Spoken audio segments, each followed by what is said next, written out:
Íris, má ég aðeins heyra í þér hérna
Gott kvöld, ég býð ykkur velkomin á fund bæjarstjórnar Vestmannaeyja. Þetta er fundur númer 1561, haldinn í Einastofu, 11. júní 2020 klukkan 18. Það er bæjarfulltrúi Helga Kristín Kolbeins sem er fjarverandi og hefur boðað forföll. Hennar í stað er varabæjarfulltrúi Eyþór Harðarson, hann er mættur og ég segi hér með fund settan. Nú, ég vil byrja á því að óska varabæjarfulltrúa Eyþóri Harðarsyni til hamingju með daginn. Takk fyrir. Það er ánægjulegt að þú skulir vilja eyða með okkur afmælisdeginum svona bæjarstjórnarfundi. En að öðru leyti ætla ég svona að biðja bæjarfulltrúum að gæta orða sína þegar þeir hafa orðið hérna í pontu og við reynum að víkja ekki frá málefnunum, halda okkur svolítið við bæjarmálasamþykktina eins og hann er. Og jáfnframt að þegar við erum að bóka hvort sem það er bókað í fund að gera ekki að athugasemdirnar séum afstöðu mála, þannig að við séum ekkert svona teygja okkur eitthvað mikið út fyrir það. Þó svo eigi sé nú hafi nú verið mjög sveigjanlegur í þessu. Skulum hafa þetta í huga, enga síður. Það eru 9 mál á dagskrá og dagskráin er eftirfarandi. Það eru almenn erindi, þau eru 5. Svo fundargerðir til staðfestingar. Almennu erindin eru það er dagskrármál nr. 1, það er kjör forseta og varaforseta samkvæmt 7. grein og kjör bæjarráðs samkvæmt 44. grein. Samþykktar stjórn Vestmannaeyjabæjar og fundarskap bæjarstjórnar. Nú undir þetta fellur jafnframt líka breytingar í ráðum og nefndum og það hafa nokkrar borist í því, nokkrar breytingar sem eru bornar undir þessu sama dagskrárlið. Nú annað dagskrármálið er ljósleiðaramál í Vestmannaeyjum. 3. máli er húsnæðismál Vestmannaeyjabæjar, 4. máli er breytingar á bæjarmálasamþykkt Vestmannaeyjabæjar, 5. máli er umræða samgöngumál. Nú eru komin í fundargerðir til staðfestingar og það er 7. mál, það er umhverfis- og skipulagsráð Vestmannaeyja, það er fundur 326. 7. dagskrármál er fræðsluráð, það er fundur 331. 8. mál er bæjarráð Vestmannaeyja, það er fundur 3127. Og 9. máli er fjölskyldu- og tómstundaráð, það fundur 246. Þá hef ég farið yfir dagskrána eins og hann liggur fyrir.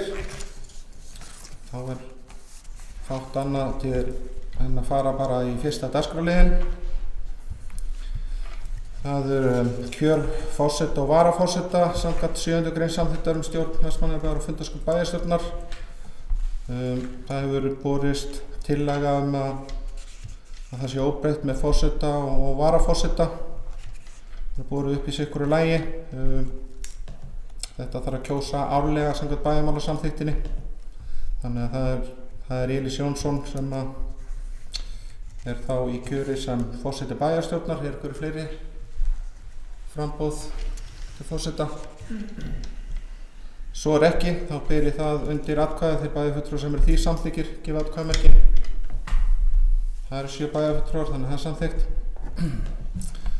Nú, það er varaforseti bæjarstjórnar, það er Jóna Sigríður Guðmundsdóttir.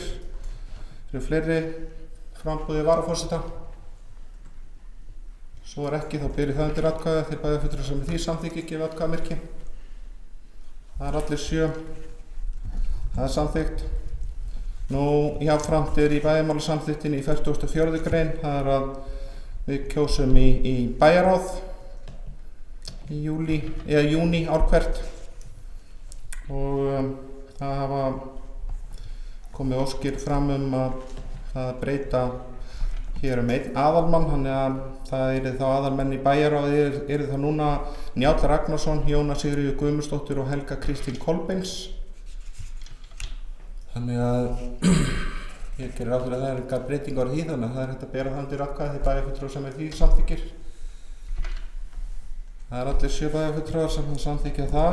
Nú, þá er að varamenn í bæjarráði, það er þá Elís Jónsson, Íris Róbertsdóttir og Hildur Sólveig Sigurðardóttir. Bæjarfulltrúar sem er því samþykkir. Það er samþykkt líka. 7-0. Nú, þá er það í ráð og nefndir. Það var borist breytingar það. Það er í fjölskyldu- og tómstundaráði að í stað Páls Marvins Jónssonar aðalmanns komi Ester Bergsdóttir sem aðalmaður og já, og í stað Guðjóns Rögnvaldssonar sem varamaður komið Sigurjón Viðarsson. Sé svo sem ekki ástæða til þess að bera þetta upp í sitthvoru lagi. Ekki allt í góðu með það. Það bæjarfulltrúar sem því samþykki gefið mér atkvæðamerki. Það eru 7 bæjarfulltrúar, þannig að það samþykkt. Það þá breytingar í fræðsluráði. Það breyting hér að sem sagt í staðinn Jóns Ragnarssonar varamanns komi Unnu Baldursdóttir sem varamaður. Þannig að þeir bæjarfulltrúar sem því samþykki gefið mér atkvæðamerki. Það eru 7 bæjarfulltrúar, þannig að það samþykkt. Og þá það síðasta breytingin sem að mér hefur borist. Það í umhverfis- og skipulagsráð. Það í stað Esterar Bergsdóttur sem varamanns komi Leifur Jóhannesson sem varamaður. Þeir bæjarfulltrúar sem því samþykki gefið mér atkvæðamerki. Og það samþykkt með 7 atkvæðum líka. Þá höfum við tæmt þennan dagskrárlið númer 1 og förum í dagskrárlið númer 2. Það ljósleiðaramál í Vestmannaeyjum. Við höfum rætt það áður og það Íris Róbertsdóttir. Gjörðu svo vel.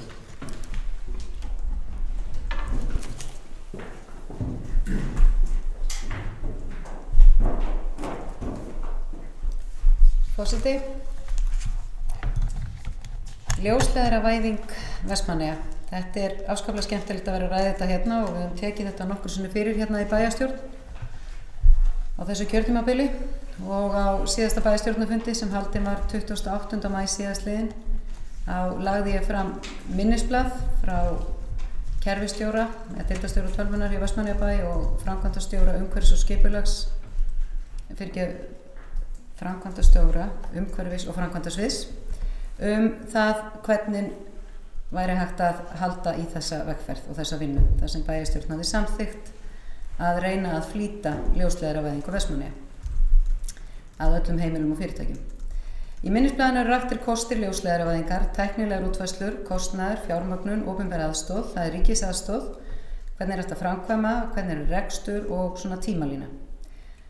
Á fundinum síðasta bæjarstjórnarfundi var samþykkt að fresta umræðu og afgreiðslu ljósleiðaravæðingunni í Eyjum til þessa bæjarstjórnarfundar í dag, til þess að gefa bæjarfulltrúum kost á að kynna sér betur efni minnisblaðsins áður en ákvarðanir yrðu teknar framhaldið.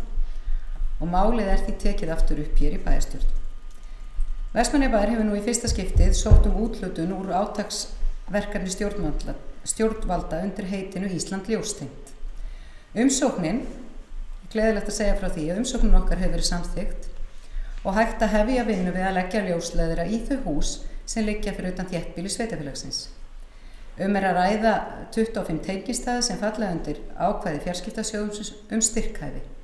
Áætlaður kostnaður við þennan hluta ljósleiðaravæðingarinnar í dreifbýlinu 35 milljónir fyrir utan vask. Að ræða svokallað auka úthlutun verkefnisins sem tengd við COVID þess að gerast hlutirnir mjög hratt. Það rann út umsóknarfresturinn 1. júní og það svo komið niðurstaða núna í dag 11. júní. Þetta gerist yfirleitt ekki svona hratt en við fögnum því. En kostnaðurinn skiptist milli ríki, sveitarfélaga og notendur greiða líka kostnað þeir sem vilja tengjast.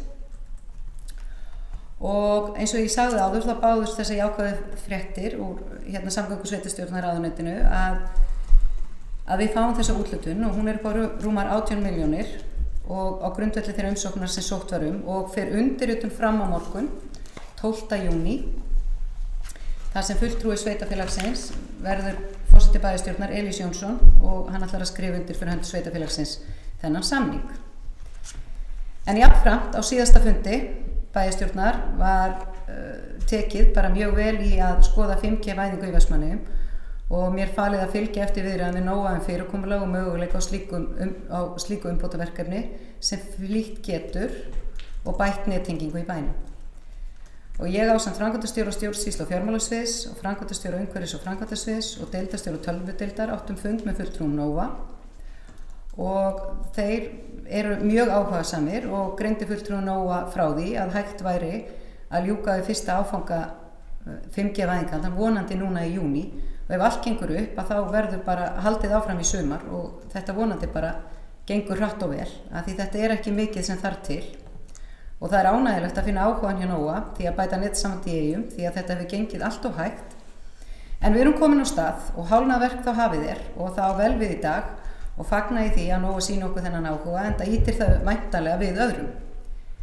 En svo í ljúki máli mínu þá er ég mjög ánægð og mjög glöð að það sé komið niðurstaða í þessa umsókn okkar og ríkið ætla að koma að þessu. Þetta er 80% af því fjármagni sem við sóttum Þannig að við erum bara ánægð með það og eins og ég segi, það er frábært að geta byrjað og ég bara hvet bæjarfulltrúa til að taka jákvætt í það að fara aðeins inn í umræðuna á því að taka þetta verkefni því við þurfum auðvitað að gera okkur grein fyrir því að við þurfum að sýna fram á framlag sveitarfélagsins og það er viðaukamál og sem væri þá hægt að taka inn í bæjarráði á þriðjudaginn. En bara ég lýk máli mínu þannig að ég fagnaði mjög að þessi komið niðurstaða í þetta fyrsta skref okkar í ljósleiðaravæðingunni og að Nóa ætli að bara fara að drífa sig í því að 5G væða hérna hjá okkur. Þannig að fólk getur fundið strax fyrir bættri nettengingu en svo hefjum við þetta ljósleiðaraverkefni sem er orðið svo mjög brýnt.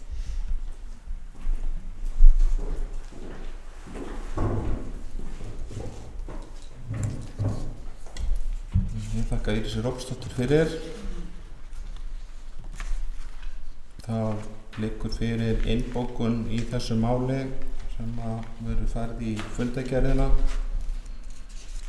sem að ég ætla að lesa. Á síðasta bæjarstjórnarfundi sem haldinn var 28. maí síðastliðinn lagði bæjarstjóri fram minnisblað möguleika á því að leggja ljósleiðara öllum heimilum og fyrirtækjum í Vestmannaeyjum. Minnisblaðinu rakti kosti ljósleiðaravæðingar, tæknilegrar útfærslu, kostnaðar, fjármögnun, opinber aðstoð, það er ríkisaðstoð, framkvæmd, rekstur og tímalína. Á fundinum var samþykkt að fresta umræðu og afgreiðslu ljósleiðaravæðingu í Vestmannaeyjum til næsta bæjarstjórnarfundar 11. júní næstkomandi. Til þess að gefa bæjarfulltrúum kost á að kynna sér betur efni minnisblaðsins áður en ákvarðanir eru teknar framhaldið. Málið því tekið fyrir að nýju nú í bæjarstjórn. Bæjarstjóri upplýsti að Vestmannaeyjabær hefur nú í fyrsta sinn sótt úthlutun og átaksverkefni stjórnvalda undir heitinu Ísland ljóstengt. Umsóknin er gert ráð fyrir að hefja vinnu við lagningu ljósleiðara í þau hús sem liggja utan þéttbýlis bæjarfélagsins. Er að ræða tengistæðir sem falla undir ákvæði fjarskiptasjóðs styrkhæfni. Áætlaður kostnaður við lagningu ljósleiðara í dreifbýli 35 milljónir krónur utan vask. Í gær bárust jákvæðar fréttir úr samgöngu- og sveitarstjórnarráðuneytinu sem fer með ábyrgð verkefnis að Vestmannaeyjabær fái úthlutað rúmum 18 milljónir krónum á grundvelli umsóknar og skrifað verði undir samning þess efnis við samgöngu- og sveitarstjórnarráðherra á morgun föstudaginn 12. júní. Jafnframt var á síðasta bæjarstjórnarfundi tekið vel í svokallað 5G-væðingu í Vestmannaeyjum og bæjarstjóra falið að fylgja eftir viðræðum við Nóa fyrirkomulag og möguleika á slíku úrbótaverkefni sem geti flýtt bættum nettengum í bænum. Bæjarstjóri greindi frá fundi hans, framkvæmdastjóra, stjórnsýslu og fjármálasviðs, framkvæmdastjóra umhverfis og framkvæmdasviðs og deildarstjóra tölvudeilda með fulltrúum Nóa og lýstu áhuga á samstarfi við fyrirtæki 5G-væðingu. Greindi fulltrúum Nóa meðal annars frá því að hægt væri að ljúka við fyrsta áfanga 5G-væðingar í Vestmannaeyjum í sumar. Þannig lýkur þessari einbókun. Nú, við í bæjarstjórninni höfum komið okkur saman sameiginlega bókun en áður ég fer í hana þá er orðið laust. Trausti Hjaltason, gjörðu svo vel. Já, tillögu, öllu heldur, rétt, gjörðu svo vel.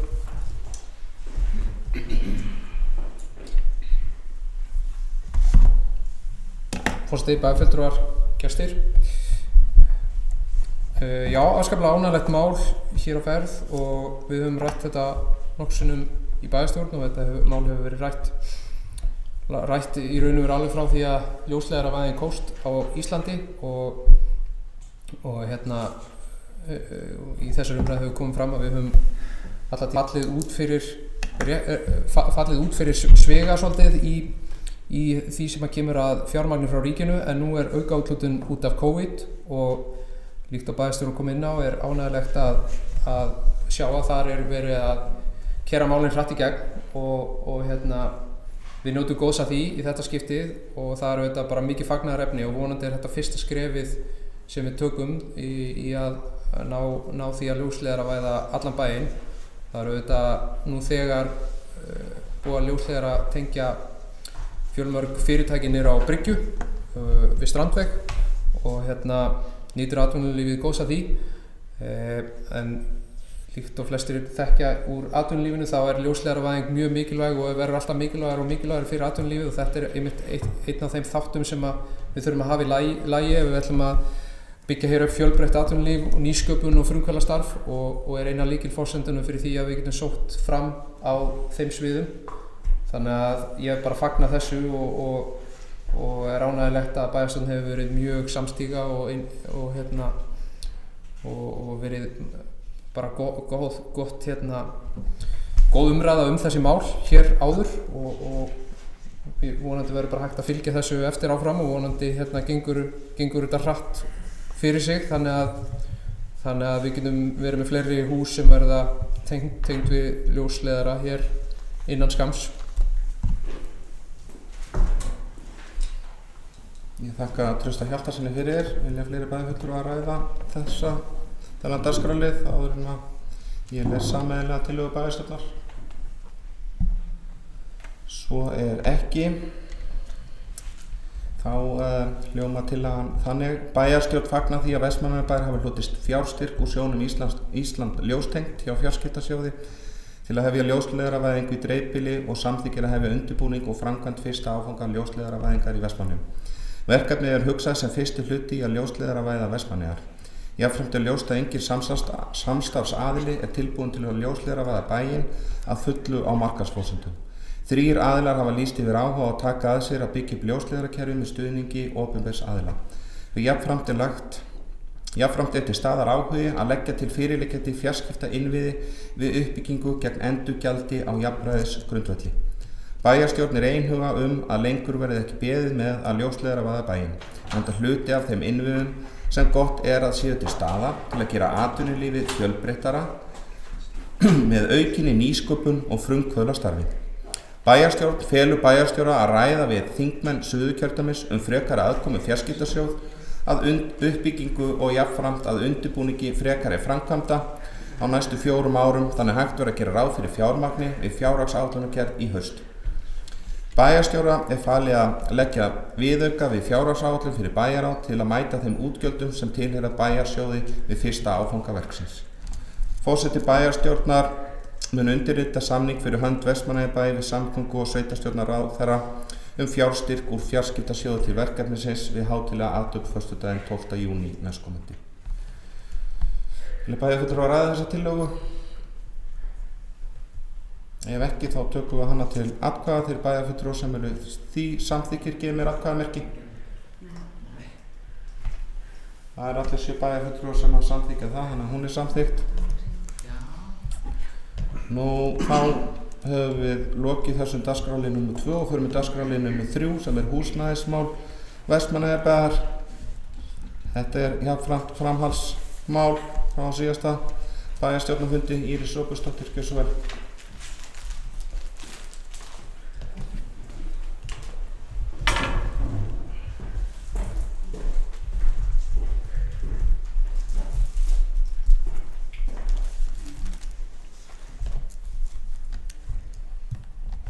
Forseti, bæjarfulltrúar og gestir.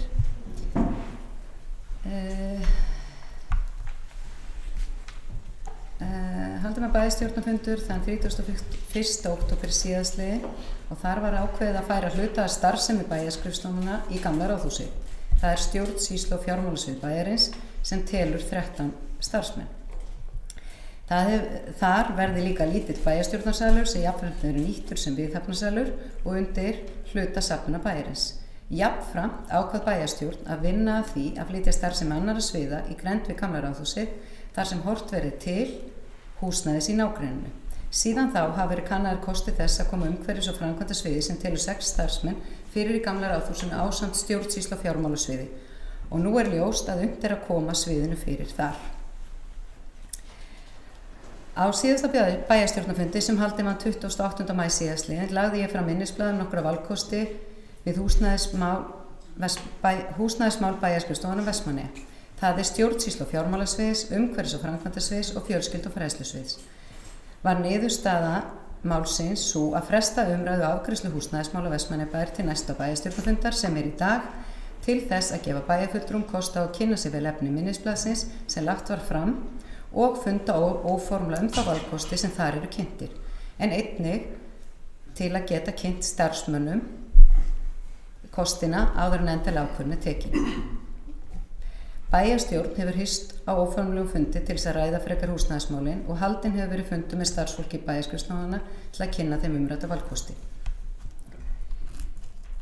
Á bæjarráðsfundi sem haldinn var 25. maí síðastliðinn ræddi ég samkomulag milli Vestmannaeyjabæjar og Íslandsbanka kaup á húsnæði bankans við Kirkjuvið sem hugsuð yrðu sem starfsaðstaða fyrir fjölskyldu og fræðslusvið. Að ræða eignarhluta Íslandsbanka í húsinu og það fyrir 100 milljónir króna, en Vestmannaeyjabær mun framselja félag í eigulegum að stofu Vestmannaeyjabæjar stóra hluta af annarra hússins fyrir 15 milljónir.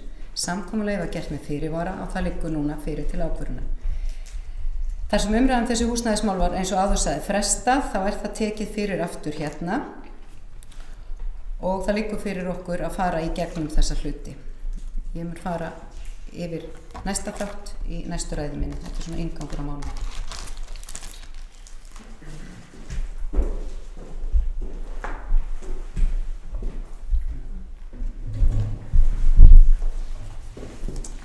Þakka Íris Róbertsdóttur fyrir. Þetta ég held að þetta hafi verið nákvæmlega eins og innbókunin sem mér hefur borist og sé ekki ástæðu til þess að lesa það þá aftur. Þannig að orðið laust undir þessum húsnæðismálum. 3. dagskrárlið vilja bæjarfulltrúar ræða þetta. Við höfum í bæjarstjórninni fundað óformlega, allavega sett ég fund allavega í síma á mánudaginn þar sem að bæjarfulltrúar voru ásamt varabæjarfulltrúa, Eyþór Harðarson, hversu vel.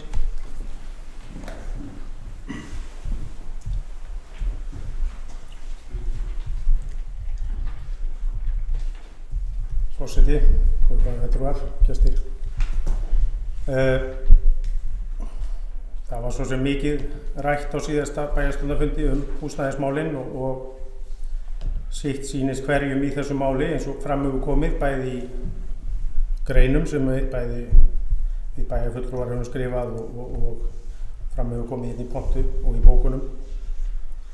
Þar skoðun okkar og ef ég tala þá bara fyrir sjálfa mig hérna í pontu að þriðja hæðin í fiskiðunni hefur verið góður kostur fyrir alla stjórnsýsluna til framtíðar.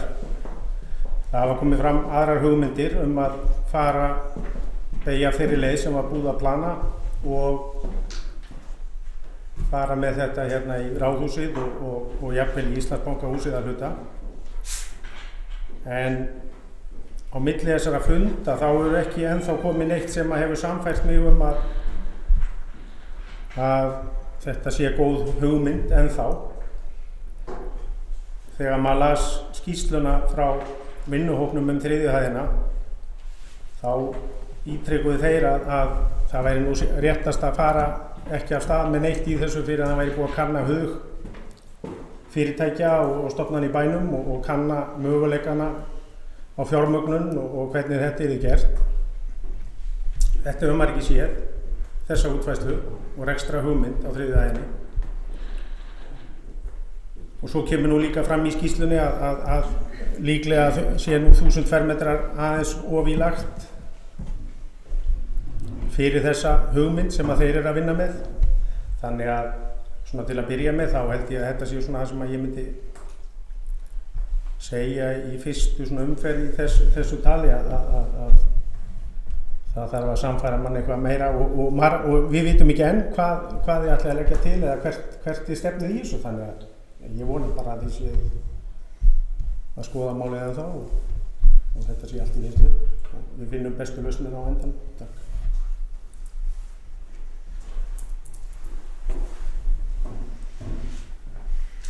Já, ég þakka Eyþóri Harðarssoni fyrir. Vilja fleiri bæjarfulltrúar ræða þessi húsnæðismál? Það var Trausti Hjaltason, hversu vel.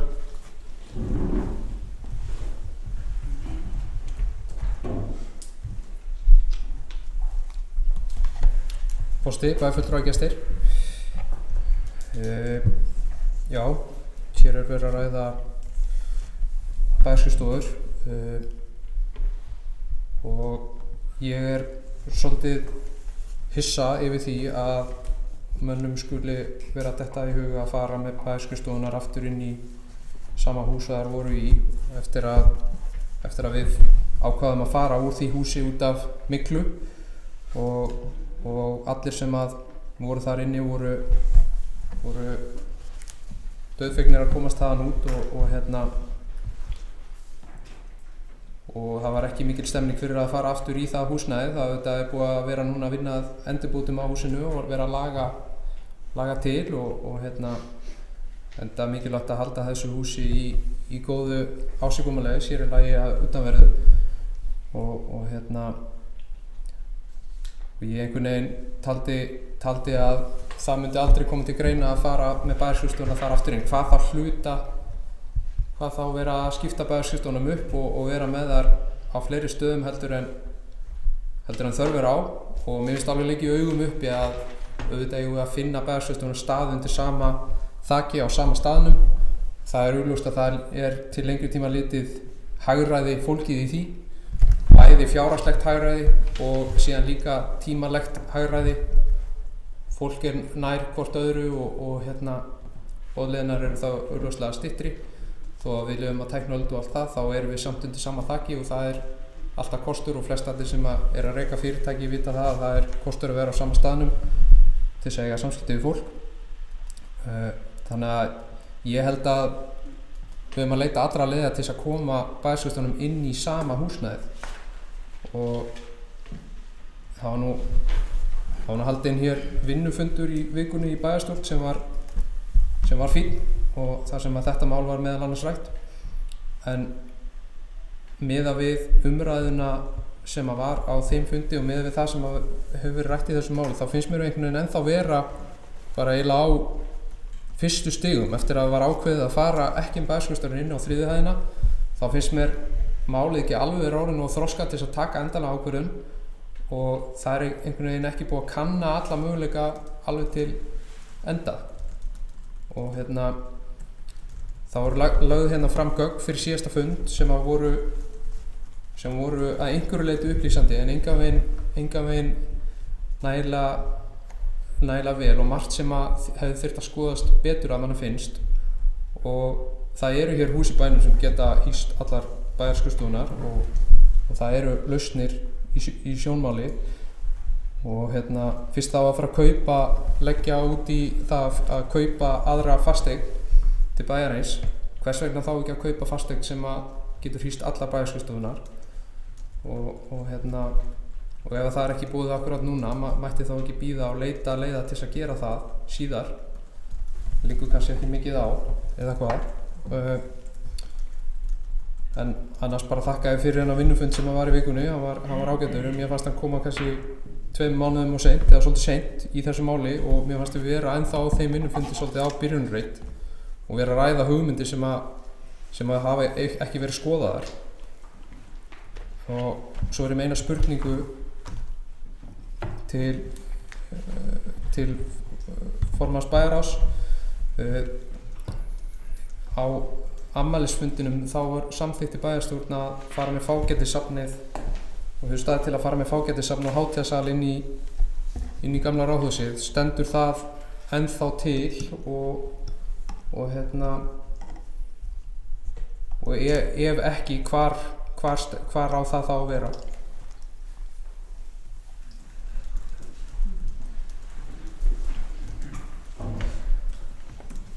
Já, ég þakka Trausta Hjaltasyni fyrir. Vilja fleiri bæjarfulltrúar taka til máls undir þessu lið? Það er að komið fram ein spurning.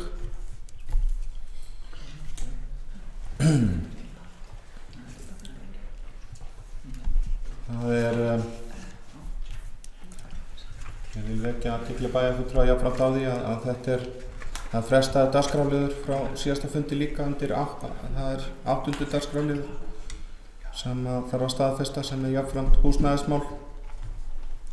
En ég nú ekki nokkrum vafa það að þetta klárist nú samt núna. Það er búið að eyða töluverðum tíma í að ræða þessi mál, þó svo að það hefur komið hér fram að það er örugglega hægt að ræða þetta betur og sitt sýnist hverjum sennilega í þessari umræðu. En það er engin bæjarfulltrúi sem hefur gefið mér merki ennþá til þess þess að koma hér upp í pontu og ræða, ekki annað en að Njáll Ragnarsson, hann hefur gefið mér hér merki að taka til máls.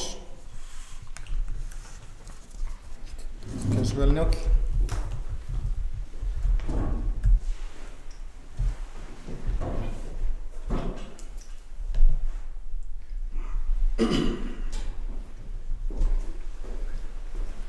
Forseti, hátíðarsamþykkt, það var spurt um til hátíðarsamþykkt bæjarstjórnar, hún var mjög góð. Það var ekki minnst á fágætisafn í þeirri samþykkt, heldur var minnst á viðhafnarsal og hluta safna Vestmannaeyjabæjar. Og ef mér skjátlast ekki, að þá var hátíðarfundur bæjarstjórnar 14. febrúar 2019 og jafnframt kom fram að nánari útlistum á hlutverki Ráðhússins yrði skýrt frá skýrt frá nánari útlistun á hlutverki hússins þá haustið, ef mér skjátlast ekki, ef mér minnir þetta rétt. Það talað hér fjárhagslegt hagræði í ræðum bæjarfulltrúa Trausta Hjaltasonar og það þá kannski ágætt að spyrja þá bara á móti, í hverju það falið, hvað sparast, hvað mikið sparast við það að hafa alla starfsemina á einu stað og í hverju felst sá sparnaður, því að ég hef ekki séð neina tölur þar heldur einungis rætt það að það sé svo mikið hagræði sem fylgir því að vera með alla starfsemina á einu stað að það séu rök í málinu og ef það eru rök í málinu þá væri fínt að fá það bara hreint. Það kom líka fram í máli Trausta Hjaltasonar að bæjarfulltrúa Trausta Hjaltasonar að hann væri hissa yfir því að það væri verið að fara inn í Ráðhús núna á þessu tímapunkti og þá ætla ég að vekja athygli á því að bæjarstjórn samþykkti 31. október síðastliðinn að fara inn í Ráðhús með starfsemi þangað. Þannig að þetta ætti nú ekki að koma neinum á óvart og allra síst þeim sem að sátu þennan fund þar á meðal bæjarfulltrúa Trausta Hjaltasonar. Og svo aðeins til að bregðast við orðum bæjarfulltrúa Eyþórs Harðarsonar að þá sá hann held ég að það hafi verið bæjarfulltrúa Eyþór Harðarson sem talaði um því að það var engin stemning að fara inn í Ráðhús vegna þess að það væri myglað og þetta aldrei stemning fyrir því að fara inn í mygluhús, þessum erum við að laga það. Það var bæjarfulltrúa Trausti Hjaltason, fyrirgefðu afmælis drengur. En það var, er auðvitað aldrei stemning fyrir því að fara inn í mygluhús og þess vegna verið að laga það. Og við ætlum að laga þessa myglu, koma í veg fyrir að hún komi upp aftur, en það setur að sjálfsögðu enginn hvorki við né aðrir vonandi starfsfólk sitt inn í mygluð hús. Rökin í þessu máli sem að mér finnst nokkuð góð eru þau að áætlaður kostnaður við þetta þegar 200-250 milljón krónur minni heldur en að fara með þetta inn í fiskiðju, inn á þriðju hæð. Það þarf að vera ansi mikið hagræði til þess að það á einhverju tímapunkti fari að borga sig að eyða 200-250 milljón krónur meira við það að fara inn í fiskiðjuna heldur en að gera þetta með þessum hætti. Í Íslandsbankahúsinu þar sem hugmyndin að fara með starfsemi fjölskyldu- og fræðslusviðs að jarðhæðin í því húsi nánast tilbúin, það hægt að fara þar inn með mjög litlum tilkostnaði, þar eru innréttingar og rafleiðslur í gólfum og það húsnæði mætir öllum kröfum sem að skrifstofuhúsnæði nútíma starfa að uppfylla. Þannig að ég sé nú augljósa kosti bara í því. Síðan náttúrulega eitt sem við megum ekki gleyma og það náttúrulega ef við viljum síðan fara þar út á eitthvað annað þá getum við náttúrulega bara komið okkur þaðan út á eitthvað annað ef okkur sýnist og þá bara seljum við það aftur eða gerum eitthvað annað við það eða seljum það. Ég veit það að í bæjarstjórn ekki mikið stemning fyrir að safna húsnæði en það þá seinni tíma ákvörðun en á minnstakosti það þannig að þetta mjög góður kostur myndi ég segja að fara inn í Íslandsbanka og húsnæðið ákvæðlega hentugt fyrir bæði þá sem að þar koma til með að starfa og einnig þá sem að þar koma til með að leita þjónustu Vestmannaeyjabæjar. Þannig að rökin finnst mér alveg augljós og ég hef svona tíundað þetta hér. Ég hef sagt það svo sem áður og opinberum vettvangi að mér finnst líka mjög ánægjulegt og það er svona mjög spennandi að fara með ráðhúsið aftur inn í ráðhús. Einhver tíman hefur verið tekin ákvörðun það að fara með ráðhúsið inn á spítalan en við tökum þá ákvörðun að fara með ráðhúsið inn í ráðhús og ég er mjög skotinn í því. Það er kannski, ég er rómantískari en gengur og gerist, en það verður þá bara að hafa það. En þetta er svona leikur þetta fyrir mér.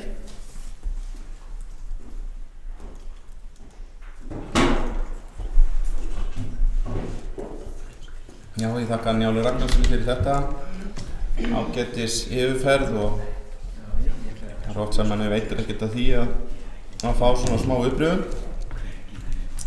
Ég nýti nú tækifæri meðal annars að fletta aðeins upp í fundargerðum og aðeins til þess að pressa upp á minni hjá mér, þannig að þetta var allavega flott mál. Eyþór Harðarson, gjörðu svo vel.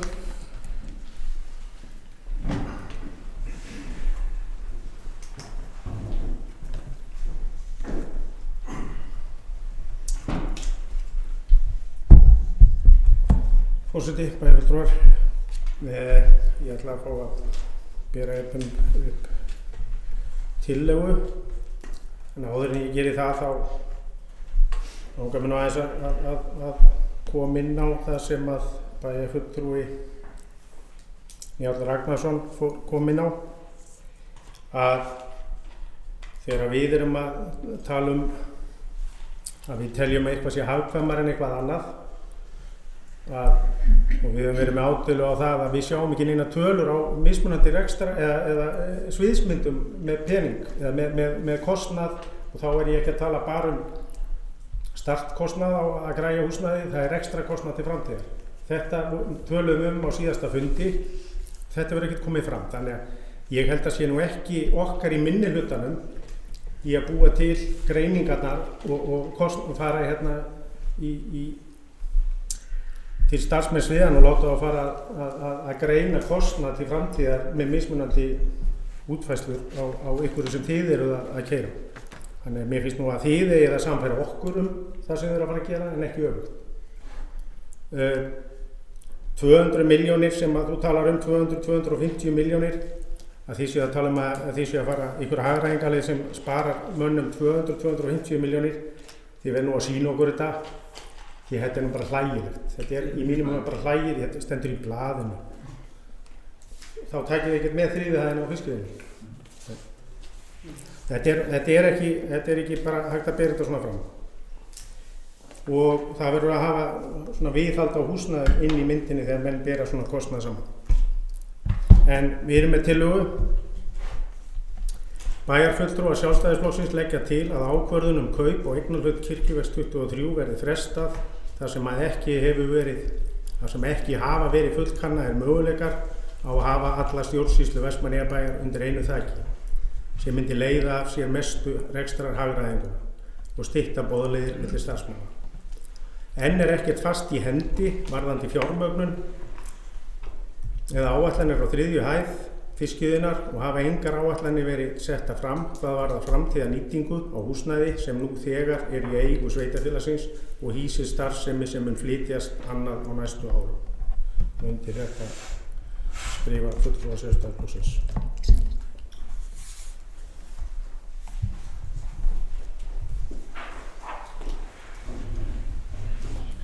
Já, ég þakka Eyþóri Harðarssoni fyrir þetta.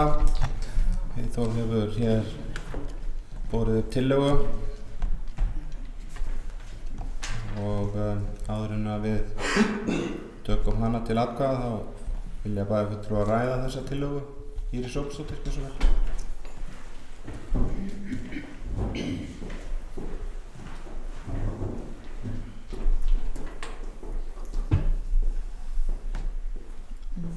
Forseti, bæjarfulltrúar og gestir. Það hefur verið mikið rætt það að rekstrakostnaður og hagræði skipti máli og það gerir það. Og það verður ekki séð að það sé meiri rekstrakostnaður við að reka bæjarskrifstofur í Ráðhúsinu og í Íslandsbanka heldur en að reka þær allar á einum stað. Það er nefnilega alltaf verið að reka 2 hús. Það er búið að taka ákvörðun að reka gamla Ráðhúsið annarkort. Ef að þið viljið ekki fara inn með bæjarskrifstofurnar þangað, ef bæjarfulltrúar Sjálfstæðisflokksins viljið ekki, þá eru þeir hljótaðir að vera huga að því að það sé safn. Það þarf að gera húsið upp, það þarf að reka það. Það svolítið búið að tala það að bæjarfulltrúi Eyþór Harðarson heldur því fram að við eigum að vinna ýmislegt og ég alveg sammála honum í mörgu. En ég ósammála honum í því að varðandi rekstrakostnað við þriðju hæðinni í fiskiðinni að við höfum átt að vinna hann. Við tökum ákvörðun það og það liggur ekki fyrir. Þú bara Eyþór, bæjarfulltrúi Eyþór Harðarson hefur sagt það við mig og hann bara leiðréttir eða rangt að hann sé bara að segja það liggi bara, það sé bara borðliggjandi að það sé hagstæðara. Rétt eftir haft. Já. En þú veist, þá segi ég bara að það borðliggjandi að hitt sé betra. Þannig, þetta svona, það var að minnsta kosti ekki og þetta ekki til, ég búin að láta leita þessu. Þannig ákvörðunin þegar hún tekin að fara þarna á þriðju hæðina, það voru ekki neinar ekstra forsendur sem lágu fyrir. En það sem skiptir mestu máli að geta veitt góða þjónustu og að það við séum í góðu húsnæði og að því það var talað það að það hefði allir bara vilja hlaupa út úr ráðhúsinu, ég vann nú á þessum tíma í ráðhúsinu og það var alveg rétt að kjallarinn var í mjög vondu standi en það eru bara örugglega mjög skipta skoðanir hvort fólk vildi fara út á þessum tíma eða ekki en málið það að þetta hús það verið að laga það og ég efast ekki að það muni nýtast vel en það búið að taka ákvörðun að fara með hluta á stjórnsýslunni þar inn þannig það á ekki að koma neinum á óvart og bæjarfulltrúi Eyþór Harðarson gerði lítið úr því að tala að sparist 200 milljónir. Ég ætla ekki að gera lítið úr því, mér finnst það mikill peningur og ég tek mark á því sem kemur fram í minnisblaðinu. En það skiptir líka máli að taka þessar ákvarðanir fljótt. Vegna þess að 2 af 3 sviðum sveitarfélagsins í algjörlega óviðunandi húsnæði. Stjórnsýsla og fjármálasviði búið að vera síðan 2016 á annarri hæð í Landsbankanum. Þar aðgengi ekkert. Það risa erfiður stigið þar upp og það ekki hægt að bjóða upp á þetta. Þetta leiguhúsnæði og á þessum tíma hefur sveitarfélagið greitt 15 milljónir í leigu fyrir að vera það. Hitt það sem fjölskyldu- og fræðslusviðið sem á Rauðageri, það verið að reyna að gera einhverja bragabót þar svo að það sé boðlegt bæði þeim sem þar vinna og fólkinu sem þar að sækja þjónustuna en það hús komið vel til ára sinna, var gefið hérna til Vestmannaeyjabæjar eftir gos og það langt síðan að það var komin tími á að gera eitthvað við þá starfsemi sem var í húsinu. Það var farið út með leikskóla þarna og þetta var auðvitað bara redding á sínum tíma að því ekki var hægt að fara með hluta af starfseminni þarna niður til vegna þess að auðvitað var ekki aðgengi. Það ekki aðgengi fyrir alla að bæjarskrifstofum og það ekki gott. En við erum greinilega með ólíka leiðir en við erum öll að stefna sömu markmið og ég held að þrátt fyrir það að fólk sé að skiptast inn á skoðunum ýmis húsnæði þá viljum við öll geta veitt góða þjónustu, bjóða starfsfólkinu okkar upp á gott húsnæði og þetta það sem við viljum gera öll. Við höfum bara misjafna leiðir að því. Þannig við þurfum ekkert að persónu gera það neitt. En við getum líka bara alveg verið ósammála. Og ég það stakk mig pínlítið, ég ennþá svolítið að veltaði fyrir mér það að allir vilja fara út úr ráðhúsinu og það hefur svo rosalega ómögulegt.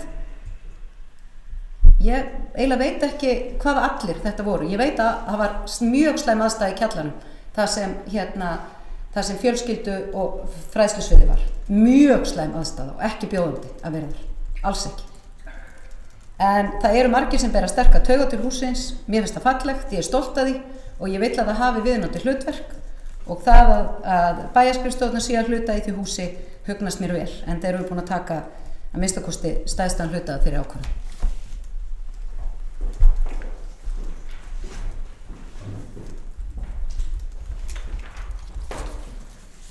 Já, þakka Írisu Róbersdóttur fyrir þetta. Til að fleiri ræða þessa tillögu. Hildur Sólveig Sigurðardóttir. Það gott tækifæri til þess að viðra þessi húsnæðismál undir því líka. Hildur Sólveig Sigurðardóttir ekki svo vel.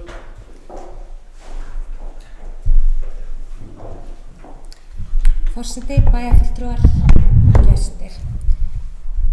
Já, við erum ekki að ræða þetta mál hér í fyrsta skipti eins og fram hefur komið og ég vil líkt og bæjarfulltrúi Trausti þakka meirihlutanum fyrir þann upplýsingafund sem var mánudaginn síðastliðinn þar sem við ræddum þessi mál og ég tek undir orð bæjarfulltrúa Trausta Hjartarsonar að það hefði alveg verið ánægjulegt eða fróðlegt að hafa hann fyrr og þetta mál hefði hugsanlega geta verið komið á annan stað fyrr eða að minnsta kosti geta verið búin að ræða okkur einhver leyti betur saman en auðvitað gott að sjá mismunandi sjónarhorn og ekkert óeðlilegt að fólk úr ólíkum fylkingum hafi ólíkar skoðanir.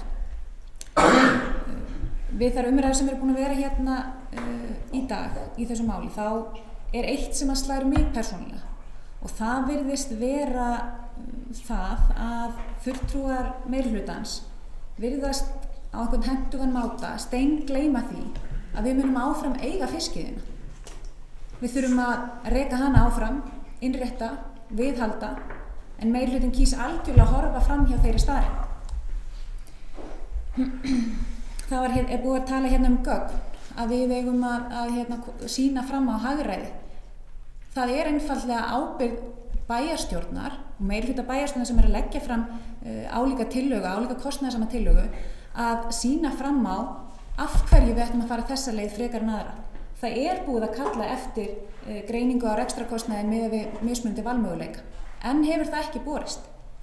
Það virðist að minnst og kosti ekki vera neitt vilji hjá meirihluta bæjarstjórnar að þessar tölur komi fram. Kannski ástæða fyrir því, ég veit það ekki.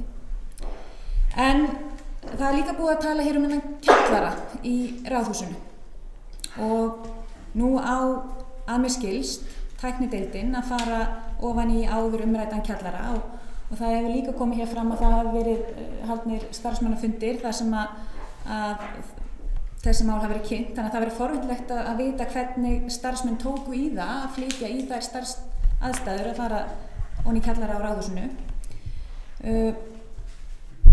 Mér líka spurn, kom hér fram að það væri svo svakalega slæmar aðstæður að það yrði að koma starfsmönnum í burtu úr þeim vinnuaðstöðum sem þeir eru í dag.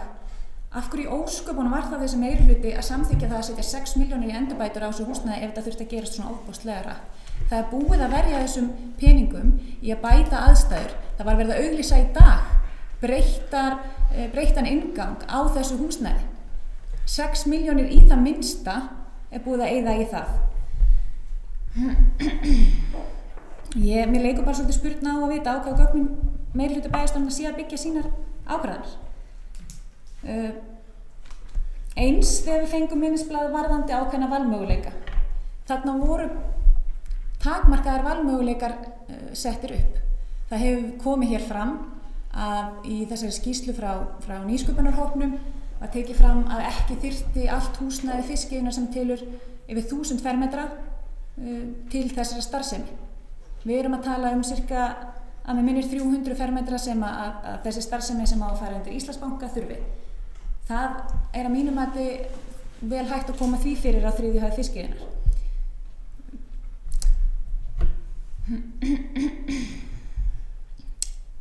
Já.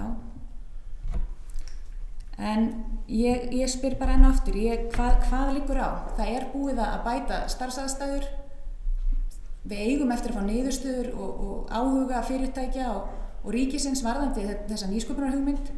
Af hverju ekki hægt að sjá hvað kemur út úr því áður en við förum í frekari framkvæmdir og þess vegna segi ég í þetta skjal varðandi þessa valmöguleika að það þótti mér skorta fleiri möguleika. Það væri til dæmis möguleikin eins og ég segi að setja þessa 300 fermetra inn í fiskiðina fyrir fjölskyldu og fræðslusviði. Það væri hægt að skoða hugmyndina með listaskólan. Nú vitum við að það verið að fara að byggja við Hamaskólann og starfsemi tónlistarskólans mun fara þangað. Af hverju ekki hægt að skoða þann möguleika? Landsbankinn til sölu. Það möguleikar að skoða það húsnæði frekar. Og eins og hefur komið fram hér í máli bæjarfulltrúa Trausta Hjaltasonar, það aðrir möguleikar til staðar. En meirihlutinn kýs að einskorða þær upplýsingar sem við fáum við þá valmöguleika sem að þeim þóknast. Og ég tek líka undir það sem hefur komið hér fram varðandi samþykkt, hátíðarsamþykktina og mér þykir með þessari ákvörðun verið að fara gegn henni. Hvað á ég mikið eftir núna? Forseti, búin? Ég kem það bara til upp eftir. Ég segi þetta gott bíl.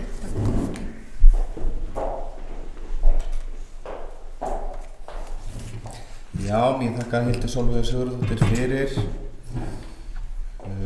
Ef að mér er skjáttlátt nú ekki, þá var nú þetta reifað allavega einhverja spurningar hérna sem komu fram á fundum á mánudaginn. Ég var svo sem í síma, þannig að ég ætla nú ekki alveg að svona fullvissa en að ég hafði rétt, en allavega fannst mér það að nú var spurt mikið hvernig starfsmenn tóku í þetta og fleira, þannig að kannski reynum að svona ekki endurtaka efnið mikið. Það er komin til að núna sem að við erum að ræða að fresta þessu. Það var tekið á síðasta fundi að fresta líka. Nú er aftur tillaga sem liggur fyrir sem að ég legg til að við tökum svo til atkvæði þegar búið að ræða þessa tillögu, hvort það eigi að fresta þessum kaupum, þannig að við getum haldið áfram og reynda að ljúka þessu máli. Njáll Ragnarsson, hversu vel?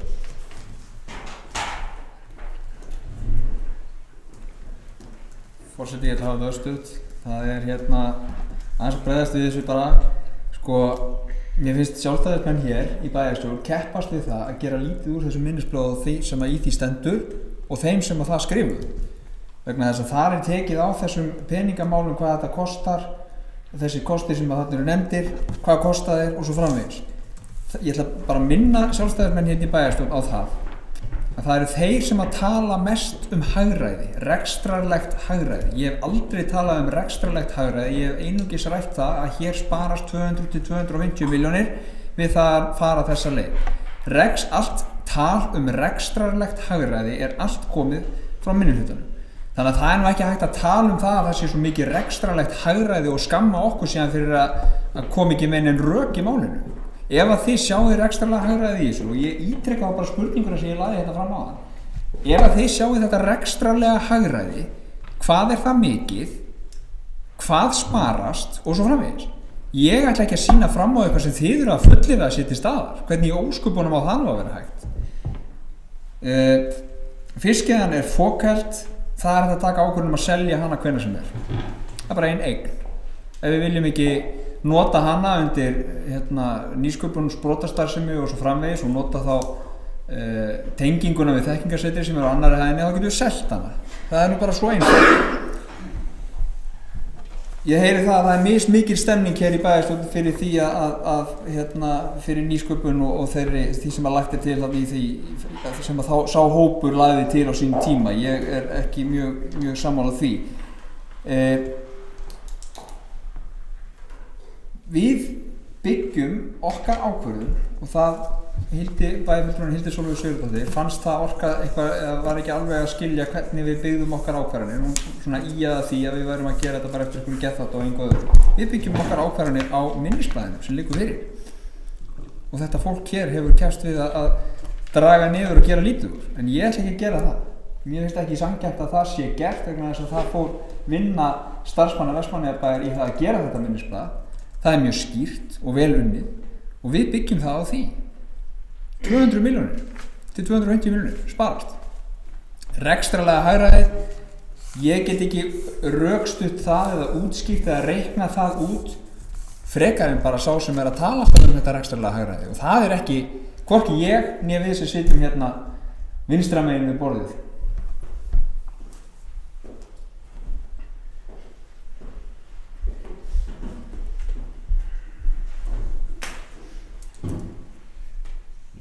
Ég þakka Njáli Ragnarssoni fyrir. Bæjarfulltrúi að ræða þetta áfram og við tökum tillöguna til atkvæðagreiðslu. Trausti Hjaltason, gjörðu svo vel.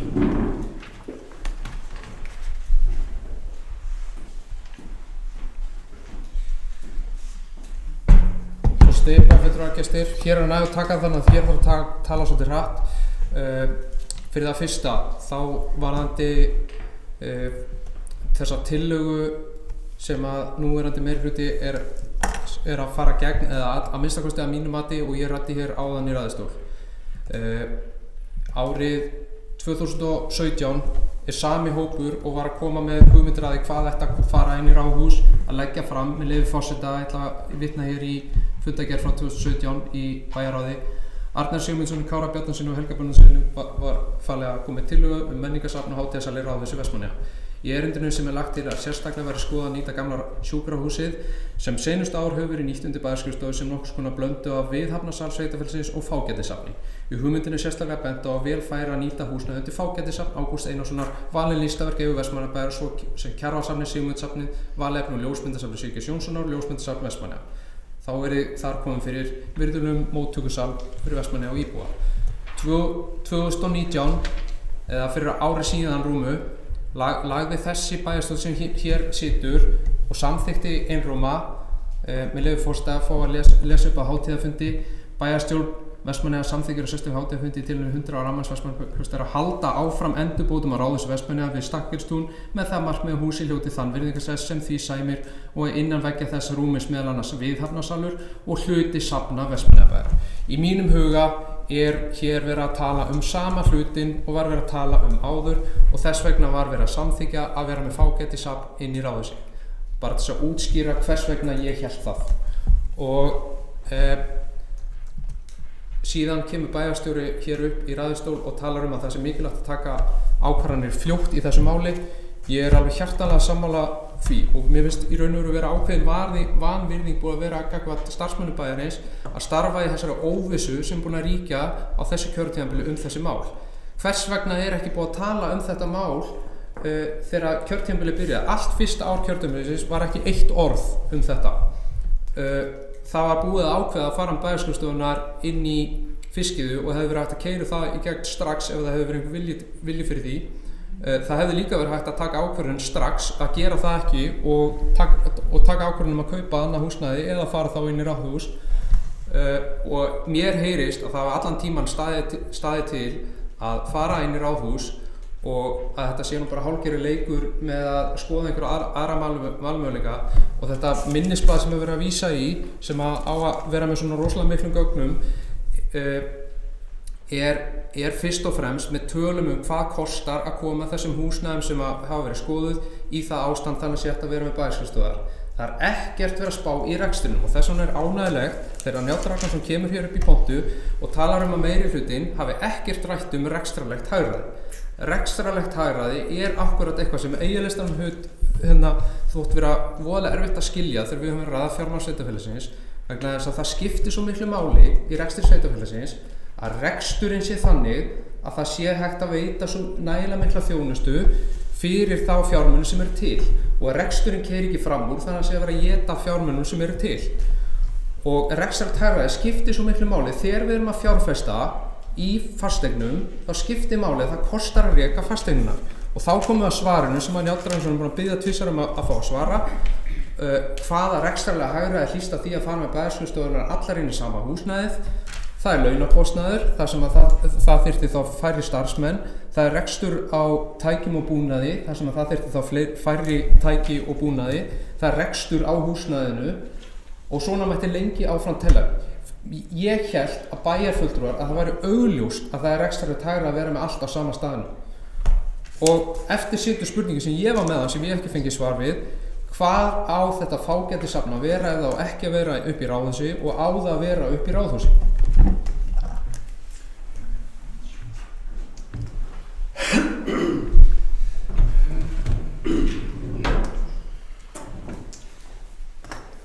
Já, ég þakka Trausta Hjaltarsyni fyrir, þetta var nokkuð snabbt og gott.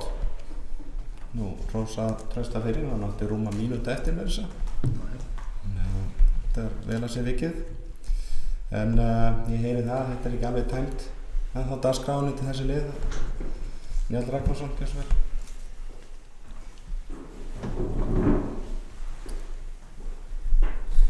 Það er ágætt, forseti. Það er ágætt að það sé komið loks í ljós hér eftir þó nokkra umræðum þetta mál bæði á þessum fundi og öðrum að það er loksins búið að útskýra fyrir mér í hverju hagræði felst. Og það er launakostnaður. Það var svolítið að segja upp starfsmönnum. Gott og vel. Eyjalistin skilur ekki rekstrarlegt hagræði. Eyjalistin skilur 660 milljóna króna afgang af bæjarsjóði.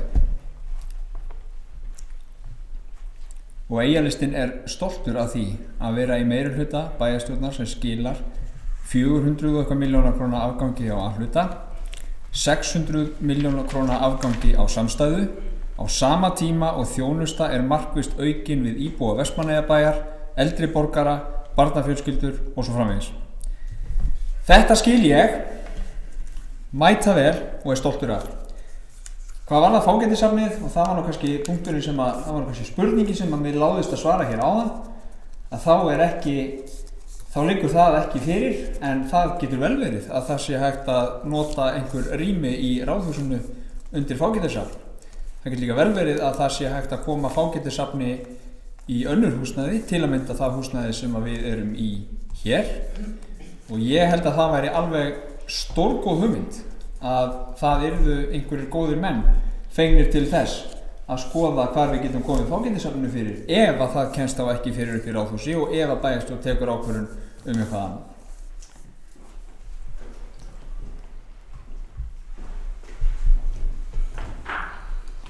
Já, ég þakka Njáli Ragnarssoni fyrir. Við erum enn undir tillögunni. Eyþór Harðarson, gjörðu svo vel.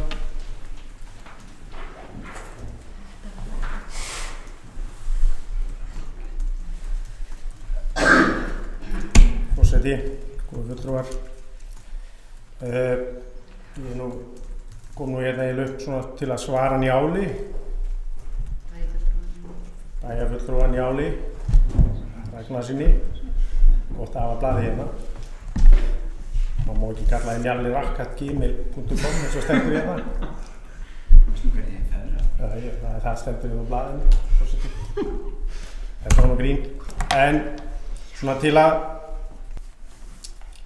mér datt það nú svo sem alveg í huga áðan að ekki átti ég von á því þegar ég fæddist fyrir 57 árum í gamla spítalanum að ég myndi vera kannski nákvæmlega 57 árum síðar að rífast við einhverja rekstra hagfræðinga hvernig á að reka bæjarfélagið.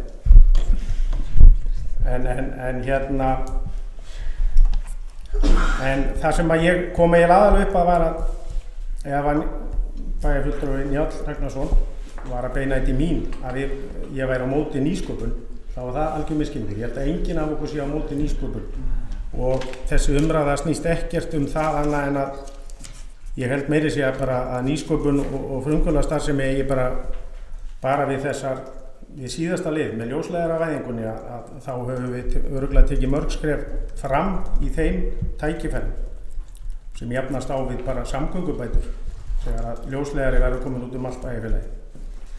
En það verður eiginlega komin á að það sem að bæjarfulltrúi Njáll Ragnarsson segir með þessar 200-250 milljónir og segja að það standi þarna í þessu minnisblaði, þá held ég að ég verð að fullyrða og það mín skoðun og ég held að það myndi ekki komast í gegnum próf í rekstri hagfræði 101 með það minnisblað og þá útskýringar á því hvernig þið ætla að spara 200 milljónir með því að kaupa Íslandsbankahúsið, gera upp þriðju hæðina, gera upp Ráðhúsið sem vinnustað. Þetta er bara þetta er ekki rök í málinu og þetta bara Ég bara bið bæjarfulltrúa Írisi Róbertsdóttur að spara þessi sín og meðan maður í ræðustól. En hann nefndi bæjarfulltrúi Njáll Ragnarsson 660 milljón króna hagnað. Þar sjá einmitt sjálfstæðismenn oft tækifæri í því að minnka álögur á bæjarbúa og fyrirtæki, ekki bara í því að eyða þetta. Takk.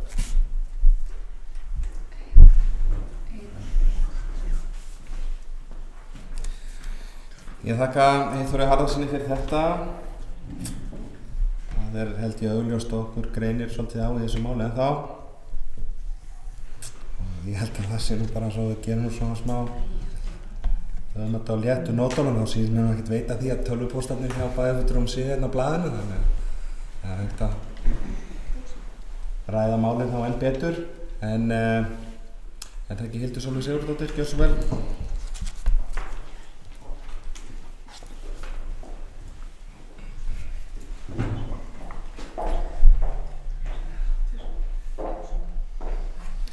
Forseti, bæjarfulltrúar, gestir, já. Formaður bæjarráðs Njáll Ragnarsson á hér Evrópumet í útúrsnúningum þegar hann að fjalla hér það hvernig bæjarfulltrúar Sjálfstæðisflokksins séu á móti nýsköpun af því að við vogum okkur að gagnrýna þessar fyrirætlanir meirihlutans að taka þessar rekstrar íþyngjandi ákvarðanir sem eru fullkomlega ótímabærar og án í rauninni nægilegra fyrirliggjandi gagna sem bara mínum að þetta óskynsamlegt. Og það kom líka fram í máli bæjarfulltrúa Njáls Ragnarssonar að það sé bara alveg möguleiki að selja Íslandsbanka aftur, alveg eins og með fágætisafnið að vel verið gæti eitthvað rýmst þar inni. Þetta bara fullkomið stefnuleysi. Og mér langar að varpa spurningu á fulltrúa meirihlutans varðandi aðra hæðina á Íslandsbanka. Af því það verið að kaupa hluta af annarri hæðinni sem eldhús og búið að tala að það eigi að vera kaffistofa fyrir starfsfólk á fyrstu hæðinni til þess að ef hjá Vestmannaeyjabæ skuli starfi aðilar sem eru glíma við líkamlegar fatlanir að þá hafi þeir auðvitað þann sama aðgang að húsnæði sveitarfélagsins eins og allir aðrir starfsmenn. Þannig að mér liggur spurn á að ég vil endilega fá því svarað af hverju í þessu minnisblaði sé ekki tekin þessu góða minnisblaði eins og Njáll Ragnarsson hefur tekið fram og ég hvergi að ætla að reyna að kasta rýrð á einhverja starfsmenn og mér finnst þetta bara ómaklegt að formanni bæjarráðs að ætla okkur það. Það hlutverk minnihluta að veita aðhald og hér erum við að tala að gögnin sem liggja fyrir þessu máli ekki nægjanleg. Þegar að við skoðum þetta minnisblað, ef að við bætum inn kostnaði við lyftu, að þá kaup á Íslandsbanka ekki lengur orðinn hagkvæmasti kosturinn á minnisblaðinu. Þá orðinn hagkvæmasti kosturinn að byggja við einastofu. Þannig að í þessum umræðum það hafa verið talað að seinna meir væri kannski hægt að setja lyftu upp á aðra hæðina fyrir eldhúsið eða ég skil bara ekki ef það á ekki að nýta þetta eldhús, ef það á ekki að nýta þessa aðra hæð, ef að starfsmenn Vestmannaeyjabæjar eiga ekki að hafa jafnt aðgengi stofnanirnar, af hverju þá verið að kaupa þetta húsnæði? Af hverju þá verið að kaupa þennan hlut af annarri hæðinni? Þannig ég myndi bara endilega vilja fá svör við því. Formaður bæjarráðs Njáll Ragnarsson, eins og ég hef áður sagt í pontu, heldur utan pyngju Vestmannaeyjabæjar. Hann skilur ekki hvert rekstrarlegt hagræði af því að hafa alla starfsemi stjórnsýslu Vestmannaeyjabæjar undir einu þaki. Enn og aftur hræðir það mig. Möguleiki 1. Við setjum öll sviðin inn í fiskiðina, húsnæði sem bærinn á, með flottu aðgengi fyrir alla, þjónustu fyrir bæjarbúa, allt á sama stað. Kostnaðurinn við það væri að standsetja fiskiðina fyrir bæjarskrifstofur og standsetja ráðhúsið fyrir fágætisafn. Í framtíðinni yrði það þá rekstur og viðhald á einu húsnæði fyrir bæjarskrifstofurnar og það auðvitað framtíðar viðhald á ráðhúsinu. Möguleiki 2 sem lagður hér fram að stjórnsýsla og tæknideild fari í ráðhúsið en fjölskyldu- og fræðslusvið fari í Íslandsbanka, hús sem að bærinn á ekki og hvorugt hús í dag með lyftu og þjónustan þá dreifð Vestmannaeyjabæ. Og vegalengdir milli starfsmanna eru meiri. Kostnaður við það að standsetja ráðhúsið fyrir bæjarskrifstofur. Kostnaður við það að standsetja fiskiðina sem við þyrftum hvort að gera. Kostnaður við það að fara í framkvæmdir á Rauðagerði sem eru nú þegar búnar að eiga sér stað. Kostnaður við það kaup á Íslandsbanka og að standsetja Íslandsbanka fyrir fjölskyldu- og fræðslusvið. Til framtíðar kostnaðurinn rekstur og viðhald á 2 húsnæðum fyrir bæjarskrifstofur. Möguleiki 1 hlýtur alltaf að vera hagkvæmari en möguleiki 2. Og ég ætla að taka undir orð bæjarfulltrúa Eyþórs Harðarsonar. Það óþolandi þegar bæjarfulltrúar meirihlutans eru hér með aðfinnslur og hlæjandi að fólki þegar það að reyna að tala og koma skoðunum sínum á framfæri. Það ólíðandi. Takk fyrir.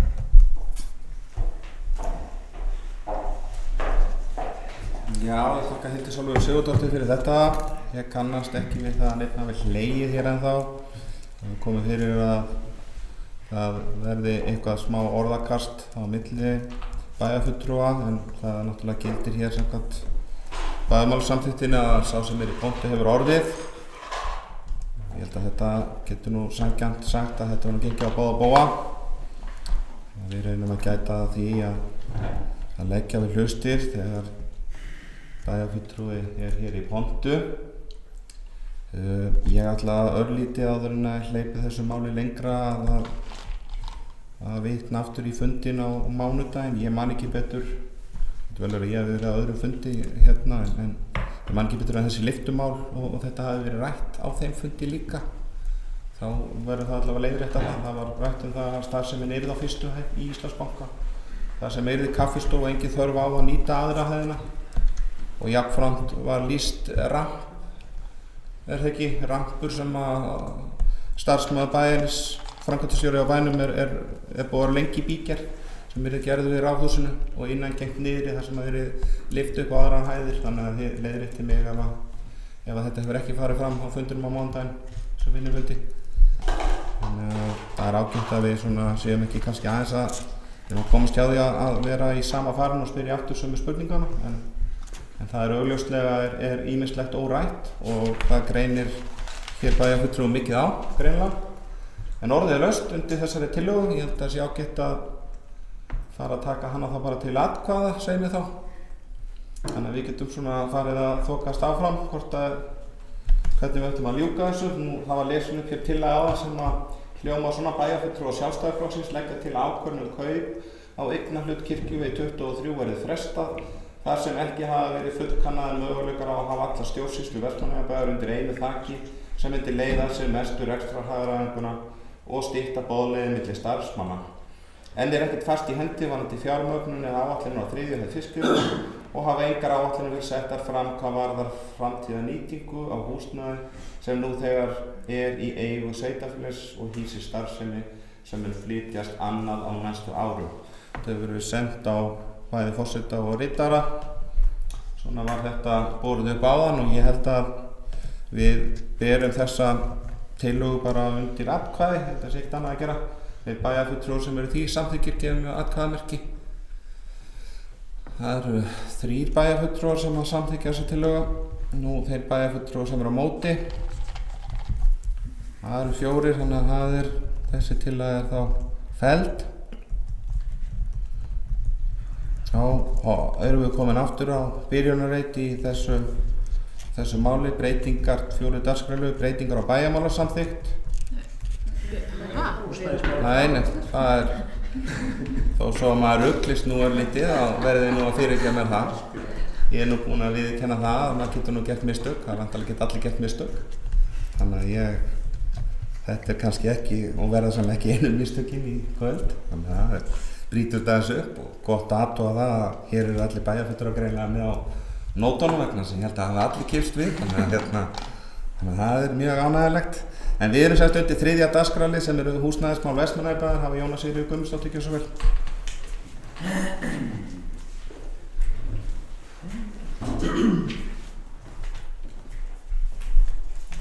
Forseti, bæjarfulltrúar og gestir, ég ætla að bera fram tillögu.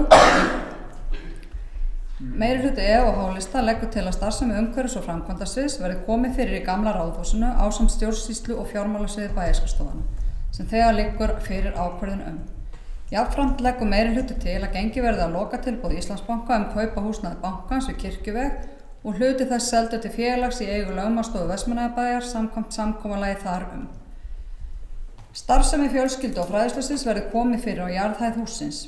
Við mat á kostnaði við einstaka valmöguleika, það kaup á húsnæði, endurbætur, breytingar og aðlögun á starfsemi fjölskyldu og fræðslusviði ljóst að kaup á húsnæði Íslandsbanka besti kosturinn. Aðgengi að húsinu gott og fjöldi bílastæða við það. Nægt pláss á jarðhæðinni og tiltölulega auðvelt aðlega húsnæðið að starfsemi fjölskyldu og fræðslusviðs. Kjallarann hægt að nýta undir munageymslu fyrir söfn bæjarfélagsins, Hægt að koma starfsemi fjölskyldu- og fræðslusviðs fyrir í húsnæði á skömmum tíma þar sem ekki þarf að ráðast í mikla breytingar. Með þessari ráðstöfun sparast 200 milljónir samkvæmt minnisblaði framkvæmdastjóra umhverfis- og framkvæmdasviðs bæjarins. Ekkert húsnæði í eigu bæjarins stendur tómt í dag, utan húsnæði 3. hæðar fiskiðana sem aðeins fokhelt. Fyrir starfsemi eða önnur nýting á öllu húsnæði bæjarins. Mikilvægt að það húsnæði sem í eigu bæjarfélagsins verði komið í sölu eða aðra ráðstöfun leið og losnar hlutaðeigandi starfsemi bæjarfélagsins. Bæjarstjórn felur bæjarstjóra að ganga frá kaupsamningi húsnæði Íslandsbanka við Kirkjuveg byggt á samkomulagi aðila.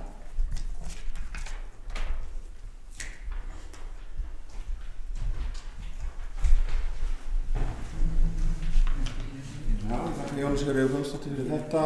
Þegar bæjarfulltrúar mun eftir að senda tillögu á forseta og ritara þannig að hægt sé að færa þetta til bókar. Hér komin tillaga þar sem var væntanlega kallað eftir hér fyrir á fundinum hvað ætti að gera og eflaust vilja bæjarfulltrúar ræða þessa tillögu áður en hún verður tekið til atkvæða þannig að þeir bæjarfulltrúar sem hafa áhuga á því geta gefið mér merki. Hildur Sólveig Sigurðardóttir, gjörðu svo vel.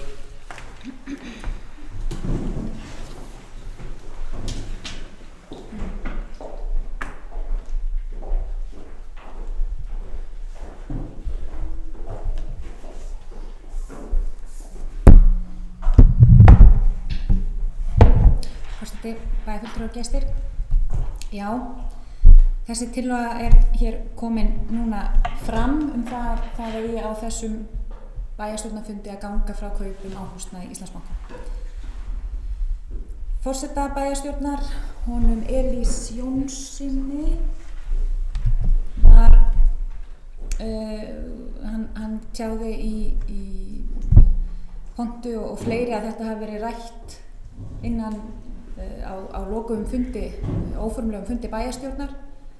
Ég skil ekki af hverju bæjarfulltrúar meirihlutans vilja ekki ómaka sig við því að svara spurningum þar sem að óbreyttir bæjarbúar geti heyrt þau svör. Mér finnst það bara ákveðin vanvirðing gagnvart íbúum ef að bæjarfulltrúar sjá ekki tilgang með því. Ég ætla því að spyrja aftur af því ég hef ekki fengið svör við því. Ef það á ekki að nýta aðra hæðina, af hverju verið að kaupa hana? Hvað á að gera við aðra hæðina? Það væri bara ágætt að fá svolítið frekari útlistanir af því. Varðandi minnisblaðið, það engan veginn tæmandi, því miður. Og við höfum bent á það áður að það skortir frekari upplýsingar en meirihlutinn skellir skollaeyrum með því. Það horfir algjörlega fram hjá okkar óskum að skoða reksturinn, hvað við að fara að borga af þessum ákvörðunum sem verið að taka hérna. Og meirihlutinn virðist hér í dag ætla að taka þessa ákvörðun að vanhugsuðu máli. Og þetta bara ekki einhver svona ákvörðun, léttvæg ákvörðun eins og kom ég fram í máli formanns Njáls Ragnarssonar sem bara hægt svo að breyta til einhvern tímann seinna. Við að taka stefnumótandi ákvörðun fyrir rekstur sveitarfélagsins og þetta skiptir máli.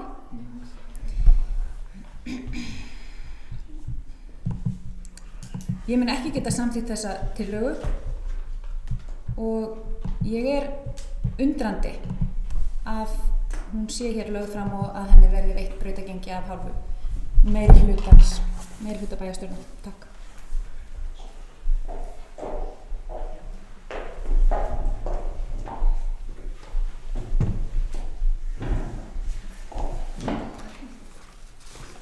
Já, ég þakka Hildi Sólveigu Sigurðardóttur fyrir þetta.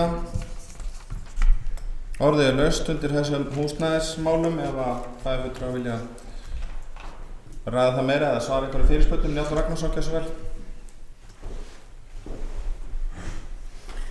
Forseti, ég held að það var þetta stutt en það sko ég eftir að veita andsvar hér.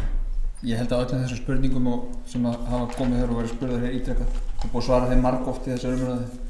Margoft, öllum. Það sjá allir minnisblaðið sem við vefnum, ný og glæsileg vefsíða Vestmannaeyjabæjar hefur það í för með sér að undirgögn bæjarstjórnar annarra ráða á vegum bæjarins eru aðgengileg. Það hefur öllum verið, allir geta kynnt sér þetta mál, það er að segja að taka mark á minnisblaðinu. Og ég hef rætt þetta við fjölda bæjarbúa. Það var einhver ákúra hérna að við tölum mikið við bæjarbúa. Ég ræði þá sem ég get rættið og vilja við mig ræða og það er alltaf skemmtilegt spjall. Þannig að öðru leyti þá vísa ég þessu bara til föðurhúsuna og að þetta sé eitthvað að vera að gera þetta í einhverju að drífa sig eitthvað með þetta. Þetta er búið að vera á dagskrá síðan 31. október, bæjarstjórnarfundi, 31. október. Þannig að öðru leyti þá held ég að þessi umræða sé bara tæmd hvað mér varðar. Ég hef ekkert meira að segja, ég hef fært rök fyrir mínu máli. Það hafa allir fært rök hérna fyrir sínu máli. Sumir vilja þetta, aðrir ekki. Það er eins og gengur og gerist en á endanum að þá þarf bæjarstjórn að gera upp hugsun hér og ég legg til að við förum bara að klára það.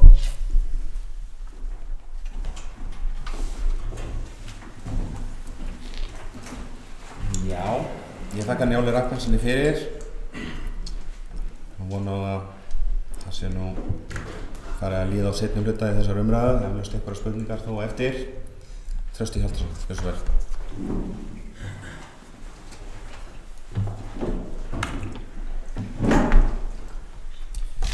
Forseti, bæjarfulltrúar og gestir.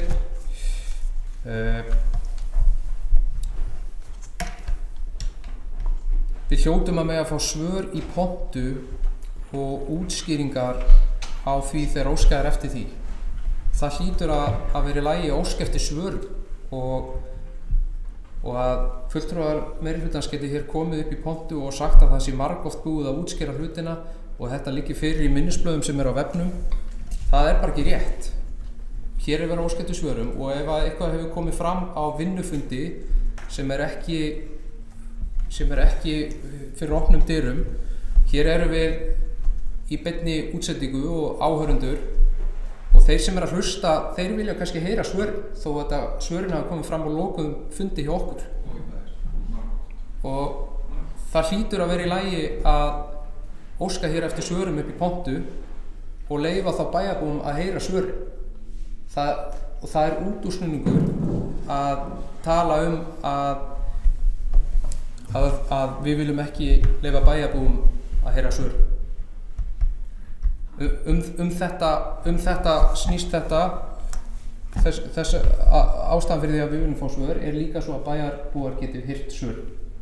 Það er það sem að bæjarfulltrúi Hlutasólu átti við og þó að bæjarfulltrúi Njáll Rafnsson hafi hér snúið aðeins út úr þeim orðum.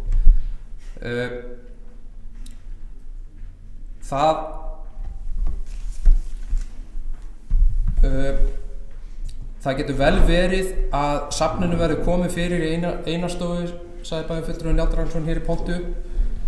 Það getur vel verið. Er það planið? Er það planið hjá meirihlutanum hvað á að gera með þessa hluti? Kostar það þá ekki peninga? Kostar það þá ekki peninga að standsetja það í einastofu eða einhver staðar annar staðar? Þess vegna meðal annars er þetta ekki sparnaður og það er bara einfaldlega rangt að það sé einhver sparnaður að fara þá leið að kaupa aðra fasteign og setja bæjarskrifstofuna á 2 staði í staðinn fyrir. Það er bara rangt að það sparast einhver peningur á því.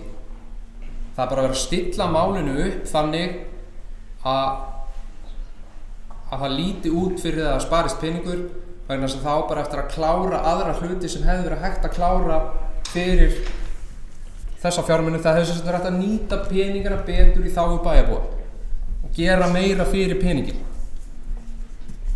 Það er það sem við erum að benda hér á í þessar umræðu og það er það sem við viljum að bæjarfulltrúar allir íhugi og skoði betur. Það að skila hér, standa hér upp í pontu og segja að við sem að skila hér mörg 100 milljón króna afgangi og bera sér á brjóstið og tala að þess vegna skilji maður reksturinn. Það er búið að vera að taka hér margar ákvarðanir til þess að hagræða í rekstrinum, til þess að það verði tekjuafgangur, til þess að sé borð fyrir báru og það á að halda áfram á þeirri braut vegna þess að þegar það var að taka svona ákvörðun til lengri tíma og vera að fjárfesta, þá skiptir svo miklu máli að það sé þá fjárfest þannig að það sé hægt að hagræða í rekstrinum og að sé tekið á sér skynsamlegastar ákvarðanir, vegna þess að til lengri tíma þá mun koma í ljós hvort að þetta sé dýrara eða ódýrara eða hvað þetta kostar, og það er það sem skiptir svo miklu máli, að það er verið að reka sveitarfélagi til fram í tíman líka. Við erum að taka ákvarðanir sem skipta máli fram í tíman líka. Þetta er stefnumótandi ákvarðanir fram í tíman, þetta er stórar ákvarðanir. Þetta er stór ákvörðun fram í tíman og þess vegna er mikilvægt að vanda sig vel, og þá þarf að hugsa mörg ára aftur í tíma, jafnvel 20 ára fram í tíman.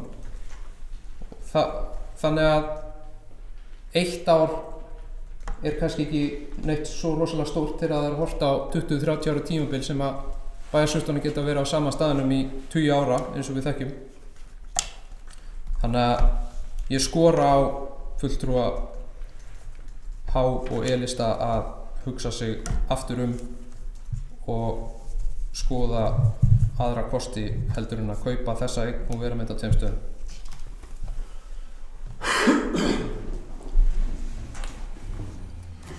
Já, ég þakka Trausta Hjaltarsyni fyrir.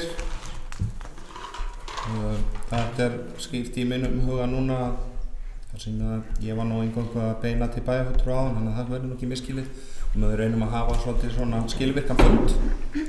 Það snerist það en ég heyri það núna að það er vilji til þess að þeir sem hér sitji og bæjarbúar heyri eitthvað sem hefur verið rætt áður, þannig að það er allavega voru skýrt í mínum huga. En orðið er laust undir þessari tillögu áfram. Hildur Sólveig Sigurðardóttir, ekki svo vel.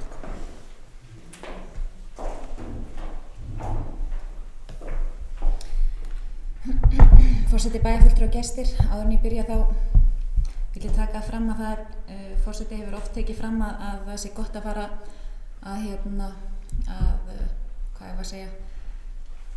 gera umræðuna styttri eða skilvirkari eða annað, og er það væntanlega að vísa til þess að honum finnst bæjarfulltrúar minnihlutans vera farin að tala of lengi eða of mikið eða í einhverjum málþófi eða hvað svo sem það er, en við höfum bara sjálfsagðan rétt og samkvæmt sveitarstjórnarlögum höfum við rétt á að ræða þessi málefni, þannig að ég bara vona að menn séu ekki ítrekkað að reyna að biðja bæjarfulltrúum að stytta mál sitt eitthvað frekar. En undirritað ætla að leggja fram bókun, hún er svo hljóðandi. Undir hana rita allir bæjarfulltrúar Sjálfstæðisflokksins. Ákvörðun sem þessi er ótímabær. Í minnisblaði til bæjarfulltrúa varðandi kostnað eru útreikningar og valmöguleikar ófullnægjandi. Auk þess er ekki búið að bera saman framtíðar ekstra kostnað mismunandi valmöguleika sem gerir skuldbindandi ákvarðanatöku vegna framtíðar húsnæðis bæjarskrifstofa afar óskynsamlega. Bókun lýkur.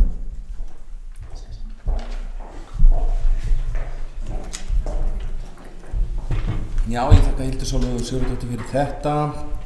Þetta bæjarfulltrúar, þó ég sé nú að reyna að beina því til þeirra að við svona höfum þetta skilvirkt, þá held ég að bæjarfulltrúar hafi nú alveg orðið vitna því að ég hef nú verið mjög sveigjanlegur hvað var það tíma og fleira. Og það eru allir í bæjarstjórn sem sitja við sama borð í því. Þannig að meira að segja hef ég gleymt því að setja klukkun í gang með þess að líka. Þannig að ég held áfram að aðeins að gleyma mér, en ég ger ekki sömu mistökin aftur. Við erum undir 3. dagskrárlið, svo að það sé nú alveg á hreinu. Það er komið bókun og mér heyrist þetta nú vera svona, það er allavega enginn sem hefur gefið merki. Já, Eyþór Harðarson, gjörðu svo vel.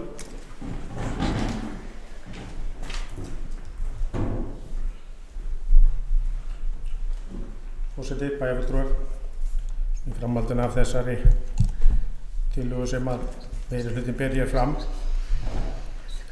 og komið að þeim punkti sem ég kannski var að vonast til að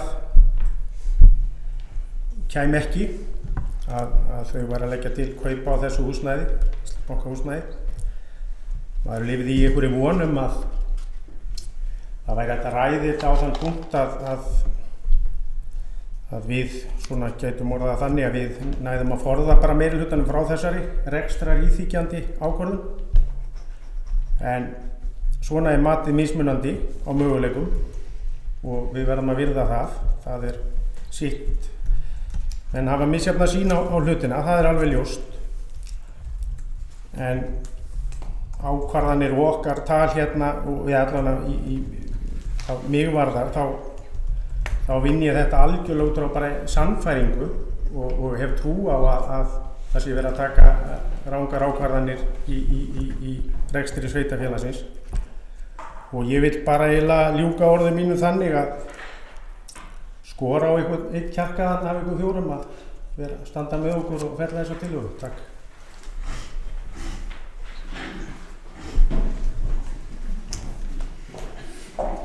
Ég þakka Eyþóri Harðarsyni fyrir þetta. Ef það er enginn sem biður orði núna þá ætla ég held ég bara að með það að fá aftur Íris Róbertsdóttir, hversu vel.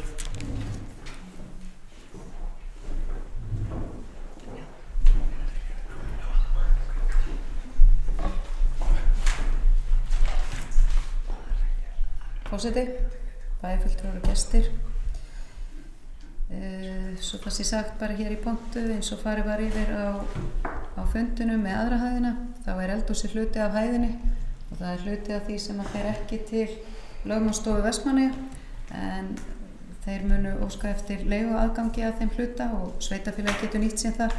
Ástæða fyrir það var keypt líka eða var inn í þessum pakka að þetta var allt selt í einum pakka eins og framkom á fundinum. Þannig að þetta er til staðar, spurningin er bara það er hægt að nýta það eða það er ekki hægt að nýta það, það er hægt að leigja það og það er ákveðin teikn á lofti með það en varðandi það sko með að þetta sé búið að taka annarkvort er þetta búið að taka á skamman tíma eða við erum búin að taka allt á langan tíma í þetta að engar ákvarðanir hafa verið teknar þegar við tókum við þessu var seinkað en samt eigum við að bíða af því það liggja ekkert á og það er farið hérna yfir og talað að við séum að verið sé að laga Rauðagerði hvaða ákvörðun sem eru tekin og eins og tillagan sem liggur fyrir að kaupa húsnæði Íslandsbanka þá eru talsvert margir mánuðir í að það húsnæði verði afhent og það er kannski verið að reyna að laga aðstöðu sem er alls ekki óþekkt hjá Vestmannaeyjabæ því að þegar bærinn tekur ákvörðun að fara, það sem átti upphaflega bara að vera 2 ár, að fara í það að flytja stjórnsýslu og fjármálasviði á aðra hæðina í Landsbankanum sem að kom nú upp hérna áðan ætti kannski að kaupa, ég bara væri allan ekkert mjög spennt fyrir því, ég veit ekki hvernig við ættum að leysa lyftumálun og það þar, ef öll starfsemin ætti að fara á allar 3 hæðirnar. En og þá voru eitt talsverðum fjárhæðum eins og ég sagði á hann búið að eiga húsnæði fyrir 15 milljónir. Það voru teknar 3 milljónir í að gera þetta skrifstofuhæft. Það voru teknar rúmar 8 milljónir í að gera Rauðagerði hæft til þess að hægt var að vera með bráðabirgða skrifstofu þar. Þrátt fyrir það var ekki klárað að koma til starfsmannunum fyrir. Þannig þetta hefur nú svolítið verið þegar neyðin kennir naktri konu að spinna, þá er verið að reyna að grípa inn í, en auðvitað er það aldrei gott að þurfa að gera hlutina til bráðabirgða. Ég held við getum bara öll verið sammála það, en það þarf bara stundum að gera það. Og við erum ekkert fyrsti meirihluti bæjarstjórnar sem að gerir það, tekur ákvarðanir til að reyna að bæta, eða hjá einhverju fyrirtæki eða hverjum sem en auðvitað myndi maður alltaf vilja að maður væri að gera hlutina til framtíðar. En ég er með bókun, með leyfi forseta. Meirihluti á H-lista telur að húsnæðismál sveitarfélags þurfi að skoða heildstætt enda afar mikil uppbygging í gangi. Það er hvorki viljinn stefna meirihluta bæjarstjórnar að safna húsum.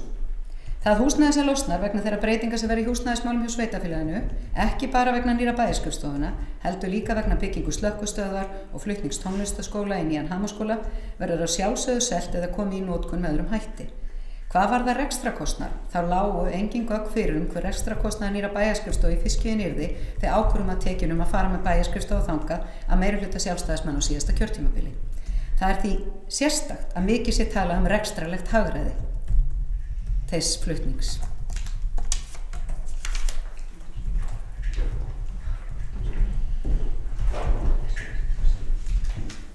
Já, ég þakka Íris Róbertsdóttur fyrir þetta. Það eru báðar þessar bókanir færðar til bókar. En svo voru upplesnar, okkur hefur borist allavega fyrri bókunin og ég á von að seinni bókunin berist okkur líka. Það hefur gengið ágætlega hvað það varðar, en við erum undir þessum þriðja lið húsnæðismál. Nú ef þetta er orðið fulltæmt að ræða þessa tillögu þá held ég að sé fátt annað en að ganga til atkvæða það. Og jafnframt gerir ég ráð fyrir að það verði fundarhlé, stutt matarhlé í framhaldi við klárum þennan þriðja lið. Er ykkur að biðja orðið, Njáll Ragnarsson? Nei, Njáll Ragnarsson var að gera sig líklegan hér til þess að vera tilbúin að koma til ræðustól. Svo er ekki. Það er enginn sem gefur mig merki ennþá það, þannig að þessi tillaga sem var upplesin og ég kannski les hana bara aftur. Tillaga sem hér var lesin upp áðan er að meirihluti E&H-lista leggur til að starfsemi umhverfis- og framkvæmdasviðs verði komið fyrir í gamla ráðhúsinu ásamt stjórnsýslu og fjármálasviði bæjarskrifstofuna sem þegar liggur fyrir ákvörðun. Jafnframt leggur meirihluti til að gengið verði að lokatilboði Íslandsbanka kaup á húsnæði bankans við Kirkjuveg og hluti þess seldur til félags í eigu lögmannsstofu Vestmannaeyja samkvæmt samkomulag þar Starfsemi fjölskyldu- og fræðslusviðs verði komið fyrir á jarðhæð hússins við mat og kostnaði við einstaka valmöguleika, það er kaup á húsnæði, endurbætur, breytingar og aðlögun af starfsemi fjölskyldu- og fræðslusviði er ljóst að kaup á húsnæði Íslandsbanka er besti kosturinn. Aðgengi á húsinu gott og fjöldi bílastæði við það. Nægt pláss er á jarðhæðinni og tiltölulega auðvelt að aðlaga húsnæði að starfsemi fjölskyldu- og fræðslusviðs. Kjallarann er hægt að nýta undir munageymslu fyrir söfn bæjarfélagsins. Hægt er að koma starfsemi fjölskyldu- og fræðslusviðs fyrir í húsnæðinu á skömmum tíma þar sem ekki þarf að ráðast í mikla breytingar. Með þessari ráðstöfun sparast 200 milljónir samkvæmt minnisblaði framkvæmdastjóra umhverfis- og framkvæmdasviðs bæjarins. Ekkert húsnæði í eigu bæjarins stendur tómt í dag utan húsnæði þriðju hæðar fiskiðunnar sem er aðeins fókalt. Fyrir er starfsemi eða önnur nýting á öllu húsnæði bæjarins. Mikilvægt er að það húsnæði sem er í eigu bæjarfélags verði komið í sölu eða aðra ráðstöfun með leið og það losnar sem hlut aðeins starfsemi bæjarfélagsins. Bæjarstjórn felur bæjarstjóra að ganga frá kaupsamningi húsnæði Íslandsbanka við Kirkjuveg byggt á samkomulagi aðila. Þeir bæjarfulltrúar sem er þessu samþykki gefa mér atkvæðamerki. Það eru 4 bæjarfulltrúar, þeir bæjarfulltrúar sem eru á móti. Það eru 3 bæjarfulltrúar, þannig að þessi tillaga er samþykkt. Að þessu sögðu Forseti. Og bera fram bókunni. Trausti Hjaltarsson, gjörðu svo vel.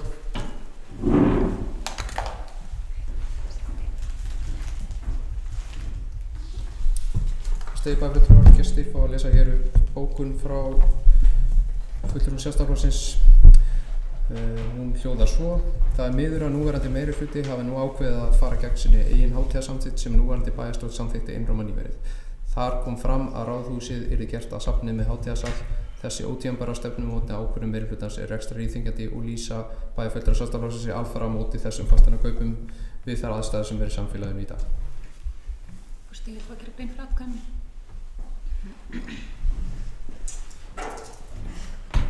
Hér hefur verið upplesin bókun, verðum samþykkt eins og hann er upplesin. Hildur Sólveig Sigurðardóttir.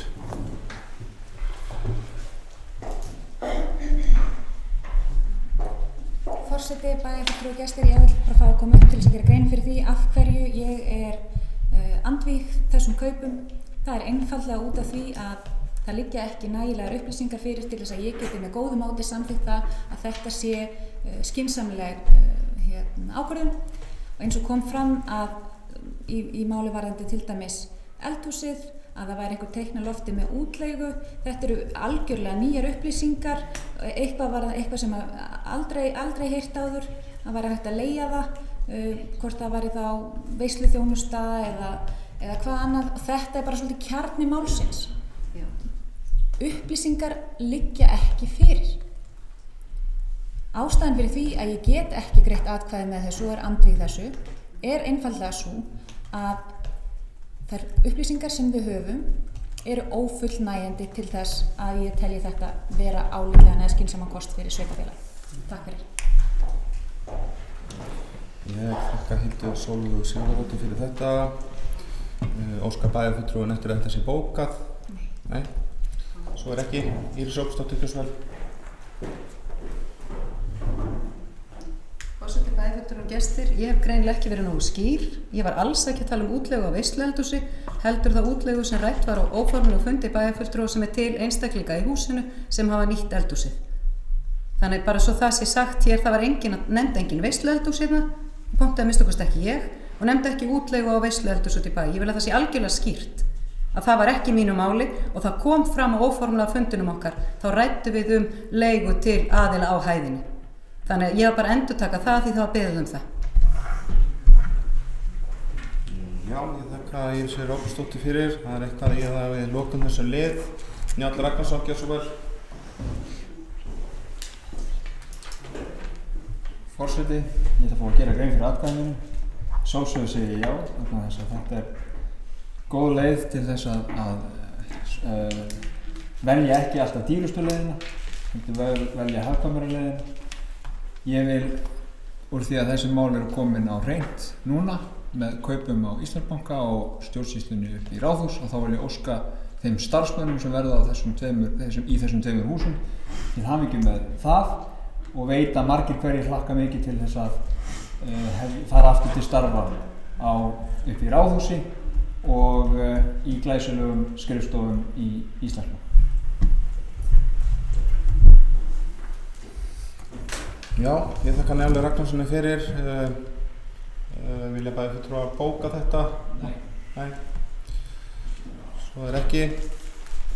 Þá er þetta tæmt. Við höfum lokið dagskrárlið nr. 3 sem er húsnæðismál Vestmannaeyjabæjar. Klukkan er núna 19:45. Tökum stutt fundarhlé, kannski 10 mínútur. Og eftir að við hefum fundið aftur þá tökum við til dagskrárlið nr. 4.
sögu.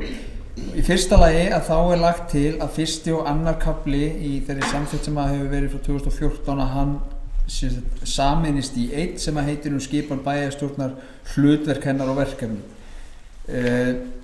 Það síðan tekið þarna og bæjarfulltrúar munu sjá það þegar renni yfir þetta, það breytt úr sveitarfélagi í bæjarfélag, okkur þótti það nú eðlilegra, en að öðru leyti þarna verið að hringla til með textan, taka greinar sem voru í öðrum kafla og færa þær upp í þennan fyrsta kafla og í rauninni ekki neina stórvægilega breytingar þar á að öðru leyti. Í nýrri 5. grein, og við tölum þá nýja 5. grein, að þá talað að taka þar út skal kjörtímabil þeirra vera hið sama og bæjarstjórnar. Það var í rauninni þetta forseta, eins og við gerðum hér í upphafi þessa fundar, þá kusum við forseta og varaforseta, en nú í rauninni kjörtímabil forseta það sama og bæjarstjórnar, þannig að við þurfum þá ekki að vera að kjósa aftur og aftur forseta, þó að sjálfsögðu ef að forseti nýtur ekki lengur traust þá hægt að skipta að sjálfsögðu. Staðsetningin á fundum bæjarstjórnar samkvæmt nýrri 7. grein var tekin út, það er að segja að það má funda í rauninni hvað sem okkur dettur í hug, hvort sem það borð í Herjólfi eða upp í Eldheimum eða inn í Landlist eða niður í Stafkirkju eða hvað sem það í rauninni tekið út og sömuleiðis tímasetningin á fundunum, það er að segja klukkan 18, en það er þá vald forseta að búa til fundaráætlun sem á þá að standa við, og þetta gert í samræmi við aðrar sambærilegar bæjarmálasamþykktir sem við fórum í gegnum.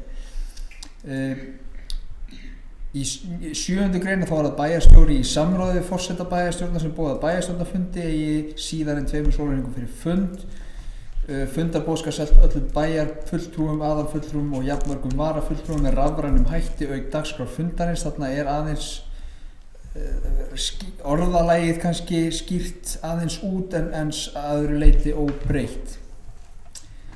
Bæjar- og sveitarfélag síðan kemur inn í 9. grein, þá kemur inn vefsíða Vestmannaeyjabæjar sem að telst fullnægjandi auglýsing, það er að segja ákvörðun sé tilkynnt íbúum bæjarfélagsins svo sem á vefsíðu Vestmannaeyjabæjar. Að öðru leyti koma þarna inn orðalagsbreytingar og ekkert kannski ástæða til þess að vera að fara eitthvað sérstaklega yfir þær nema að þá koma einhverjar spurningar. Það eitt sem við gerðum líka var að taka út maður, aðalmaður, varamaður, var skipt út fyrir fulltrúa. Við lásum þetta svolítið með svona kynjaglerugum. Bæjar- og sveitarfélags, síðan kemur ný klásúla inn í 13. grein, inn í fyrsta málslið 13. greinar fundarsköp og ritun fundargerða.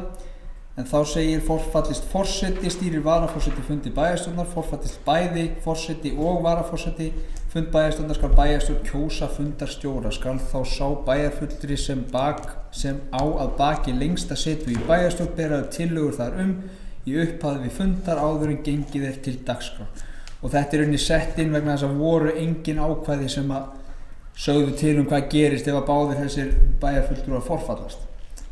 Í öðrum kafla þessara nýju 13. greinar að þá gerð mikil breyting sem þýðir að allt það sem snýr að ritun fundargerða hreinlega tekið út. Það engin ástæða til þess að hafa þetta inni, en ritun fundargerða bæjarstjórnar skal að öðru leyti fara eftir leiðbeiningu ráðuneyti sveitarstjórnarmála ritun fundargerða sveitarstjórnar og svo vísað í sveitarstjórnarlög, og þetta bara töldi hópurinn algjörlega fullnægjandi að hafa í samþykktinni, þannig að hún styttist töluvert við þetta.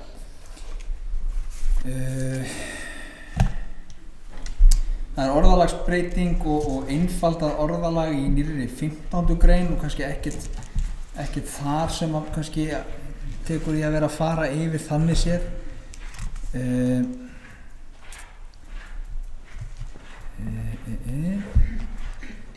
Við höldum áfram.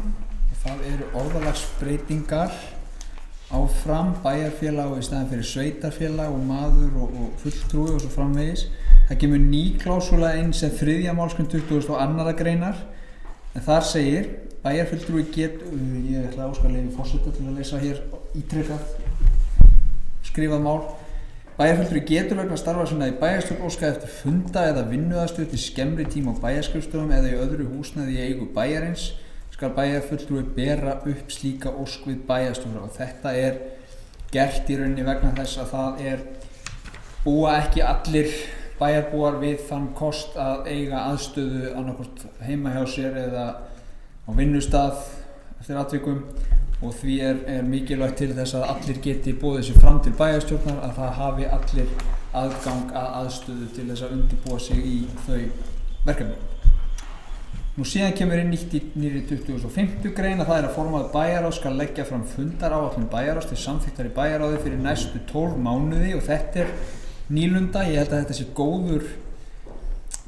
góð viðbót til þess að allir geti skipulagt sig, að sjálfsögðu geta síðan orðið breytingar, en þetta er allan það sem er unnið með, og svo ef það komi þá upp einhver atvik þar sem þarf að hnika til og færa fundi, þá er það náttúrulega gert, en þetta er bara mjög mikilvægt og gott atriði.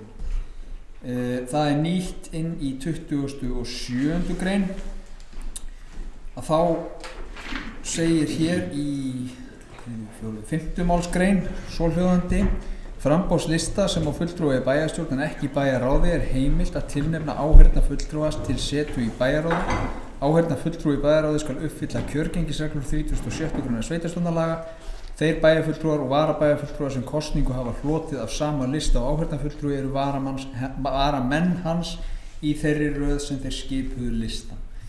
Þetta hefur ekki verið þetta með áheyrnarfulltrúana, en við þekkjum þetta úr fjölmörgum og öðrum sveitarfélögum að þá þetta inn í bæjarmálasamþykkt, í sveitarstjórnarlögum og svo framvegis, þannig að þetta bara teljum við góð viðbót.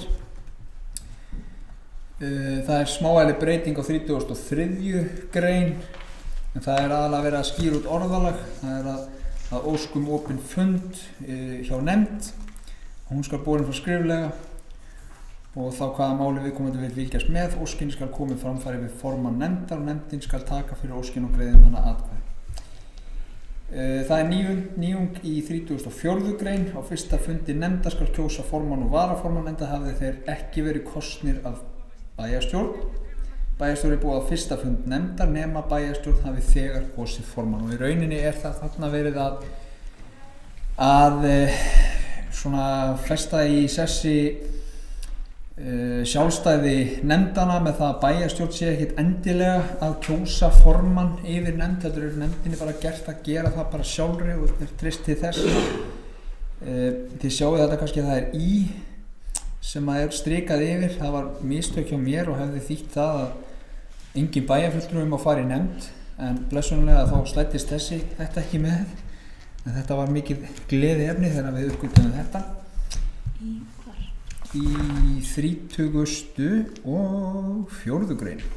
Enda hafi þeir ekki verið kosnir í bæjarstjórn, enda hafi þeir ekki verið kosnir af bæjarstjórn, sem að hefði gert bæjarstjórn mjög og nefndir í rauninni sett þeim afar strangar skorður. Og svo sjáum við þarna orðalagsbreytingar í þessum greinum sem á eftir koma, og það er töluverð breyting á 42. grein, en þó ekki. Það er rauninni einfaldað aðeins þessa nefndir og þessi ráð. Kemur nýjar málsgreinar þarna í upphafi, en það sem að þurfti að gera þarna var að hreinsa svolítið til. Það er ekki verið að leggja til neina breytingar á ráðum eða hlutverkum ráða, en það er lagt þarna til 5 aðalfulltrúa og 5 til vara í þessi 4 stóru ráð. Og svo kemur það eftir því hlutverk og verkefni þeirra ráða er fjallað í erindisbréfi til ráðsins. Það er að segja bæjarstjórn, að hún í rauninni setur ráðunum verkefni og skrifar þeim bara þetta er það sem við viljum að þið gerið, og þá kemur það fram í erindisbréfi til allra þessara ráða. Að öðru leyti er ekki mikil breyting þarna á önnur en erindisbréfin. Það er síðan tekið út og einfaldað bæði C-liðurinn, aðalfundur samtaka sunnlenskra sveitarfélaga, sem hét Samband sunnlenskra sveitarfélaga, en það er í rauninni aðal- og varafulltrúar, þannig að ef að samþykktir samtakana breytast, að þá þarf ekki að breyta bæjarmálasamþykktinni í kjölfarið, þannig að bara tala um aðal- og varafulltrúa og svo framvegis. Og sama á við almannavarnanefnd, aðal- og varafulltrúa,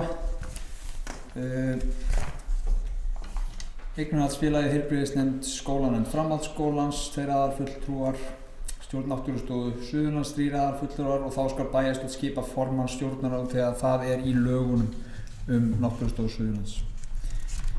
Stjórn Stafkirkju samkvæmt einhverjum máldaga og í öllum þessum greinum að þá er vísað í lögin, þannig að það er þá hægur leikur að flétta upp bara hvað er að skipa marga þarna og þangað og þá er því bara flett upp í þessum lögum og svo reglugerðum og að í þessu tilviki máldaga sem ég bara hafði aldrei heyrt áður. Það var svolítið umræða stjórn Herjólfs ohf. En það í rauninni kom að því að það er í rauninni verkefnabundin nefnd ef að mér minnir rétt og heyrir ekki inn í bæjarmálasamþykkt en heyrir í síðan samþykktum félagsins að þá er þar talað að hver á að skipa þá stjórn, þannig að það kemur þá ekki og heyrir ekki inn í þennan kafla. Og svo kemur nýr E-liður, nýr D- og E-liður, vona ég sé að fara rétt með aðra nefndir sem stofnað að verða og ekki þar undir og svo verkefnabundna nefndir sem bæjarstjórn og bæjarráð geta skipað til að vinna afmörkuðum verkefnum. Umboð slíkra nefnda fellur sjálfkrafa niður við lok kjörtímabils bæjarstjórnar eða fyrr ef verki nefndarinnar er lokið. Bæjarstjórn getur afturkallað umboð slíkra nefndar hvenær sem er. Ég held að sé ástæðulaust að vera að útskýra þetta eitthvað nánar. Það er breyting á 47. grein sem er ráðningu annarra starfsmanna. 45. greinin tekur á ráðningu í æðstu stjórnunarstöður, það er að segja bæjarstjórn ræður starfsmenn í æðstu stjórnunarstöður í bæjarfélaginu, það er að segja framkvæmdastjóra, fagsviða og veitir þeim laust frá stjórnum nema á annan veg sem mælt í lögum og reglugerðum. Og svo er það 47. greinin að þá er breyting sem felur í sig það að framkvæmdastjórar sviða og forstöðumenn stofnana eftir atvikum annast ráðningu annarra starfsmanna. En þetta var sem sagt bæjarstjóri og það er bara taldi hópurinn eðlilegra að þetta heyri undir verksvið framkvæmdastjóra sviða eða forstöðumanna stofnana eftir atvikum. Bæjarstjóri til að mynda að ráða starfsmannin í íþróttahús, það er ekki eitthvað eðlilegt og gerir ekki og hefur held ég aldrei gert, bara svo það sé nú sagt.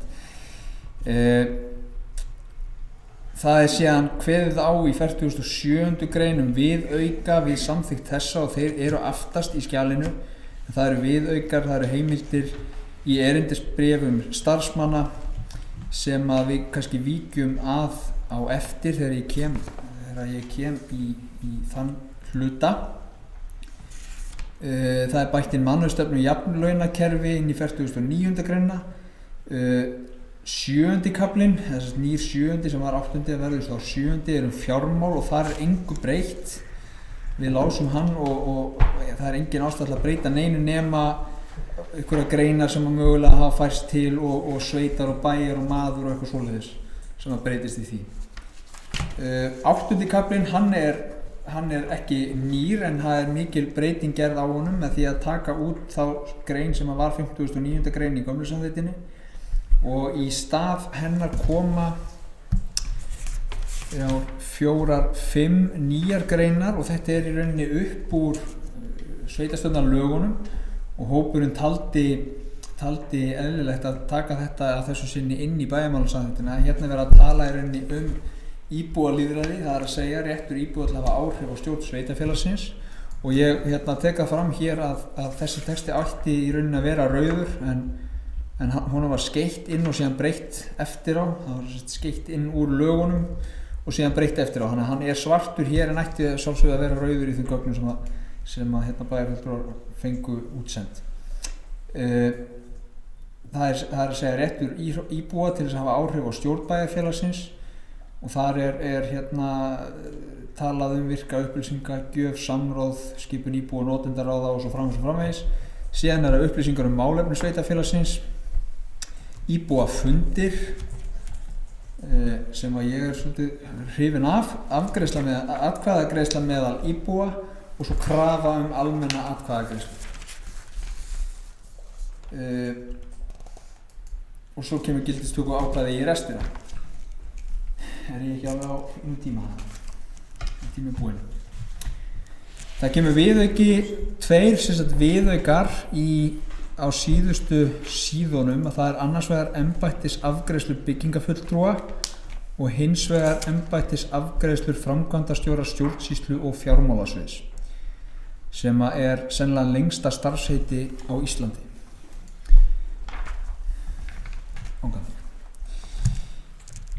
Það eru við byggingafulltrúan og Jóna Sigríður Guðmundsdóttir bæjarfulltrúi þekkir þetta náttúrulega miklu betur en ég, að það eru þarna heimildir til þess að afgreiða minniháttar mál, skulum við segja, án þess að það komi til kasta umhverfis- og skipulagsráðs, og svo eru, eins og við höfum svo sem rætt í bæjarráði, embættisfærslur framkvæmdastjóra stjórnsýslu og fjármálasviðs sem að snúast það að rekstrarleyfi og svona starfsmannamál sem að hafa komið fyrir bæjarráð, að þá erum við að fela í rauninni bæjarritara að klára þau án þess að þau þurfa að vera tekin fyrir í ráðinu.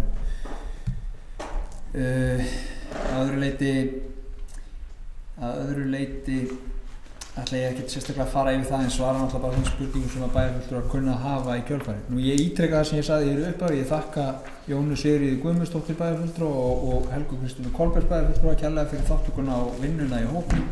Það var góð vinna, góður andi, vinnan gekk vel, það var öll ágreiningsmál voru bara lögð til hliðar og gott samstarf í hópnum. Ég sömuleiðis þakka framkvæmdastjóra fjármála og stjórnsýslusviðs fyrir sína vinnu, hann ritaði fundargerðir og hélt utan þessa vinnu. Sesselja Árnadóttir kom inn á fundi hópsins á ákveðnum tímapunkti, held ég oftar en einu sinni, og til hennar var leitað til ráðgjafar og ég færi þessu fólki að öllu mínar bestu þakkir fyrir þeirra framlag.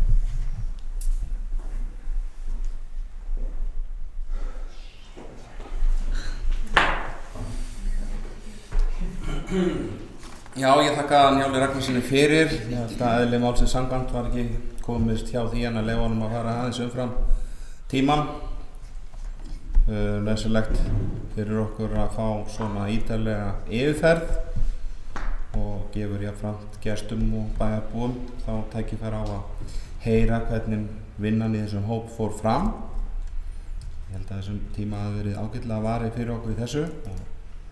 Með leyfi varaforseta þá ætla ég að bara fá að þakka hópnum jafnframt fyrir. Það er margt áhugavert og margt gagnlegt þarna sem að hefur komið inn. Það hefði jafnvel mátt koma fyrr inn og ég heyri það að Cecilia jafnframt vön í þessu að aðstoða bæjarfélagið þessu, þannig ég held að það hafi verið afar gagnlegt líka. Ég hef ekki heyrt annað en að vinnan í þessum hóp hafi bara gengið vel, þannig að það er gaman að heyra það líka. En orðið er laust undir þessum lið ef að bæjarfulltrúar vilja ræða þessar breytingar á bæjarmálasamþykktinni. Hildur Sólveig Sigurðardóttir, gjörðu svo vel.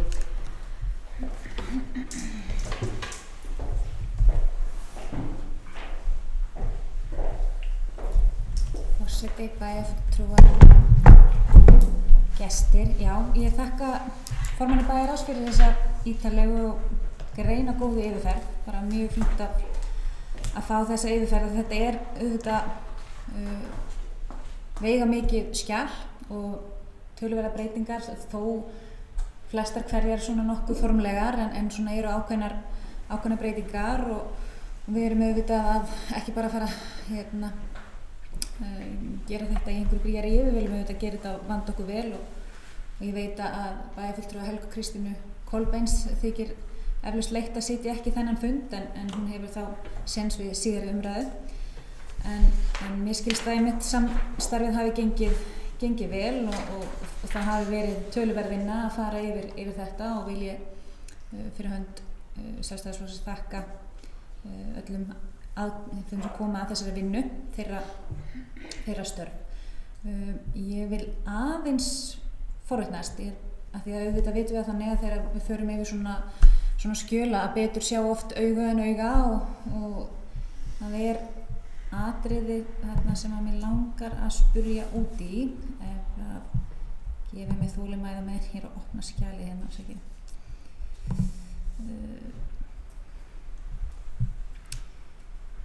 Já, bara svona eins og ég segi, við erum auðvitað eftir að taka svo umræðuna, við vísum þessu væntanlega svo núna eftir til síðar umræðu, erum ekki að fara að taka efnislega afstöðu til samþykktarinnar hér, en við mig langar að spyrja hérna út í 18. grein og ég bara spá hvort að þetta sé bara yfirsjón hafi bara fallið út eða hvort að það eigi að vera að í 18. greininni í málsgrein 2 kemur bæjarfulltrúi skal eiga eðlilegan aðgang að skrifstofu og stofnunum bæjarfélagsins í þeim tilgangi að kynna sér starfsemi bæjarfélagsins og rekstur. Í fyrrum bæjarmálasamþykkt að þá er nær samhljóða málsgrein nema þar kemur fram að bæjarfulltrúi skal eiga eðlilegan aðgang að skrifstofu starfsmönnum og stofnunum bæjarfélagsins í þeim tilgangi að kynna sér starfsemi bæjarfélagsins og reksturs. Þannig ég ætlaði bara að forvitnast hvort þetta væri ekki bara yfirsjón og hefði fallið niður eða hvernig, hvort það væri verið að leggja til að þetta orð falli þarna út. Að öðrum breytingum að þá áhugavert eins og þetta með skipun Herjólfs-OHF. Mér skildist á viðræðum mínum við okkar fulltrúa í þessari nefnd að einmitt tíður ráðgjafi Sesselja Árnadóttir hafi einmitt tekið fram að þetta hafi ekki verið nauðsynlegt að hafa skipanina af því að það lægi hlutarins eðli að bæjarstjórn ætti að skipa í stjórn Herjólfs. Þannig að ég vildi bara svona aðeins vita hvernig sú umræða hefði farið fram. Já, varðandi önnur mál þá kannski helst já,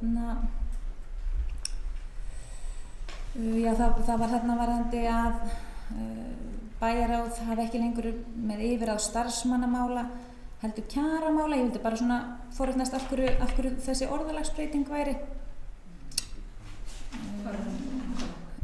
Það er þá 28. Þannig að ég ætlaði bara já, vildi kannski beina þessum svona til að byrja með spurningum. Takk fyrir, kærlega, takk fyrir góða vinnu.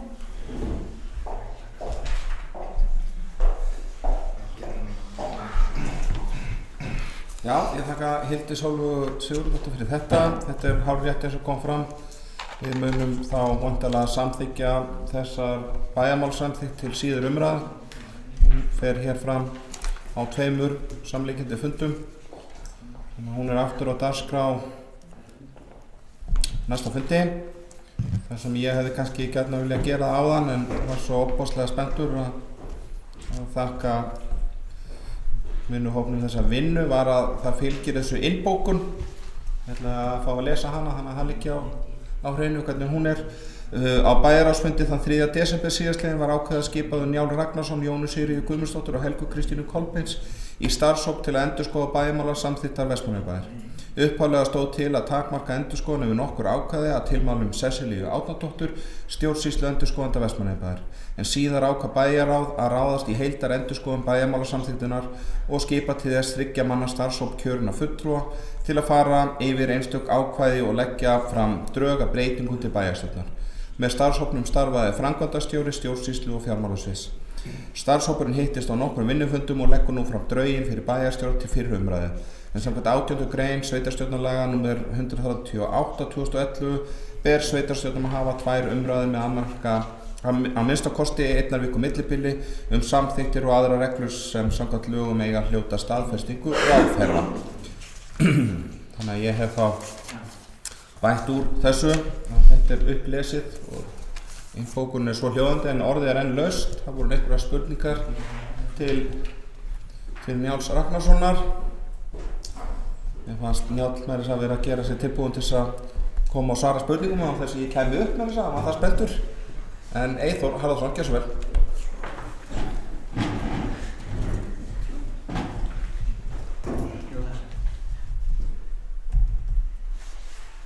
Forseti, bæjarfulltrúar.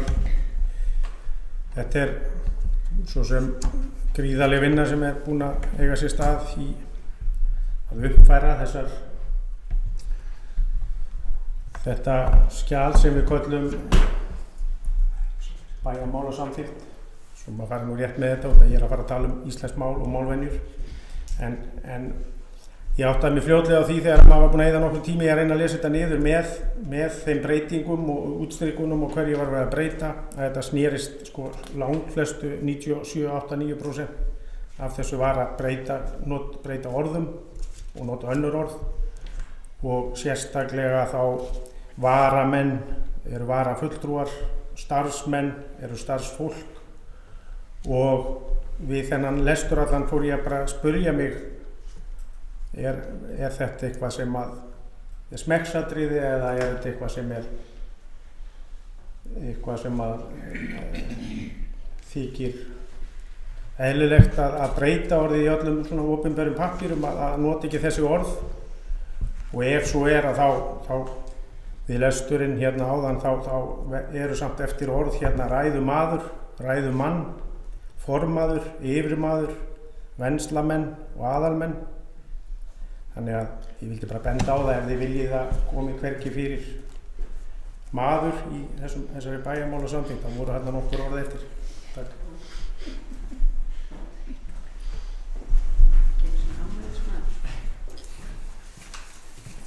Já, ég þakka Eyþóri Haraldssoni fyrir. Það er alltaf Stórt mál. Ég hef áður sagt á mun áfram segja það er alltaf gaman að hafa Eyþór Haraldsson á greina fundi. Það kemur skemmtilegu vinkill oft upp í þessu. Þannig að þetta er áhugavert. En Njáll Ragnarsson, gjör svo vel.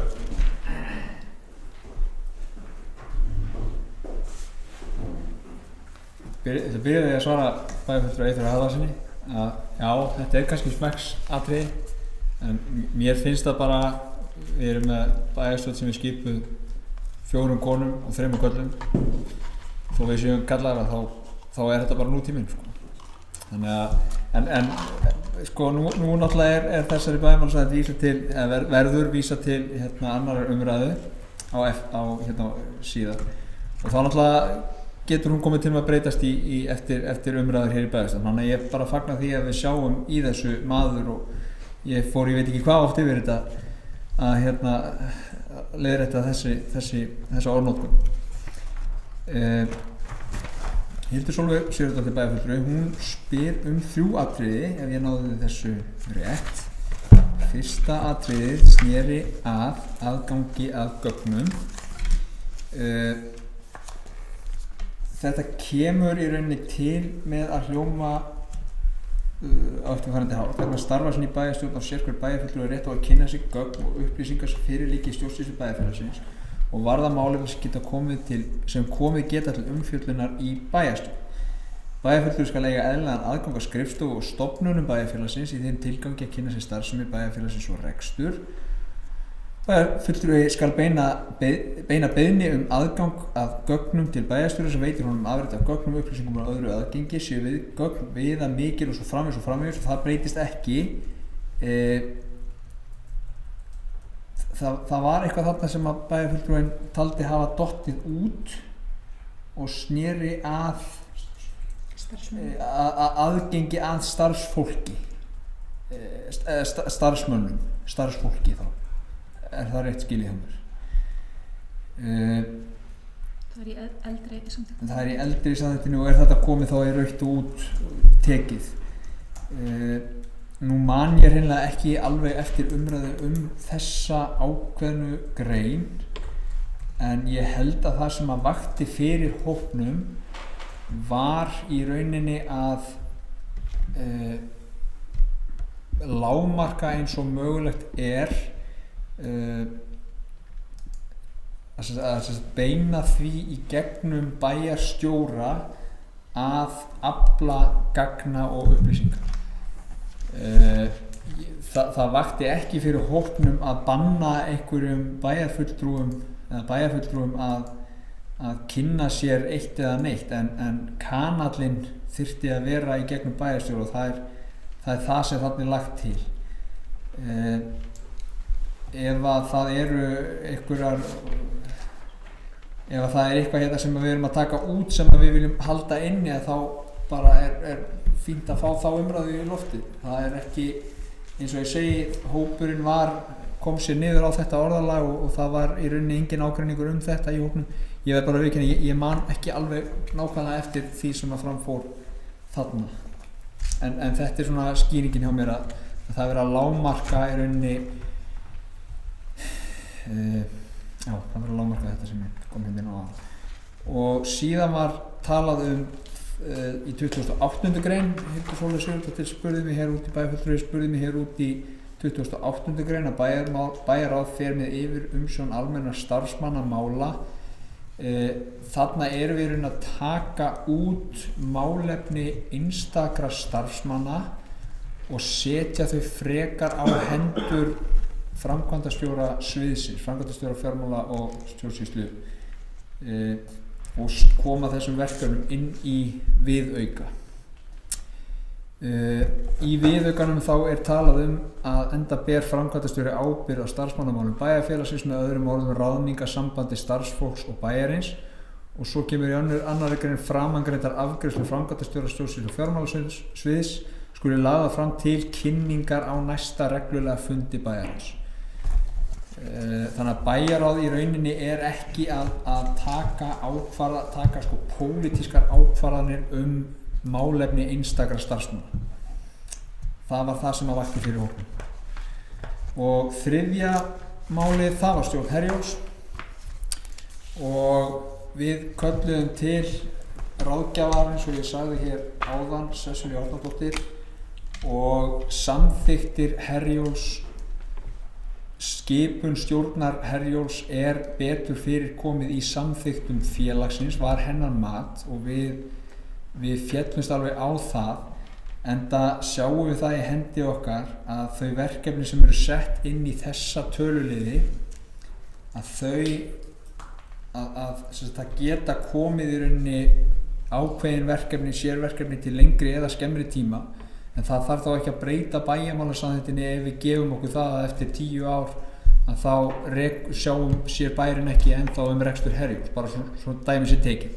Þannig að það var nú rökin fyrir því að setja þetta ekki inn í þennan texta, heldur vísa þarna bara í það sem kemur fyrir í einhverjum lögum eða reglum og láta það koma þarna inn sem hún nefndur ráð en það sem eru tilfallandi verkefni að þau séu ekki tíunduð þarna á þessum stað.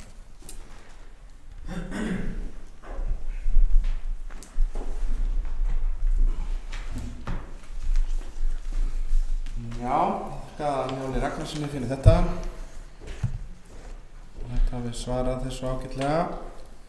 Það var bæjarfulltrúi Njáll Ragnarsson svo spenntur að koma og svara að hann gleymdi ávarpa forseta en þetta getur nú komið fyrir hjá öllum. En Trausti Hjaltason, gjörðu svo vel.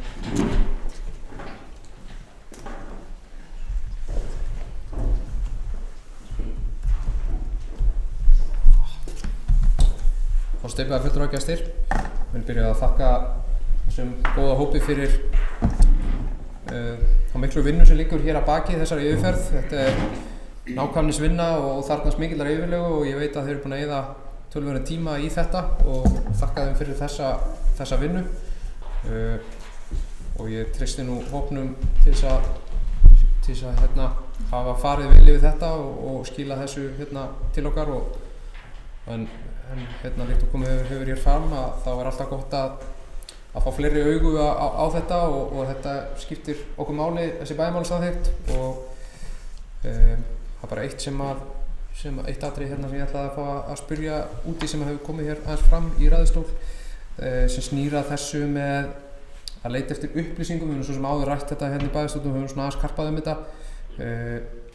Þýðir þetta þá að formenn ráða, ef ég skildi rétt, þurfa þá formenn ráða að beina spurningu sinnum til bæjarstjóra eða mega þeir að leita til starfsmanna sveitarfélagsins beint og ef svo mega þá bæjarfulltrúar að leita til starfsmanna beint eða hvernig þetta vegna þess að minn skilningur hefur alltaf verið sá að það hefur bara skapast hefð fyrir því að bæjarfulltrúar hafa getað leitað til þeirra starfsmanna bæjarins sem eru með svörin og óska eftir þeim upplýsingum sem á þarf að halda og það hefur bara gengið vel og verið ekkert vandamál.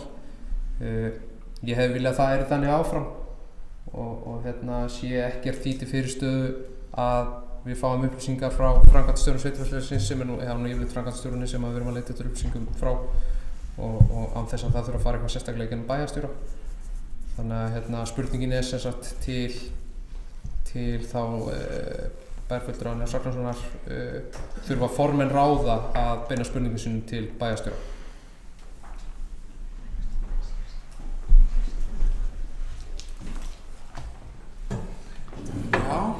Ég þakka Trausta Hjaltarsyni fyrir. Þetta held ég ákaflega gagnleg umræða sem hér fer fram.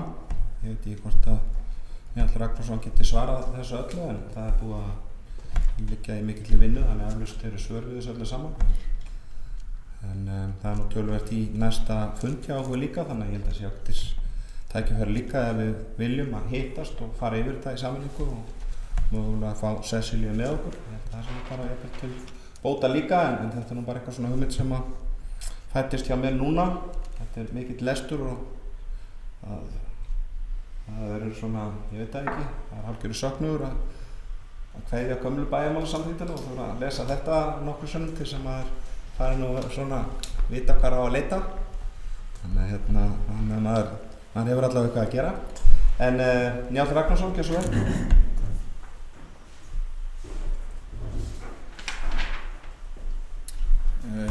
Forseti og ég biðst velvirðingar á því að hafa ekki ávarpað forseta hér áðan.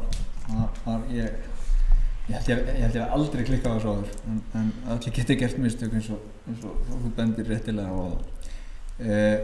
Varðandi þessa 18. grein sem er nefnd aðgangur á gögnum að þá er í rauninni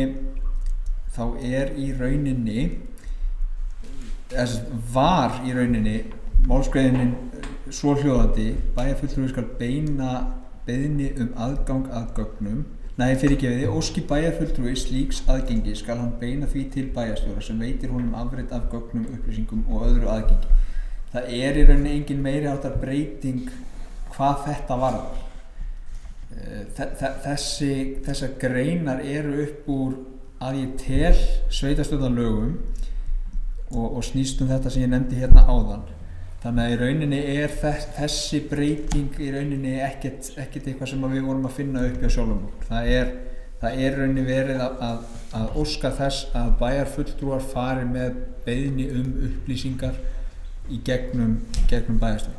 Og úr því að það var spurt formenn nefnda hér áðan, þá eru náttúrulega starfsmenn sem að heyra undir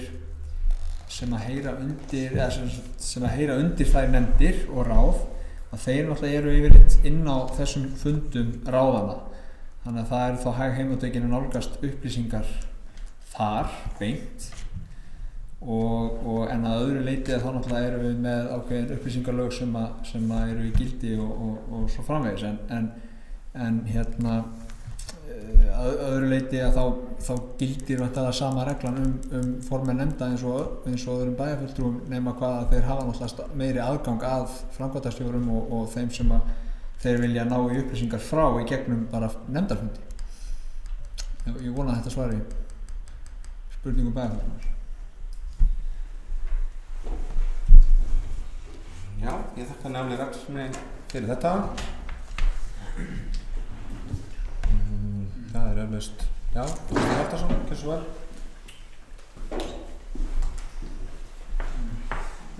Forseti bæjarfulltrúar, nei, þetta svarar ekki spurningunni og er ekki sama grein, við erum ekki að tala um sömu grein.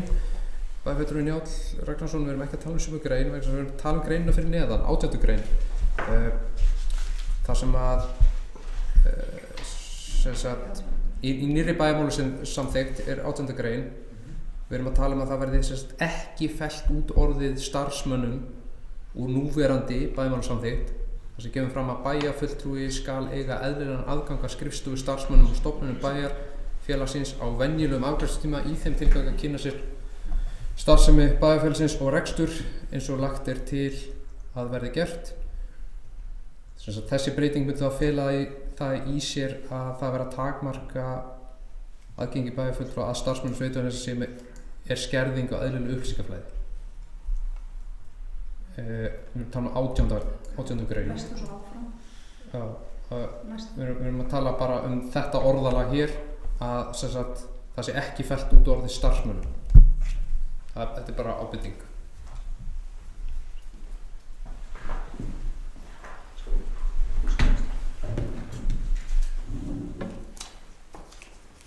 Já, ég þakka Trausta Hjaltasyni fyrir þetta. Hildur Sólveig Sigurðardóttir, ég held að sé ágætt að safna saman spurningum.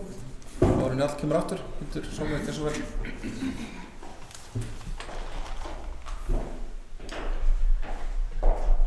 Já, forseti, bæjarfulltrúar og gestir. Fín umræða sem á sér stað hérna. Þakka Njáli Ragnarssoni hans skýringar við mínum spurningum, bæjarfulltrúa Njáli Ragnarssoni.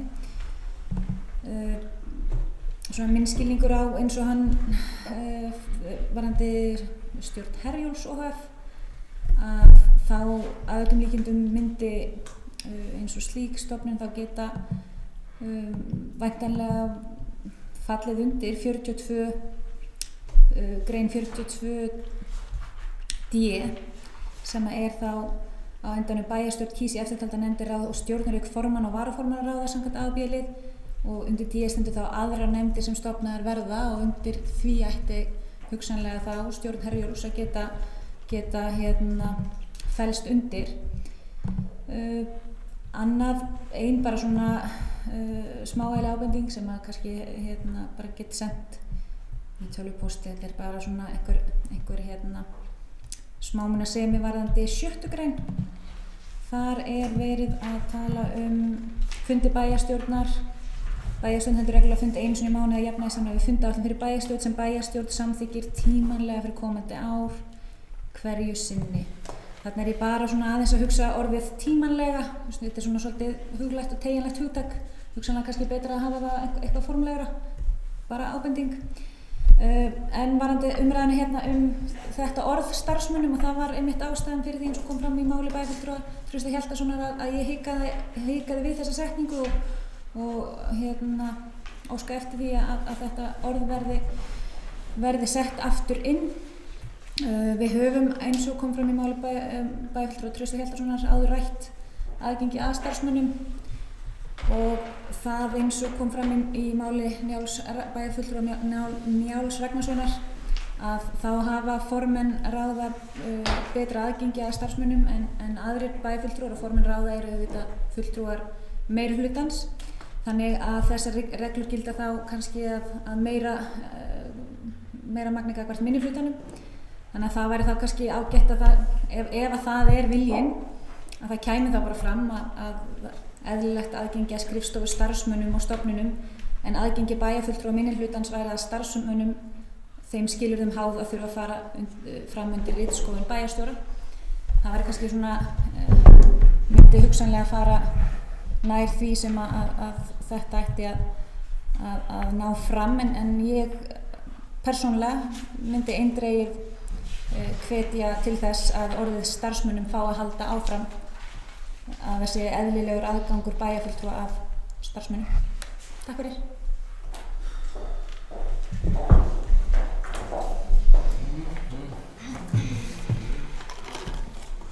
Já, ég þakka Hildi Sólveigu Sigurðardóttur fyrir þetta. Ég vil hvetja bæjarfulltrúa að endilega senda bara hópnum fyrirspurnir líka núna eftir fundin og fram að næsta fundi og sjá hvernig hópurinn vinnur úr þessu. Það eru fullt af tækifærum til þess að hittast og fara yfir þetta fram á næsta fundi.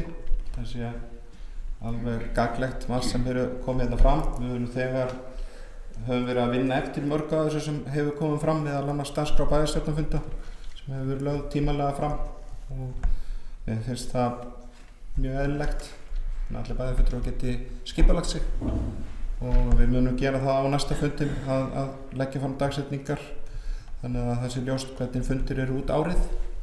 Þannig ég held að þetta er nú bara eitt af þess að við höfum verið að vinna eftir og er ákaflega gagnlegt en Njáll Ragnarsson, gjörðu svo vel.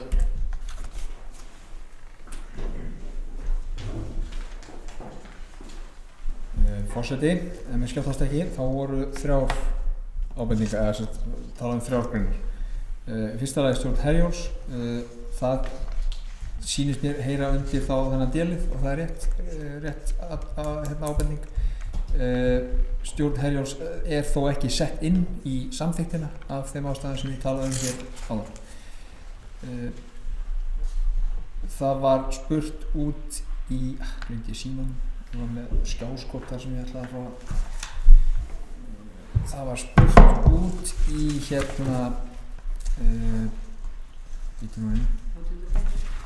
já, og svo ætla að klára því. Svo var það herður, það var 18. greinin og 7. greinin. Nú ég alveg ruglaður í umræðinu. 7. greinin. Tímanlega, já. Já, og já. Tímanlega, þetta kannski svolítið loðið og kannski full loðið, ég get tekið undir það. En sjálfsagt að endurskoða það eins og bara þetta allt saman. Þetta er allt þetta breytingunum háð. Og hvað var aðgangi að gögnum, að þá í rauninni það sem verið að gera hér í rauninni orðrétt upp úr sveitarstjórnarlögum. Í 20. og 8. grein sveitarstjórnarlaga að það segir með leyfi forseta aðgangur að gögnum og þagnarskylda vegna starfa sinna í sveitarstjórn á sérhver sveitarstjórnarmaður rétt á að kynna sér gögn og upplýsingar sem fyrir liggja í stjórnsýslu sveitarfélagsins og varða málefni sem komið geta til umfjöllunar í sveitarstjórn. Sveitarstjórnarmaður skal eiga eðlilegan aðgang að skrifstofu og stofnunum sveitarfélagsins í þeim tilgangi að kynna sér starfsemi sveitarfélagsins og rekstur.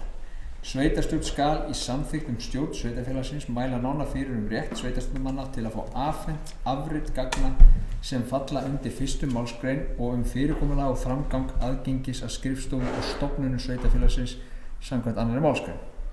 Sveitarstjórnarmenn skulu geta trúnaðar það sem þeir verða áskynja í starfi sínu og leynt á að fara samkvæmt ákvæðum 10. kafla stjórnsýslunnar. Þannig að það sem þarna í rauninni nær orðrétt upp úr lögum. Og ég svo sem nefndi það hérna áðan, þetta starfsmönnum, ég lít ekki svo á að það sé verið að banna bæjarfulltrúum með þessu að tala við starfsmenn bæjarins. Það er ekki eitthvað sem að vaki fyrir hópnum með því að leggja þetta svona fram. En það sem verið að gera að það verið að lágmarka í rauninni það verið að lágmarka það að það sé verið að hvernig get ég orðað þetta? Það verið að lágmarka í rauninni að vera að taka, fyrir það fyrst að vera að taka lagagreinina nánast orðrétt inn í samþykktina til þess að lágmarka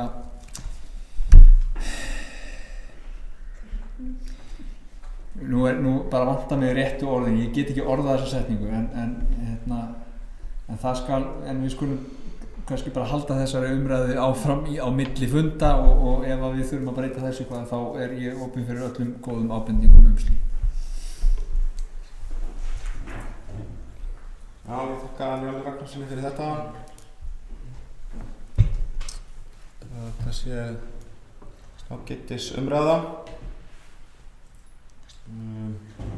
Ég held að þessi umræðan þetta sé nú verða nokkuð full time. Við höfum eins og áður segir því tækifæri til þess að fara yfir þetta. Má ég koma öxtu bara? Ég vil vekja athygli bæjarfulltrúa á því að Njáll Ragnarsson bæjarfulltrúi sendi líka tillögu á þriðjudaginn, viðauka tillögu.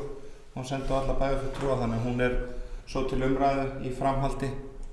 Svo samkvæmt almennum fundarsköpum þá afgreiðum við þessa tillögu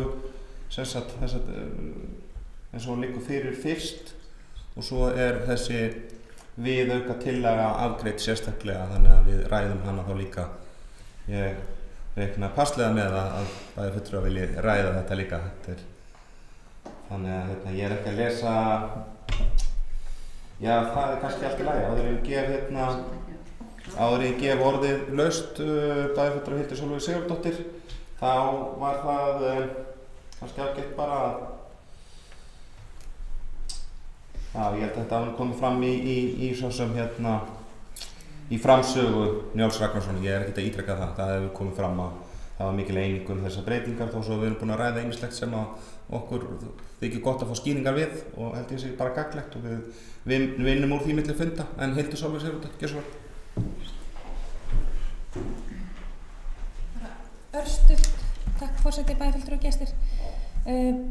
Kannski bara ítreka það auðvitað eðlilegt og nauðsynlegt að við förum eftir lögum og reglum og séum að setja þær orðalag þess inn í bæjarmálasamþykktina, en ítreka það að við höfum auðvitað ansi gott svigrúm til að gera bæjarmálasamþykktina að okkar eigin, þannig að við höfum vald og möguleika á að sníða hana eftir okkar stakki, ekki þannig að bara þess sem að ráðuneytið setur okkur, þannig að bara það komið skýrt fram og ég fagna því líka bara að formaður bæjarráðs taki undir málflutning minnum að skipun stjórnar falli undir lið 42D.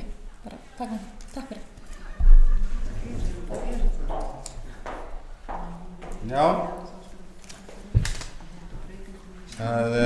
Þakka Hildur Sólveig Sigurðardóttir fyrir þetta.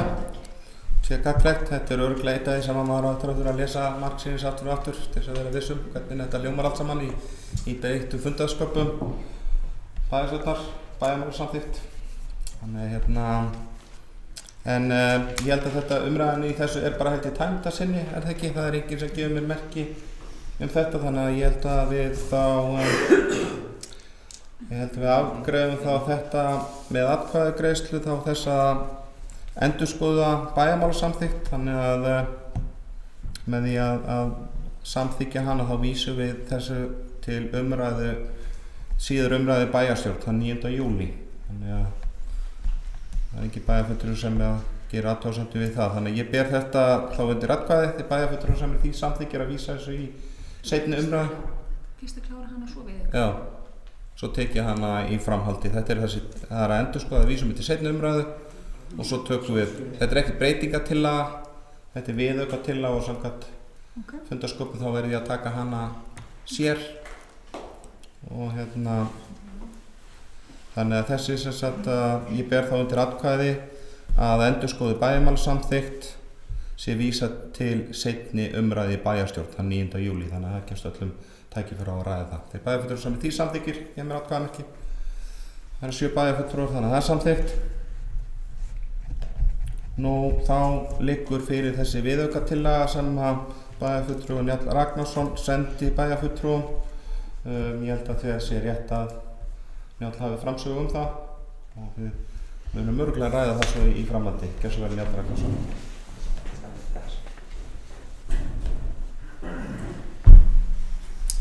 Forseti, líkt og ég greindi frá áðan að þá var vinna hópsins með þeim hætti að allur ef að uppkom ágreiningur einhver mál og þá voru þau bara lögð til hliðar að það var leyst eða klárið með öðrum hætti. Yfirleitt gátum við nú talað okkur niður á niðurstöðu og í sumum af þeim greinum sem að ég las upp áðan að þá var búið að ræða sig niður á eitthvað og það er bara hið besta mál, en ég nefndi það við hópinn á síðustu fundum hans að ég vildi svona kanna hug þeirra í hópnum til þess að fjölga bæjarfulltrúum í bæjarstjórn Vestmannaeyja, og eftir að hafa rætt það svona lítillega að þá komst ég að því að það voru svona uppi ákveðnar efasemdir þetta, þannig að ég hugsaði þá með mér og tilkynnti þeim það að ég myndi þá taka það bara upp og bera það upp í bæjarstjórn hvort að það væri stemning fyrir því. En tillagan sem sagt, hún er þá svo hljóðandi: Bæjarstjórn Vestmannaeyja samþykkir til viðbótar við þau drög sem liggja fyrir fundinum breytingu á 1. grein samþykktar stjórn og fundarsköp Vestmannaeyjabæjar þannig að kjörnum fulltrúum í bæjarstjórn Vestmannaeyja fjölgi úr 7 í 9. Og ég skrifaði síðan í framhaldinu svona ákveðna greinargerð og hugleiðingar með sem að þessu tengdu, og ég ætla að fá að lesa hana hér upp og þetta er nú komið hérna til allra bæjarfulltrúa. Hún er svo hljóðandi: Bæjarstjórn Vestmannaeyja hefur verið skipuð 7 fulltrúum allt frá kosningum 1994 þegar bæjarfulltrúum var fækkað úr 9 í 7 en fyrir þann tíma höfðu bæjarfulltrúar í Bæjarstjórn Vestmannaeyja verið 9. Samkvæmt sveitarstjórnarlögum er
allra til þess að láta rödd sína heyrast.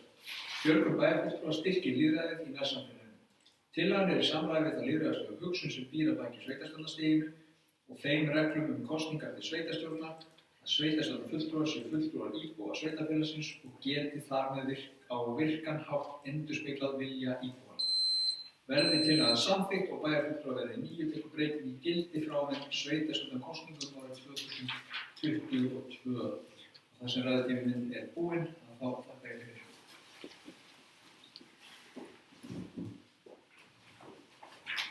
Já, ég þakka Njáli Ragnarssoni fyrir þetta. Orðið laust. Undir þessari viðauka tillögu. Þannig er mikið óvart að bæjarfulltrúar vilja ekki ræða þetta. Þannig að það var enga síður mjög skýrt. Og skýrt að fá þennan inngang á Njáli. Það er enginn sem hefur gefið mér merki að ræða þessa viðauka tillögu.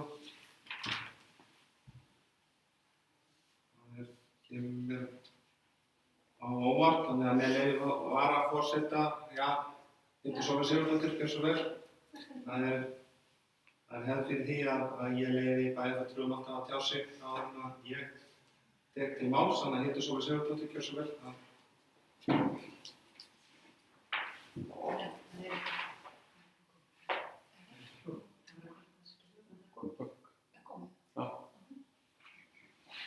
það sem er að reyna. Nei. Það segir það aftur. Ég er ekki búin að tala um það. Mér finnst málið samt að það eðlis að það er svolítið aðstæðan fyrir tíma. Já, mér finnst það eiginlega að það reyna að reyna. Hér berast upplýsingar það sem Njáll Ragnarsson hafi farið hér yfir á síðustu 5 mínútum hafi ekki skilað sér í útsendingu. Það var allavega hægt að setja á mælikvarða þannig að til þá sem mista því þá hringdi hér klukkan þannig að ræðutíminn rann út. Þannig að hann getur flett allavega sjálfa sig en ef að Njáll Ragnarsson bæjarfulltrúi er til í að taka þetta aftur, þá veit ég að það getur nú verið bara gagnlegt, er það ekki? Mér heyrst það allir bæjarfulltrúi og þeir vilji það. Þannig Njáll Ragnarsson, ertu til í það? Bótið dróður. Jósberg.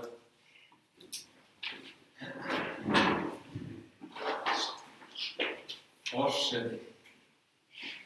Ég tala mikið í þessu lið en glaður skal ég endurtaka mig.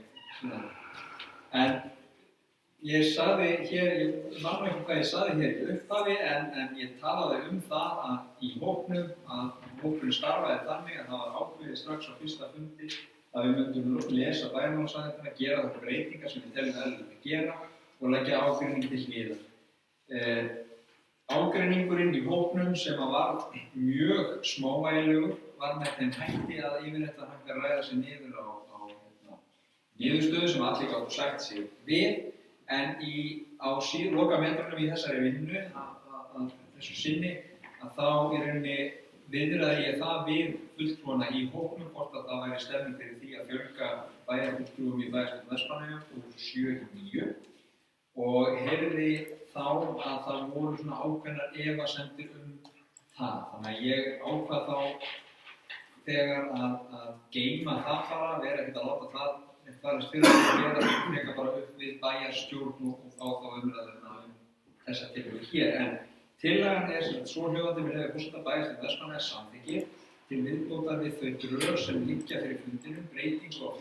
grein samþykktar stjórn og fundarstjórn Vestmannaeyjabæjar þannig að kjörnum fulltrúum í bæjarstjórn Vestmannaeyja fjölgi úr 7 í 9. Þessi tillaga hugmyndina sendi ég á bæjarfulltrúa hér þriðjudaginn og tillöguna sjálfa og þá greinargerð sem ég ætla að fara hér yfir afhengi ég hérna við upp á þessari fundar. Greinargerðin er þetta svohljóðandi með leyfi forseta aftur. Bæjarstjórn Vestmannaeyja hefur verið skipuð 7 fulltrúum allt frá kosningu 1994 þegar bæjarfulltrúum var fækkað úr 9 í 7. Tíma höfðu bæjarfulltrúar í bæjarstjórn Vestmannaeyja verið 9. Samkvæmt sveitarstjórnarlögum er sveitarfélögum í sjálfsvald sett hversu margir fulltrúar eru í sveitarstjórn en þó skal það vera innan ákveðinna marka. Séu íbúar í sveitarfélaginu á bilinu 2000 til 9999 skulu vera 7 til 11 aðalmenn í sveitarstjórn. Með því að fjölga í 9 er heimild laganna nýtt til hálfs. Íbúafjöldi í Vestmannaeyjum við lok fyrsta ársfjórðungs 2020 var 4370 og fjölgar ár frá ári. Myndin hér að neðan sýnir fjölda íbúa við lok árs 2019 og fjölda sveitarstjórnarfulltrúa í þeim sveitarfélögum sem búa í þessum sveitarfélögum sem eru á þessu með þennan íbúafjölda. Og svo er hér að auki súlurit sem sýnir fjölda íbúa per sveitarstjórnarfulltrúa. Í Vestmannaeyjum eru í dag 622 íbúar per bæjarfulltrúa og en að meðaltali eru í þessum sveitarfélögum 466 íbúar á hvern fulltrúa. Ef 9 fulltrúar skipuðu bæjarstjórn Vestmannaeyja væru 483 íbúar á hvern bæjarfulltrúa sem er eftir sem áður fyrir ofan meðaltal þessara sveitarfélaga. Færa má rök fyrir fjölgun bæjarfulltrúa og ætla ég að rekja nokkur þeirra hér. Dr. Gunnar Helgi Kristinsson hefur gert viðamiklar rannsóknir á sveitarstjórnarstiginu og telur að fjölgun sveitarstjórnarfulltrúa sé almennt talið styrkja lýðræði á sveitarstjórnarstiginu. Fyrir því eru nefndar ýmsar ástæður meðal annars með fleiri fulltrúum sé meiri möguleiki á að endurspegla félagslega skiptingu og hugmyndir kjósenda. Sömuleiðis má færa rök fyrir því að fleiri fulltrúar skapi skilyrði fyrir nánara samband milli íbúa og sveitarstjórnarfólks. Bent hefur verið á að fleiri bæjarfulltrúar séu hvati að fjölgun framboða og komi þannig í veg fyrir kerfi fárra en stórra flokka en slíkt pólitískt landslag hefur myndast hér á landi þó það hafi verið á undanhaldi á undanförnum árum í takt við þróun lýðræðis. Ljóst er að þessi aðgerð hefði það í för með sér að færri atkvæði í kosningum falli dauð niður eins og það er orðað þegar færri atkvæði þarf á bak við hvern kjósanda fulltrúa í sveitarstjórn. Þannig hafi fjölgun bæjarfulltrúa það einnig í för með sér að réttari mynd er gefin að vilja kjósenda en sem styrkir betra og sterkara lýðræði. Krafa nútímans er að kalla eftir sem breiðastri skírskotun á vettvangi stjórnmála hvort sem er að ræða samsetningu mismunandi aldurshópa, kynja, atvinnu, menntunar og svo framvegis. Hugsanlega kæmu fram í sviðsljósið framboð sem markvisst eru stofnuð til að tryggja raddir ákveðina hópa í bæjarstjórn, hópa sem í dag hafa ekki rödd. Sveitarstjórnarstigið er lýðræðislegur vettvangur og er kjörnum fulltrúum í sveitarstjórnum ætlað að endurspegla vilja íbúa. Eftir sem íbúum í Vestmannaeyjum fjölgar og fjölbreytileikinn eykst í samfélaginu er mikilvægt að bæjarstjórn tryggi tækifæri allra til þess að láta rödd sína heyrast. Fjölgun bæjarfulltrúa styrkir lýðræðið í nærsamfélaginu, tillagan er í samræmi við þá lýðræðislegu hugsun sem býr að baki sveitarstjórnarstiginu og þeim reglum kosningar til sveitarstjórna að sveitarstjórnarfulltrúar séu fulltrúar íbúa sveitarfélagsins og geti þar með á virkan hátt endurspeglað vilja íbúana. Verði tillagan samþykkt og bæjarfulltrúar verði 9 tekur breytingin gildi frá og með sveitarstjórnarkosningum árið 2022.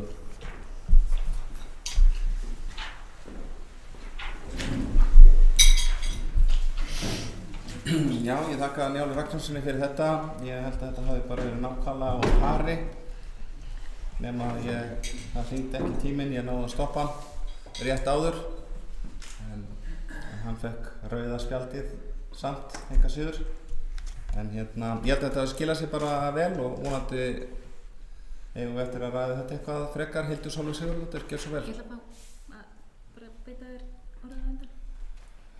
Það vill enginn taka til máls í þessu, þannig að það er áhugavert. Ég með leyfi varaforseta þá bara fagna ég þessari viðaukatillögu sem að Njáll Ragnarsson kemur hér fram með. Ég hef hugleitt þetta margoft og löngu áður en að ég tók sæti í bæjarstjórn. Það eru töluvert mörg ár áður og hefur svo sem alveg blundað niðri. Ég finnst Njáll Ragnarsson hafa bara lagt hér fram og sagt vel frá þessu hvað hann er að hugsa. Þannig að mér finnst það áhugavert. Það eru flest allir sem hafa eru komnir fram úr okkur í þessu. Þannig að ég held að þetta hljóta að vera eitthvað sem við viljum ræða frekar. En það var kannski svona helsta sem ég vildi segja til þess að byrja með á þess að ég ætlaði að móta hér umræðuna. Ég átti nú ekki vona því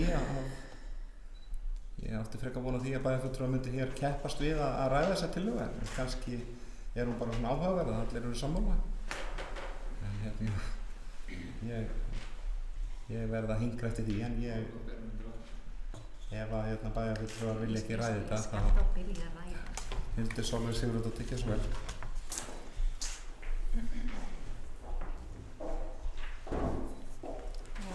Forseti, bæjarfulltrúar og gestir. Já, áhugaverð tillaga svo sannarlega sem er hér lögð fram af bæjarfulltrúa Njáli Ragnarssyni varðandi fjölgun bæjarfulltrúa úr 7 í 9. Greinilega búin að leggja vinnu og setjum við hér fínt fylgiskjal fyrir okkur í bæjarstjórninni til að skoða og lesa og bara hrósunum fyrir þau vinnubrögð. Mér þykir samt afskaplega sérstakt að við sátum öll 7 eins og búið að koma fram hér á mánudaginn og vorum að ræða hérna saman á óformlegum lokuðum fundi og þar var ekki minnst einu orði á þetta og ég spurði sérstaklega okkar fulltrúa í þessu varðandi þetta, hvort að þetta hefði staðið til, en þá var allavega þær útskýringar sem ég fékk að kannski ætti að bera þetta fram einhvern tímann á kjörtímabilinu. En allavega til hann komið fram, mjög áhugavert og eins og ég segi, ég hefði forvitnilegt að nú er í lagi að hafa þessa umræðu hér fyrir opnum tjöldum og og í gegnum beina útsendingu á meðan að hinn málin þurfti að greinilega frekar að ræða fyrir lokumdyrum, en allt góðu. Ég persónulega andvíg þessari tillögu. Ég andvíg henni á þeim forsendum að hún eykur títt umræddan kostnað og rekstrarkostnað við sveitarfélagið, þenur út stjórnsýsluna og það verður klárlega hærri launakostnaður. Varðandi auki lýðræði að þá má til dæmis minnast á aðferðir bæjarfulltrúa Sjálfstæðisflokksins við að auka valddreifingu og lýðræði innan sinna raða, að þá það meðvituð ákvörðun þeirra fulltrúa að taka til dæmis ekki sæti og þiggja ekki sæti í fagráðum sveitarfélagsins, heldur skipa aðra aðila inn í þau ráðunefndir til þess að víkka út þær raddir sem að við og þær skoðanir sem að við getum fengið að borðinu, en að sama skapi setur það auðvitað mikla kröfur á okkur bæjarfulltrúa að vera í góðum samskiptum við þessa fulltrúa. En fyrir mitt leyti að þá hefur þetta fyrirkomulag reynst afar vel við að auka valddreifingu og við að fá fleiri skoðanir að borðinu, og á sama tíma ekki kostnaðarfrekt og þessi tillaga formanns bæjarráðs. Þannig að ég bara hvet hann til að skoða það. Hvað annað varðar þá ég afskaplega lítið hrifin af því að vera að miða sig í sífellu við önnur sveitarfélög og sérstaklega hvað eitthvað svona varðar. Við höfum okkar sjálfstjórn og eigum að fylgja því hvað okkar sannfæringu, en ekki endilega bara að apa upp eftir því hvað allir aðrir að gera. Eins og ég sagði, kannski helsta ástæðan fyrir því ég myndi sjá þessu til fyrirstöðu auðvitað aukningin á launakostnaði sem að við þurfum þá að taka úr vasa íbúanna. Hugsanlega myndi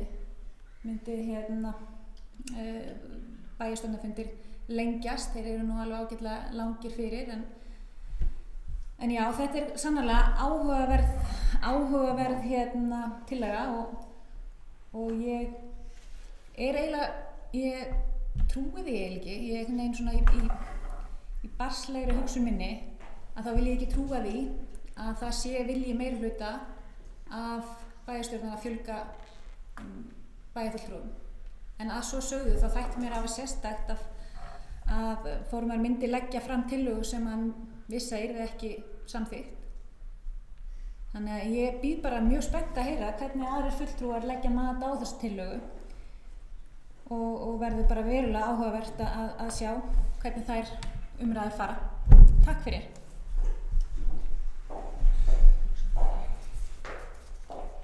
Já, ég þakka Hildi Sólveigu Sigurðardóttur fyrir þetta. Sannarlega mjög áhugavert. Það áhugavert ég gleymdi að setja klukkuna í gang. Þannig að Hildi Sólveigu Sigurðardóttir hefði grætt mikið ef hún hefði haldið áfram. En svona þetta nú bara stundum. Þannig að Íris Róbersdóttir, gjörðu svo vel.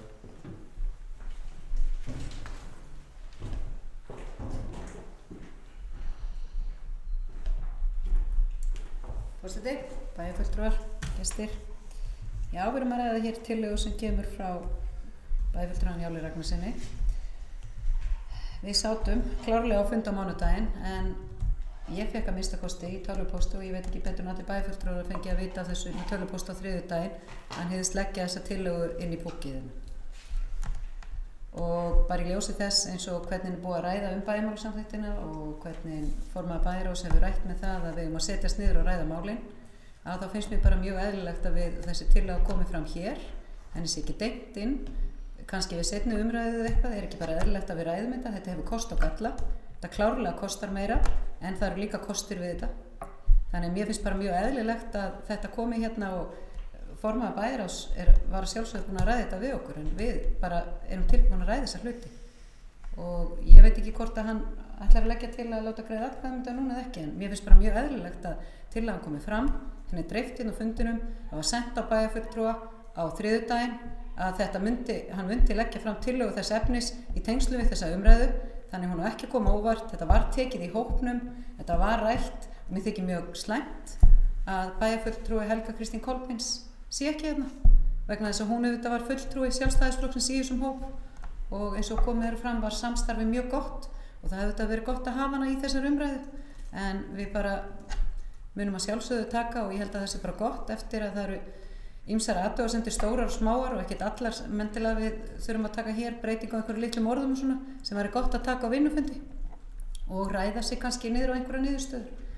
Þannig ég bara fagna öllum breytingum sem koma hérna fram og mér finnst bara eðlilegt að við ræðum þær. Og ég bara, eins og ég segi, ég vil bara þakka þessum hóp fyrir og það bara skiptir máli að það var margt í bæjarmálasamþykktinni sem að mátt alveg laga, mátt alveg taka til. Það voru ákveðnum stöðum þar sem var verið að vísa í lagateksta sem að breyttur og núna eru menn farnir að vísa í lagateksta eða í greinarnar, þannig ef að lagatekstin breytist en greinin er alltaf rétt, þú veist, þangað til að við þurfum að leiðrétta eða vísað í lögin og í grein þetta.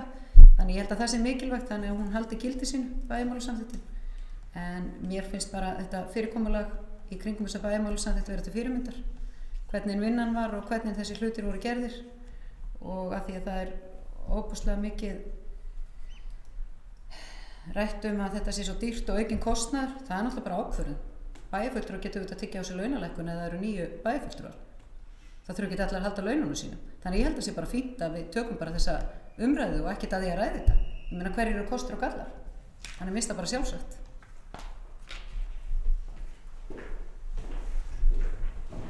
Já. Ég þakka Írsi Róbsdóttur fyrir þetta, vilja fleiri bæjarfulltrúar ræða þessa viðaukatillögu. Trausti Hjaltason, hvað segir?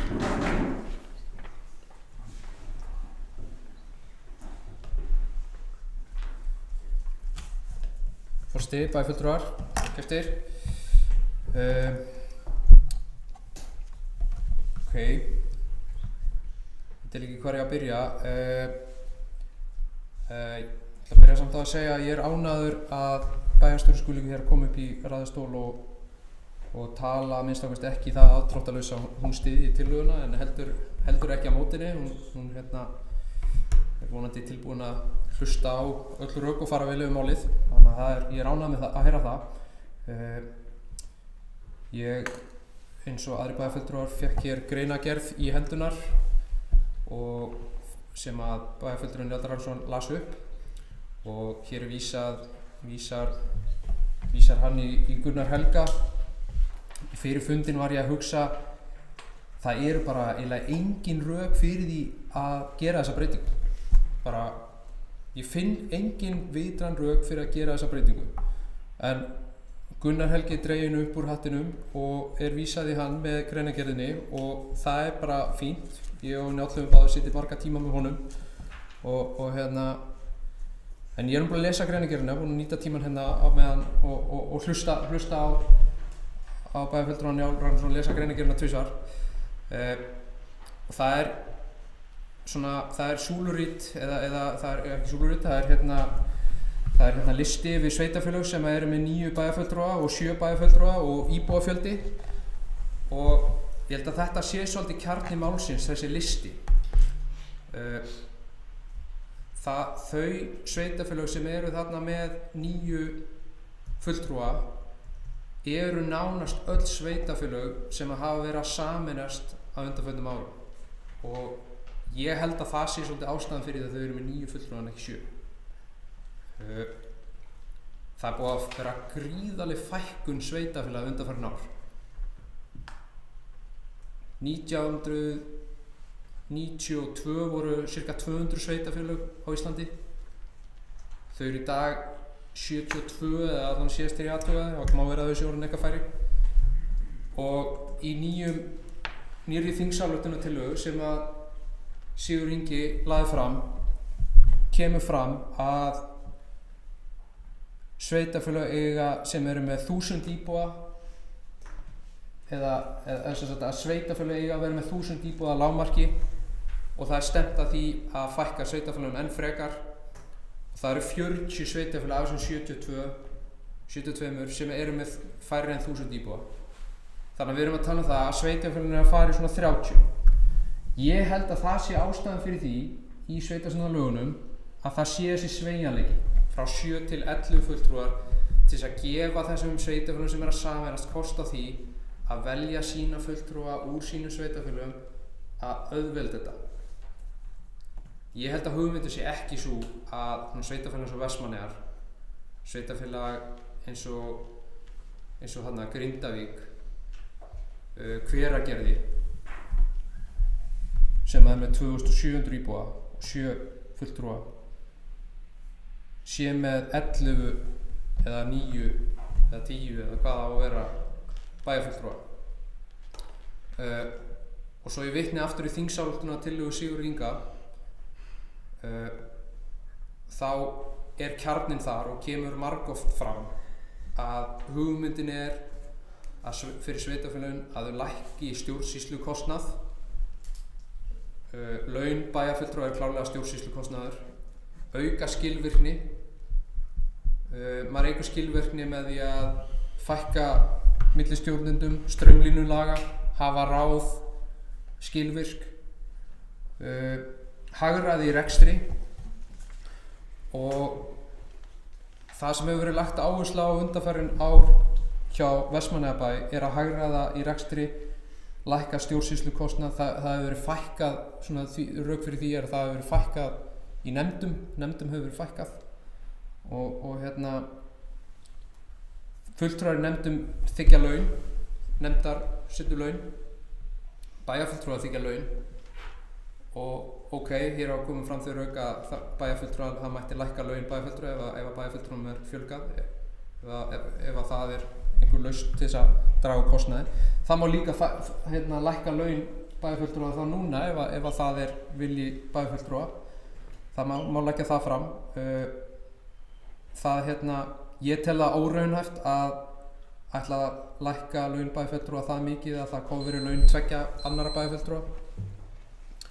En ég vil minna á það að það var fjölga fulltrúum í borgarstjórn og ég held að það getur nú flest allir verið sammála um að það var ekki farsælt að fjölga fulltrúum í borgarstjórn. Og ég leggst alfarið gegn því að fjölga bæjarfulltrúum upp í 9 úr 7. Ég held að það sé mjög óskynsamlegt.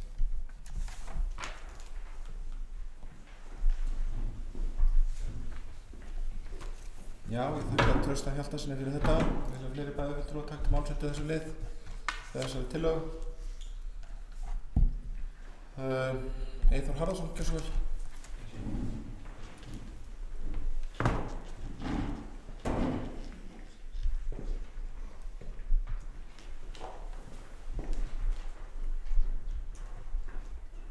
Forseti, góðir bæjarfulltrúar. Það segir nú ekki annað en bara lengi getur vont versnað. Þegar maður er búinn að fara í gegnum Íslandsbankamálið að fá þessa tillögu hérna inn á fundinn. Að fara úr 7 í 9. Maður átti nú enga von á þessu. Ég bæjarfulltrúa Njáll, hvað er blaðið okkar? Og stela því. Og ég veit alveg hvað Njáll heitir sko. Maður byrjar að horfa á blaðið, bæjarfulltrúi Njáll Ragnarsson. Honum var tíðrætt aukið lýðræði. Ég fekk engan búst þessa tillögu. Það er kannski verið betra að vera fleiri í bæjarstjórn, ég veit það ekki. En þetta er svona, ég er að fá oft gögnin svona frá þeim þegar ég segi þeim að ég fá ekki gögnin frá ykkur. Póstar og upplýsingar sem liggja fyrir bæjarstjórn. Þá hefur svona verið, þá er maður allavega ekki dottinn inn á neitt póstlista hjá okkur. En ég skil ekki alveg hvernig lýðræði verður aukið í bæjarfélaginu með því að hafa 9 bæjarfulltrúa frekar en 7. Og ég átti mig alveg á því að það þurfi færri atkvæði á hvern mann. En ég veit ekki hvað það hefur með aukið lýðræði að gera. Ég sé bara aukinn kostnað í þessu.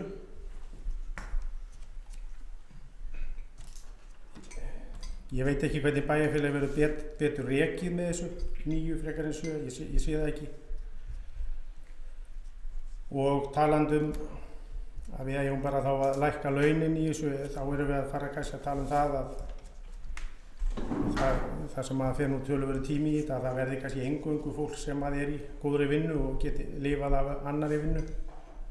Sem að svona fæla fólk frá þessu svona sem að hefur ekki lifibrauð af ykkur öðru, aðalifibrauð, eða sko algjörlega laus, eða svona það sem að þessa tekið skipti engu máli. Þannig að ég, greinagerðin sem hann vann með þessu, þetta ekkert margt, það er margt, það er svona, þetta ágætt til að skoða og tala um, en ég myndi ekki kjósa með þessari tillögu.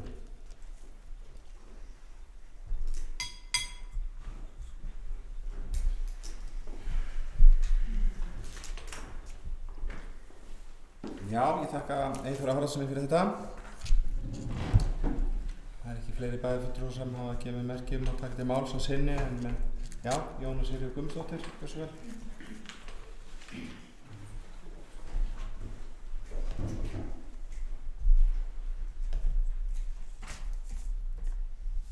Forseti, ég ætla nú að taka undir þessa tillögu, Jóni. Til þetta mikilvægt skref í að fjölga bæjarfulltrúum úr 7 í 9. Það eykur og styrkir lýðræðið og ætti með því að koma fjölbreyttari sjónarmiðum að. Og það er þannig að við vitum að þetta mun auka kostnað. En eins og einn ónefndur bæjarfulltrúi hefur sagt á fundum oft á tíðum hér, það var ekki hægt að setja verðmiða á lýðræðið.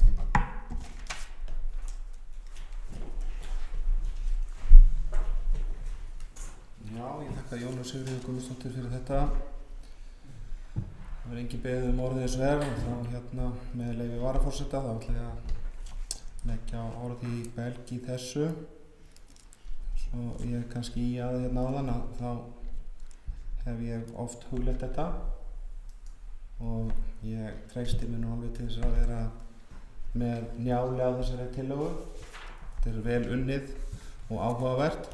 Þetta fylgir þessu eitthvað kostnaður og það er svo sem eins og bæjarstjóri Íris Róbsdóttir kom inn á áðan. Það má eflaust líka þegar vinnan dreifist á bæjarfulltrúa, þá má alveg skoða aðrar leiðir líka.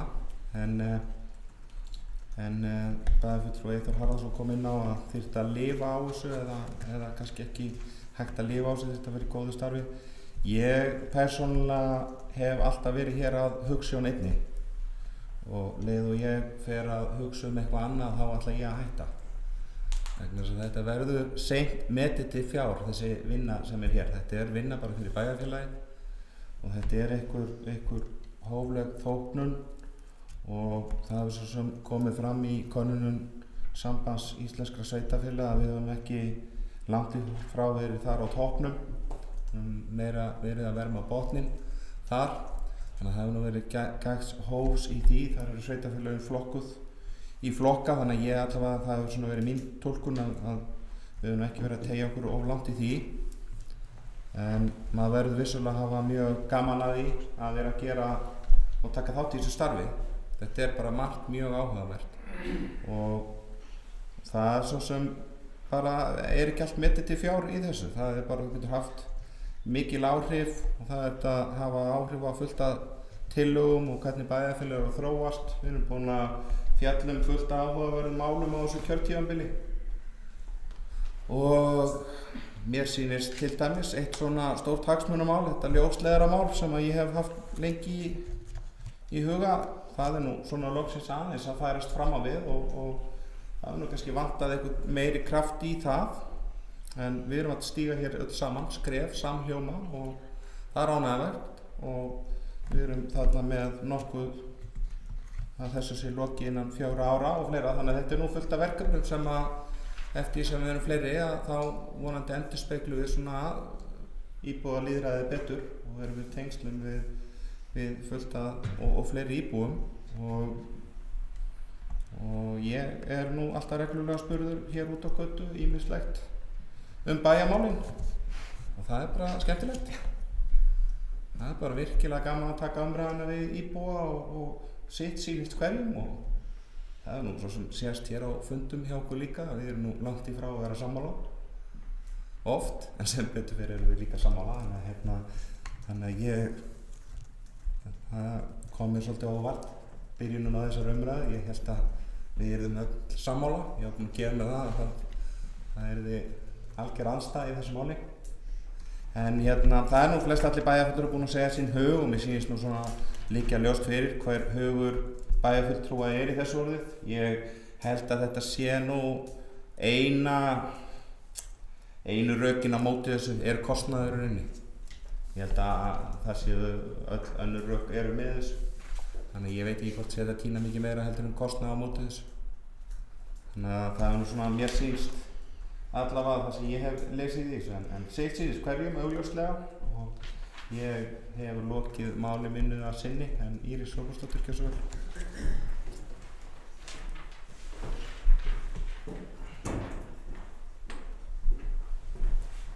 Forseti og bæjarfulltrúar. Ég fagna því að sé verið að ræða þetta og það kemur ekki á óvart að það séu skipta skoðanir þetta og ég tek undir með Elísu Jónssoni forseta bæjarstjórnar að það eru svona ekkert mörg, maður hefur ekki heyrt mörg önnur rök en kostnaðarrökin á móti og mér finnst bara mjög eðlilegt þegar verið að taka upp bæjarmálasamþykkt að allir hluti séu skoðaðir og ég bara fjölgun 7-9, ég er bara meira en opin fyrir að skoða þetta, mér finnst það bara sjálfsagt og mér finnst bara gott og það sem ég var að meina áðan því ég var að tala um þetta að ég vil ekki það miskilja mig, ég er ekki á móti tillöguna Snjáls, alls ekki. Mér finnst bara eðlilegt þessi tillaga að fá umræðu og við ræðum hana alveg eins og alla aðra hluti með bæjarmálasamþykktina. Og mér finnst þetta ferli sem að setur þessa tillögu í hvernig hún kemur fram og hvernig hann leggur hana hérna inn með þessari greinagerð og lætur vita og ég held nú að það hafi nú ekki verið neitt persónulegt á móti Eyþóri Harðarsyni bæjarfulltrúa að hann hafi ekki fengið hennar póst. Ég ætlaði bara nokkuð vita að hann yrði varamaður en það vill nú þannig til þegar bæjarstjórnarfundir eru boðaðir, bara svo ég leiðrétti það fyrir útsendinguna, að þá öllum aðalmönnum, aðalfulltrúum, að temja ykkur það, og varafulltrúum send öll gögn. Þetta var ekki hluti af gögnum bæjarstjórnar, en það hefði verið eðlilegt að sá aðili sem að Eyþór bæjarfulltrúi Eyþór Harðarson að sitja fyrir, að hann hefði þetta sendt honum áfram gögnin, þar af leiðandi staðan þannig vegna þess að þetta voru ekki gögn sem fylgja bæjarstjórn. Og ég bið Eyþór bara að minnsta kosti að láta mig vita ef að gögn bæjarstjórnar eru ekki að berast þá er eitthvað að tölvupóstkerfi bæjarins. Og mér þykir það mjög sérstakt vegna þess að ég sé netfangið þitt þegar gögnir fara, þannig að það er þó eitthvað leyninetfang. En allavega bara finnst mér bara gott að fá þessa tillögu fram og ég held að mikið af þessum rökum með að það sé gott að fá fleiri á borðinu og það urðu nú svolítið miklir eftirmálar eftir kosningarnar núna og ég reikna nú með að bæjarfulltrúarnir hefði verið 9 þá hefði hlutirnir verið svolítið öðruvísi þegar maður verið að klára þessar kosningar. Það hefði ekki svona mikið atkvæðum dottið dautt niður og það hefði ekki verið þessi gríðarlega þessi óvissa sem var svo á endanum kærð einhverja hluta vegna hjá einhverjum og sem breytti nú samt ekki niðurstöðum kosninga en það voru auðvitað talsvert atkvæðum sem að duttu niður dauð eins og kom fram í máli Njáls Ragnarssonar áðan og ég bara fagna því að svona sé lagt fram og mér finnst þetta bara faglega gert, taka þessa tillögu, ræðana, gefa fólki kost á að velta fyrir sér göllum og kostum tillögunar af því það eru klárlega kostir. Mér þykir leitt að sjá að því að ég tel mig geta að sé báðar hliðarnar, mér þykir leitt að sjá að ákveðin bæjarfulltrúar sá enga kosti við tillöguna og ég fagna því að það sé verið að ræða það að auka lýðræði en ég er bara tilbúin að ræða þetta og vonast til þess bara að við gefum okkur tíma í það á milli umræðin.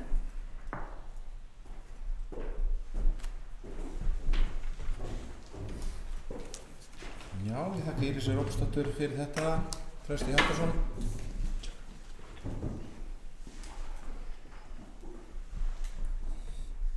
Og stipaði kvöldur og gestir.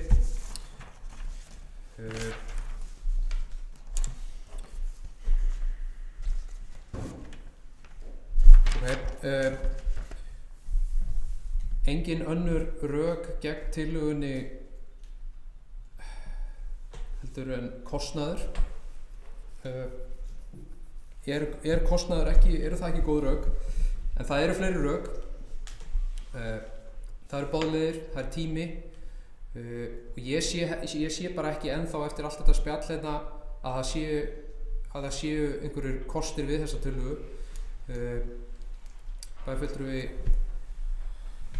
Jónas Sigurður kemur hér upp og talar að þetta eykur og styrkir lýðræðið og fáum fjölbreyttari sjónarmið og það sé ekki, við setjum ekki vermið á lýðræði. Þá vaknar nú ýmsar spurningar og þá spyrir maður hvers vegna ekki þá 11 sem er heimilt og það er ennþá fjölbreyttara og ennþá væntanlega eykur þá meira og styrkir lýðræði meira. Af hverju ekki?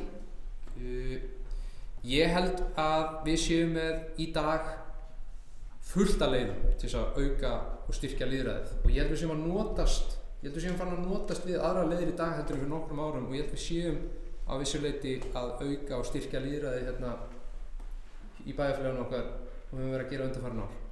Það er til dæmis hægt að halda fleiri íbúafundi. Við höfum haldið töluvert af íbúafundum í kringum samgöngur. Það fer fram töluverð umræða lýðræði, samfélag okkar á samfélagsmiðlum.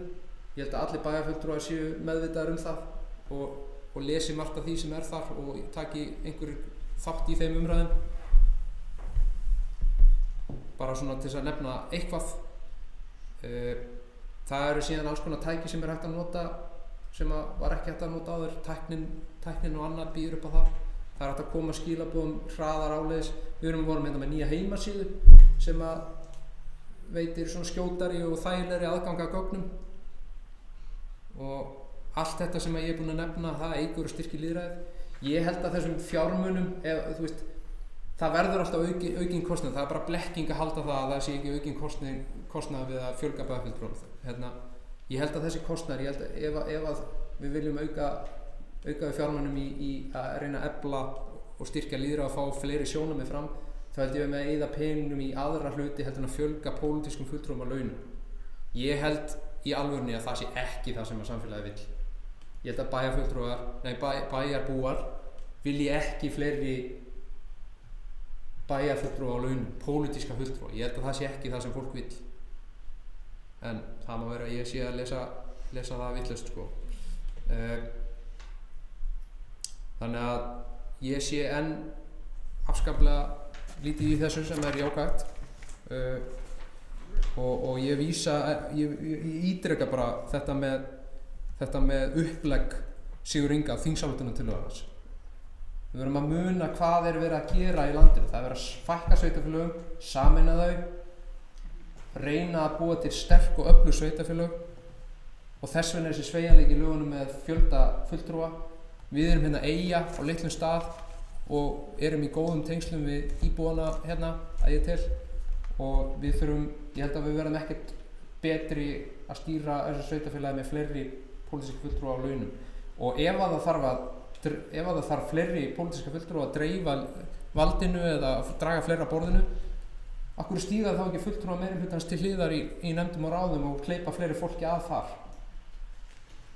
Það myndi þá draga fleiri sjónarmið að borðinu og koma fleiri aðilum að og það var þá eitthvað skref til þess að stíga og ef það dugar ekki til að þeirra mati þá kannski var hægt að skoða eitthvað svona en ég held að hinn síðara ár hafi bara engum dottið þetta í hug allavega að minnst ekki sem hefur verið að stýra bænum að það hefur engum dottið í hug að ræða þessar tillögu að fjölga bæjarfulltrúum vegna þess að það var mjög farsælt skref að fækka þeim niður í 7 á sínum tíma.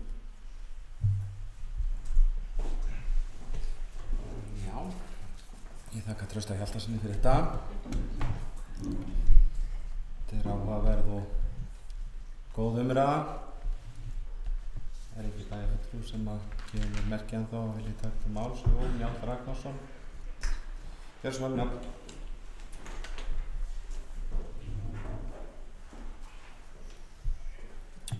Forseti, ég þakka fyrir þessa umræðu, hún er mjög góð og mér heyrist að það séu komin hér ákveðin mótrök, en ég held að við séum öll sammála það að helstu rökin sem hafa verið hér tínt til eru peningar, og það svo sem alveg rétt, þetta kostar peninga. Ég hins vegar verð að viðurkenna að ég hef ekki hugsað út í það og ég sennilega skil ekki svona við fyrsta skipti sem ég heyri það að þetta lengi einhvern veginn boðlegir og eyði einhvern tíma. Ég fatt ekki hvernig þetta hefur áhrif á tíma og boðlegir. Það er rétt hjá bæjarfulltrúanum Trausta Hjaltasyni og kjörtímabilinu höfum við verið mjög dugleg við að halda íbúafundi. Við höfum tekið í gegnum nýju og glæsilega heimasíðu sem eykur aðgengi almennings á gögnum og það hafa verið stigin svona ákveðin skref til þess að efla þátttöku almennings í þessum málum. Trausti sér ekkert gott við þetta. Sko, ég eyti þvílíku tími í þetta, sko. Týndi til alls konar rök, sko. Þannig að mér finnst þetta nú full illa að mér vegið með allan tíma sem fór í þetta og tala nú ekki að ég hafi lesið þetta hérna upp tvisvar vegna mistaka vesenni við hljóðinu. Þannig að mér finnst þetta nú svona, já, það nú ákveðin rök að við hljótum að geta sett okkur á það nú ákveðin rök að sem eru fyrir málinu, það ekki bara mótrök, það svo sem önnur elda. Sko, fulltrúar nefndu, það náttúrulega ekki gert ráð fyrir því að þeim fjölgi og hvorki í þeim 4 föstu nefndum né í bæjarráði. Þannig að kostnaður við þetta felst þá aðeins einungis í bæjarfulltrúalaunum og ég get nú sagt það og ég held að allir hérna taki undir það geta nú vera nú seint talin okkur ofurlaun. En það er sama, ég ætla ekki að gera lítið úr því að þetta kostar peninga. Lýðræðið kostar peninga, það er bara svoleiðis. Það kostar peninga að gera þessa hluti, ný vefsíða, hún kostaði peninga. Það sem við gerum og tökum ákvarðanir hér, það kostar peninga. 2 bæjarfulltrúar viðbót, þeir kosta vissulega peninga, en ég ætla bara að vísa í þessa greinargerð hérna með þessari tillögu, sem mjög metnaðarfull greinargerð sem að ég hripaði hér upp, að það talin ákveðin rök og meðal annars fyrir því að þetta eflir lýðræðið í samfélaginu. Og ég ætla nú bara að nefna það hér og því að bæjarfulltrúi Eyþór Harðarson fékk ekki þessar hugleiðingar mínar hér á þriðjudaginn, að þá hafði ég á þeim tíma ekki vitneskju manna en að Helga Kristín Kolbeins myndi koma til með að sitja þennan fund. Þannig að ég sendi þetta nú á þá fulltrúa í bæjarstjórn og býði þá bara afsökunar á því að hann hafi ekki fengið þetta, en þetta var bara, ég vissi ekki betur. Ég skildi reyndar ekki alveg og það er kannski bara umræða sem við eigum eftir að taka að það að fjölga upp í nýju að það á einhvern þátt fæli fólk frá því að taka þátt í sveitarstjórn. Ég veit ekki hvernig það en kannski hef ég heyrt eitthvað vitlaust. En ég hef allan að talið upp þessi rök sem eru fyrir þessu þvert á það sem að Trausti les út úr þessu blaði og fagna bara þessari umræðu hér í bæjarstjórn. Við náttúrulega vísum samþykktin í heild sinni eins og hún kom frá hópnum til síðari umræðu. Þetta hefur verið áhugamál hjá mér að taka þetta hérna upp og það er ekki betri vettvangur en akkúrat þegar við erum að ráðast í breytingar á þessu að bera þetta hérna fram. Ég heyri það að bæjarstjórn er ekki einhuga í þessu. Sumir fylgjandi heyri ég, aðrir svona harðir andstæðingar. Og þá bara ætti ég kannski að gera eins og Eyþór Harðarson bæjarfulltrúi gerði áðan og óska eftir einum kjörkuðum til þess að koma með mér í þessu vegferð. Ég held að þetta skili sér bara í betra samfélagi. Og það var eitt sem ég ætlaði líka að nefna og það var varðandi ráðin. Að það væri hægt að koma fleira fólki inn í ráðin. Það er alveg rétt. Gallinn hins vegar við það er að ráðin missa þá sitt umboð, sitt lýðræðislega umboð frá kjósendum. Og ein hugmyndin það að hafa bæjarfulltrúa inni í ráðum er að ráðin hafi þannig tengingu við kjósendur. En ekki bara við bæjarstjórn, og að þau heyri náttúrulega undir bæjarstjórn. Þannig að það eru kostir og gallar við það að skipa ekki bæjarfulltrúa inn í ráð og ég hef alveg skilning á því að Sjálfstæðismenn ákvað að gera það ekki og það eru ákveðin rök.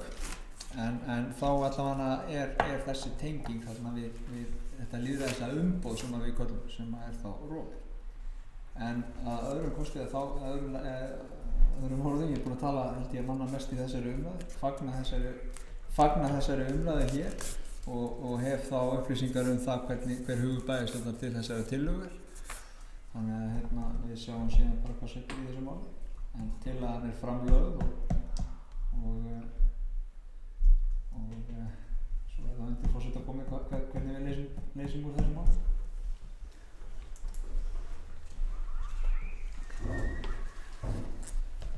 Já, ég þakka Njáli Ragnarssoni fyrir. Vilja fleiri bæjarfulltrúar? Mæli þessa bókun. Trausti Hjaltason, gjörðu svo vel.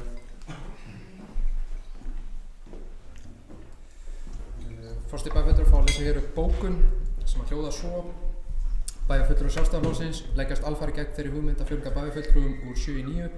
Slíkt kostnaðarsamt og eykur þenslu í stjórnsýslunni. Í Vestmannaeyjum eru starfandi pólitískar fagnefndir auk bæjarráðs og bæjarstjórnar. Stefna Sjálfstæðisflokksins hefur alltaf verið að nýta fjármunina sem best með hag bæjarbúa að leiðarljósi.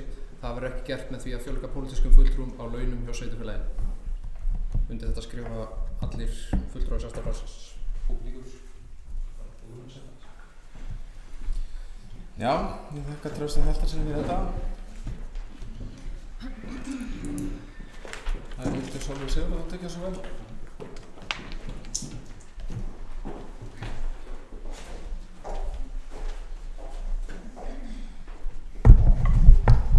Já, áhugaverð umræða og áhugavert að sjá að hún allavega einhver leiti að hljóta brautargengi innan meirihlutans. Þannig að við sjáum til hvernig þetta mál fellur. Rök gegn þessu. Mér finnst ein stór rök gegn ákvörðun í þessu máli ekki hafa ennþá komið fram og ekki hafa verið rædd hér. Þau eru kannski fyrst og fremst tímasetningin. Það fer ekki fram hjá neinum í hvaða aðstæðum við erum. Að það eru náttúrulega, svo ég noti þetta notaða orð, fordæmalausar aðstæður. Við stöndum frammi fyrir efnahagsástandi sem að enginn getur sagt hvernig endar. Það er mikil óvissa. Ofan í aflabresti hjá sveitarfélaginu að þá er klárlega óvissa með fjárhag sveitarfélagsins og þess vegna þykir mér það ákveðið taktleysi þrátt fyrir einlægan áhuga og ég bara virði hann að sjálfsögðu eins og ólíkar skoðanir hvers mann sem hafa ekki sömu skoðanir og ég sjálf. En mér finnst það persónulega ákveðið taktleysi að setja fram slíka þenslu og kostnar og íþyngjandi ákvörðun fyrir sveitarfélagið þegar að við erum í sama streng að standa frammi fyrir eflaust afar erfiðu ári. Og það allavega er eitthvað sem að mér hefur þótt svolítið sérstakt þegar ég skoða tímasetninguna, hvenær er verið að og við hvað aðstæður er verið að leggja þetta fram. Síðustu 12 ár man ég ekki eftir því að þetta hafi komið hreinlega til umræðu hjá bæjarfulltrúum Sjálfstæðisflokksins að auka fulltrúum, hugsanlega fyrst og fremst af þeim ástæðum að vera ekki að leggja auknar álögur og vera ekki fyrst og fremst vegna því að vera ekki að auka rekstrarkostnaðinn eða þenja út stjórnsýsluna fremur en við erum skorðum sett. Og það eru engar kvaðir á okkur að fara í þessa aðgerð. 7 til 11 er bilið. Bæjarfulltrúi Trausti Hjaltason fór vel yfir það að þessi sveitarfélög sem að hafa verið að sameinast hafa verið að nýta sér þessar heimildir. En tímasetningin finnst mér líka svolítið sérstök. Á þessum 12 árum sem að bæjarfulltrúar Sjálfstæðisflokksins hafa verið voru við völd, að þá kom þetta ekki til tals. Nú hefur meirihlutin verið í 2 ár að starfa fyrir sveitarfélagið og hugsanlega þykir þeim álagið einfaldlega of mikið að það þurfi að dreifa því á fleiri fulltrúa.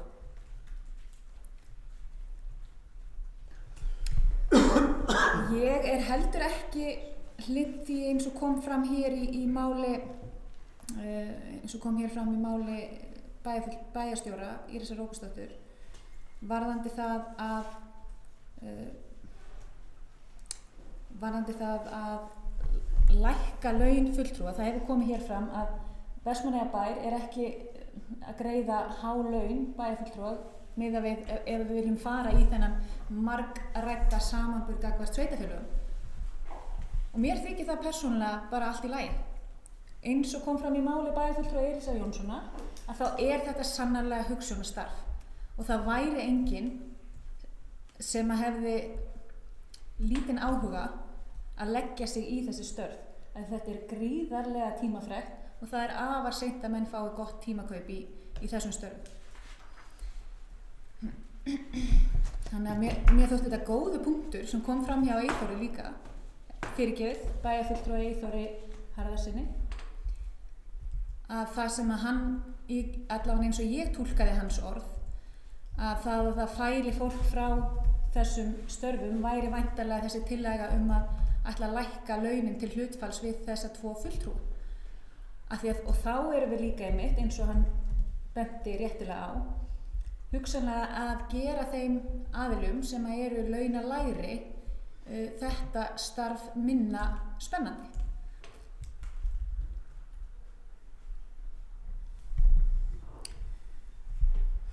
Já, eins og ég segi, ég hélt fyrst að þetta væri kannski svona einhver pólitískur leikur. Það er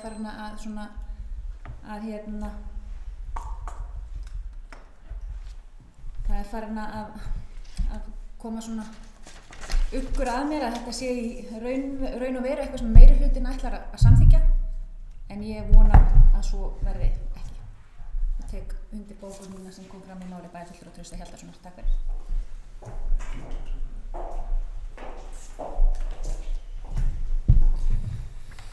Já, ég þakka Hildi Sólveigu Sigurðardóttur fyrir þetta.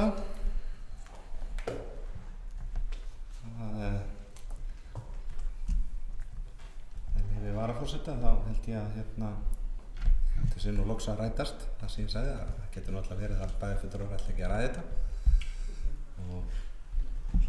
En þetta er áhugavert svo sem að bæjarfulltrúi Trausti Hjaltason kom inn á, það sé eitthvað fleiri.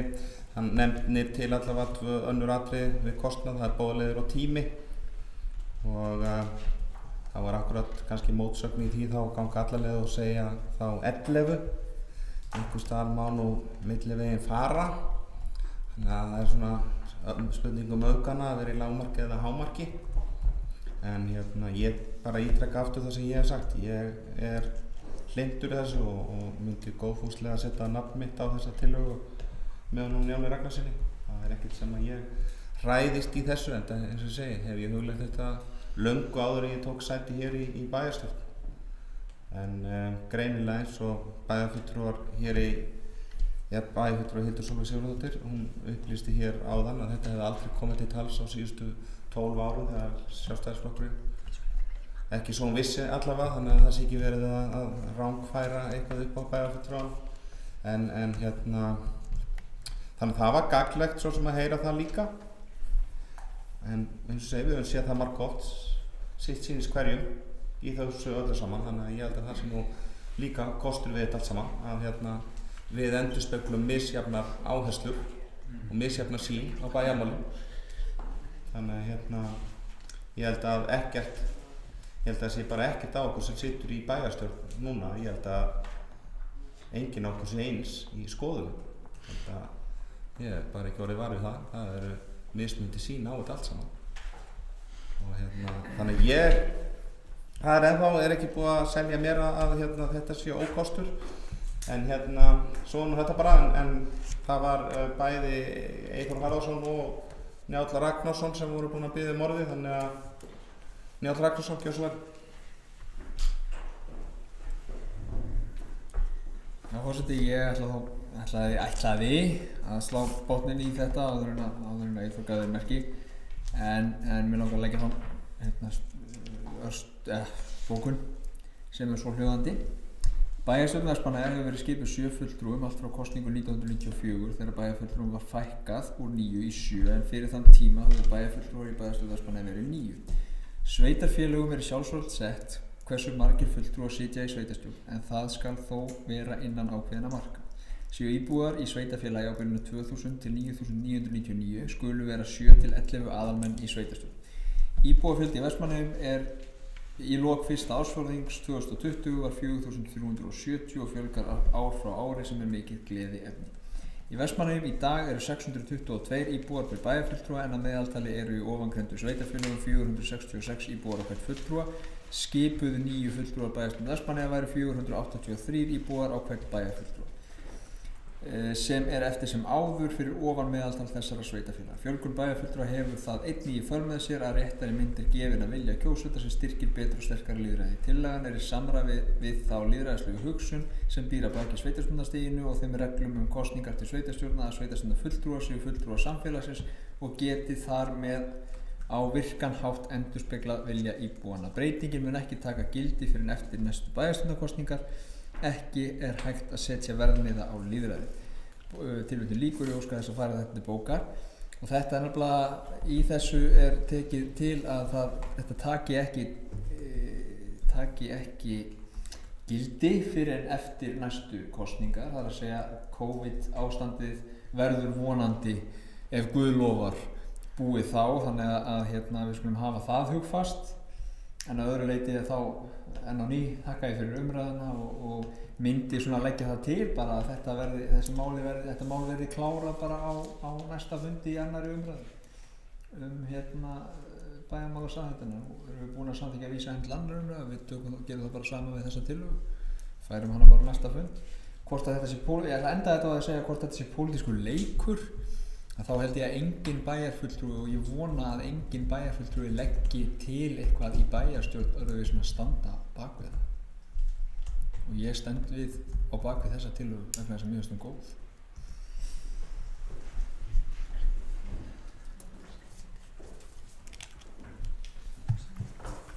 Já, ég þakka Njáli Ragnarssoni fyrir þetta. Vilja bæjarfulltrúa taka til máls? Eyþór þekki ekki svo vel. Eyþór Harðarsson.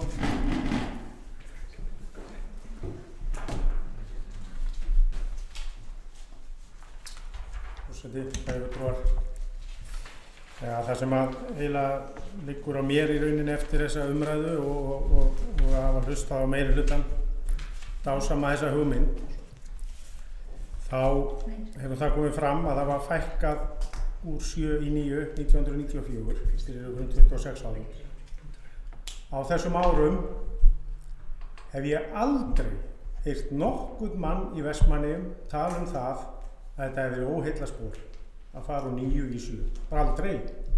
Það var bara, þetta hefur fundist öllum eðlilegt og gott skref til að bara eflaust hugsa þannig að þarna voru menn að bæða spara peninga í rekstri bæjarins og sennilega 7 væri bara nóg til að sinna störfum bæjarstjórnar.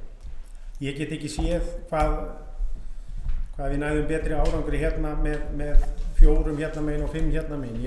Ég sé bara ekki kostina við það. En maður fór í gegnum fyrstu kosningabaráttunum sína fyrir 2 árum. Talaði við marga bæjarbúa sem eflaust bæði kuss okkur og kuss okkur ekki. Það talaði enginn að þeim fyndist að vanti eða ætti að fjölga bæjarbúa. Nei, að bæjarfulltrúum. Bara nefndi þetta ekki nokkur maður og þetta hefur ekki bara verið hugmynd hjá einum einasta manni sem að maður hefur talað við. Ég hitti einmitt oft hérna fólk á götunni eins og forseti bæjarstjórnar, Elís Jónsson, og ræði við þá um pólitíkina. Það hefur aldrei nokkur maður komið þá hugmynd hvort við ættum ekki að bæta við bæjarfulltrúa. Þess vegna finnst mér mjög sérstakt hvað þið þurfum að heilluða þessari hugmynd hérna eins og maður segir á núllleikni. Og þegar ég heyri fólk tala endalaust aukið lýðræði og lýðræði má kosta, þá segi ég nú svona að það er lýðsköp.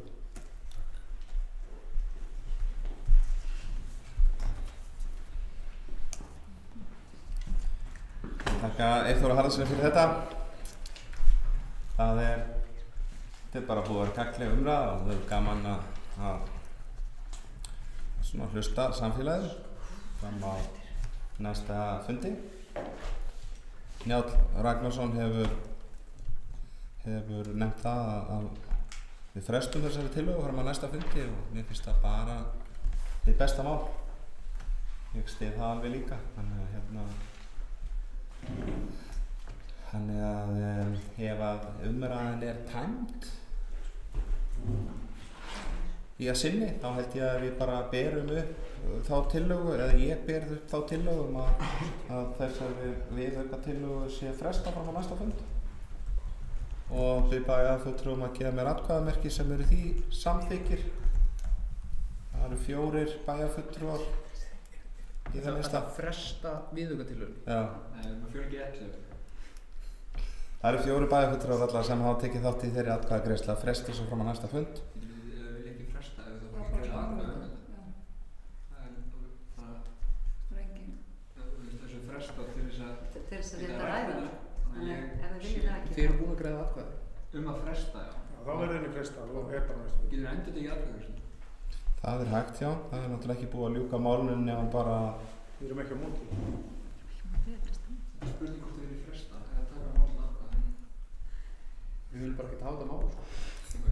Það var bara klárum. Við viljum bara vísa þessu frá, sko. Þannig að vill Njáll Ragnarsson koma aftur þá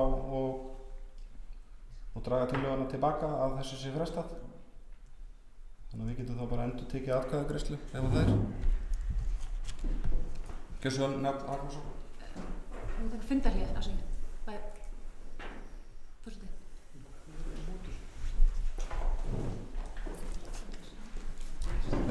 Það er komið tillaga að taka stutt fundarhlið. Við erum að... Er bæjarfulltrúar sammála því? Já. Stutt fundarhlið.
11 og eftir stutt fundarhlé erum við enn stödd í 4. dagskrármáli sem breytingar á bæjarmálasamþykkt Vestmannaeyjabæjar.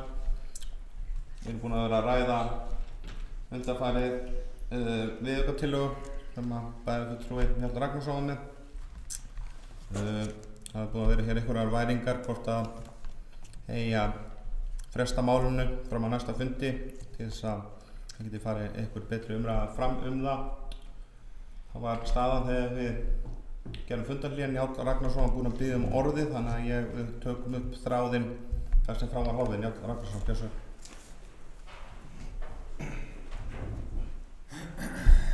Forseti, hér fór fram óvenjulega atburðarás á þessu fundi þegar að það var stungið hér upp og ég stakk hér upp á því að að málinu yrði frestað milli funda, þannig að við getum rætt þetta okkar á milli en það var síðan fékkst ekki samþykkt samhljóða, þannig að þá sé ég hérna enga ástæðu til þess að vera að fresta málinu ykkur og ætla því að óska eftir því að frestunartillaga mín sem var tekin hér til atkvæða og síðan atkvæðagreiðslan endurtekin verði dregin tilbaka. Það er ekki búið að endurtaka atkvæðagreiðslu. Ég ætla að gera það með eftirfarandi bókun. Ég dreg frestunartillögu tilbaka í ljósi þess að minnihlutinn vill ekki fresta málinu fram á næsta fund svo hægt sé að ræða málið á milli umræðna.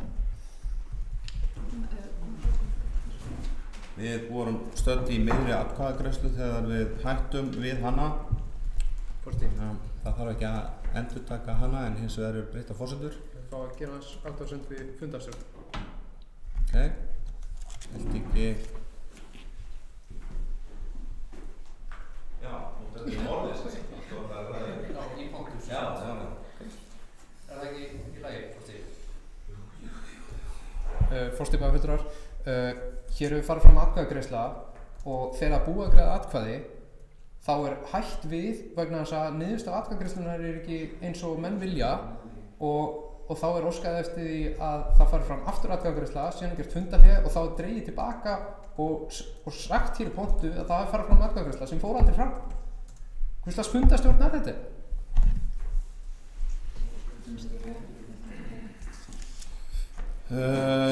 Það við vorum að byrja atkvæðagreiðslu, já, þegar það komu upp hér óskum að þetta yrði endurtekið allt saman, þannig að við klárum ekki atkvæðagreiðsluna. Það er ekki búið að endurtaka hana heldur.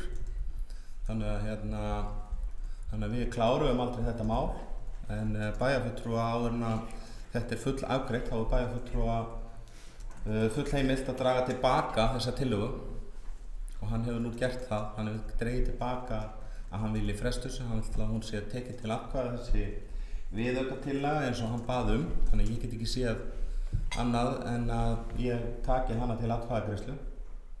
Þannig að það er enginn sem hefur lagt fram breytingatillögu lengur að búið að draga hana tilbaka án þess að hún hefði verið full afgreidd.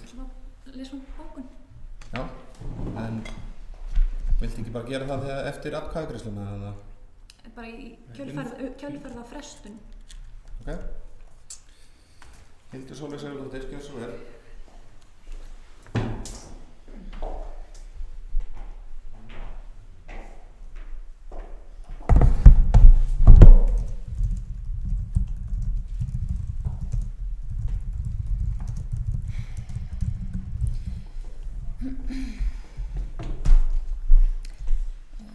Forseti, bæjarfulltrúar og gestir, ég legg fram eftirfarandi bókun. Atkvæðagreiðsla fór fram með frestunartillögu bæjarfulltrúa Njáls Ragnarssonar meirihluta bæjarfulltrúa Njáls Ragnarssonar. Meirihluti samþykkti með uppréttri hendi að fresta tillögunni. Bæjarfulltrúar Sjálfstæðisflokksins sátu hjá í málinu en voru ekki andvígir frestun. Við það tilefni ákveður bæjarfulltrúi Njáll Ragnarsson að draga frestunartillögu sína tilbaka þar sem niðurstaða kosningarinnar hugnast honum ekki. Bókun lýkur. Ég ítreka enn og aftur fyrir bæjarfulltrúum að þessi kosning var aldrei kláruð. Það var stoppað í miðri kosningu, það var hvorki búið að leita eftir, það var enginn sem var búinn að gefa hvorki mótatkvæði né að sitja hjá. Þannig að þess vegna getur hún ekki að hafa verið. Ég var ekki búinn að bera það upp. Þannig að það er ekkert annað að gera ef að enginn er með frestunartillögu lengur, þá náttúrulega get ég ekki haldið áfram eða endurtekið atkvæðagreiðsluna eðlilega. Þannig að tillagan stendur eins og hún var send og þannig þetta úrskurðað. Þeir bæjarfulltrúar sem eru sammála þessari viðaukatillögu gefa mér atkvæðamerki. Það eru 4 bæjarfulltrúar sem samþykkja það. Þeir bæjarfulltrúar sem eru á móti. Það eru 3 bæjarfulltrúar.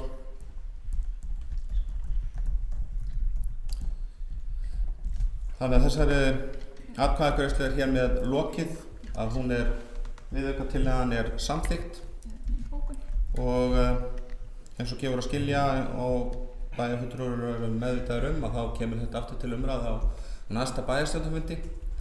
Þannig hann hefur tíminn til þess að hugsa málið og skoða þetta. En Hildur Sólveig Sigurðardóttir, gjörðu svo vel.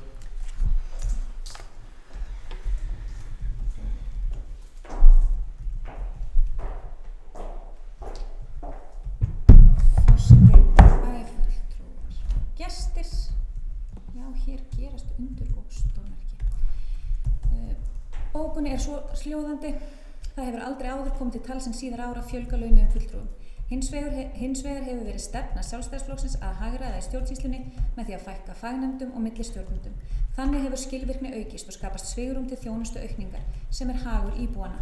Sjálfstæðisflokkurinn hefur tryggt valddreifingu og aukið lýðræði innan sinna raða með því að bæjarfulltrúar taka ekki sæti í ráðum og nefndum og tryggja þannig að fleiri íbúar koma að ákvarðanatöku málefni sveitarfélagsins án þess að auka kostnað sveitarfélagsins. Bókun lýkur. Þakka Hildur Sólveig Sigurðardóttir fyrir þetta. Þetta þá samþykkt eins og þetta var upplesið. Bæjarfulltrúar að senda ritara forseta þetta. En eins og ég sagði áðan, atkvæðagreiðslu lokið og við erum að ljúka þessum 4. lið og við tekur 5. liður, dagskrárliður sem umræða samgöngumál. Það var Hildur Sólveig Sigurðardóttir, gjörðu svo vel. Ég að klára að senda bókunum sem svona.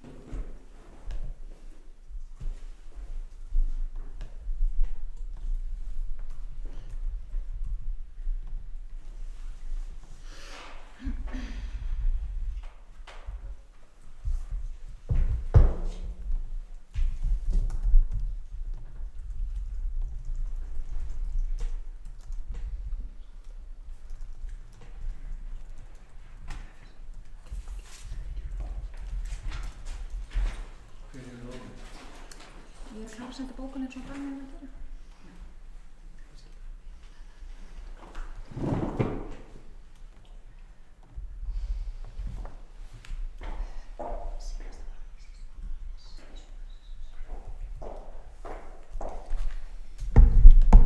Forseti, bæjarfulltrúar og gestir, já, við erum komin í samgöngumál. Ég óskaði eftir umræðum þennan lið og við höfum náttúrulega gríðarlega ofta rætt samgöngumál á bæjarstjórnarfundum og kannski sjaldnast eða allavega í minna mæli verið að ræða flugsamgöngur og jafnan fengið tilmæli það að flugsamgöngur mættu jafnvel vera oftar á dagskrá bæjarstjórnarfunda og bara gott og blessað að ræða málefni flugsins. En það varð að fjölmiðlamáli núna fyrir nokkrum dögum síðan þegar að framganga meirihlutans í Reykjavíkurborg varðandi starfsemi flugvallarins og varðandi viðhaldshúsnæði flugfélagsins Ernis sem átti í rauninni að rífa og til þess að geta lagt veg og átti að taka eignarnámi af hálfu Reykjavíkurborgar og átti ekki einu sinni að greiða félaginu bætur fyrir og þessar aðgerðir Reykjavíkurborgar og þessi aðför flugvallarins gagnvart flugvellinum að þetta minnir margt á lokun neyðarbrautarinnar.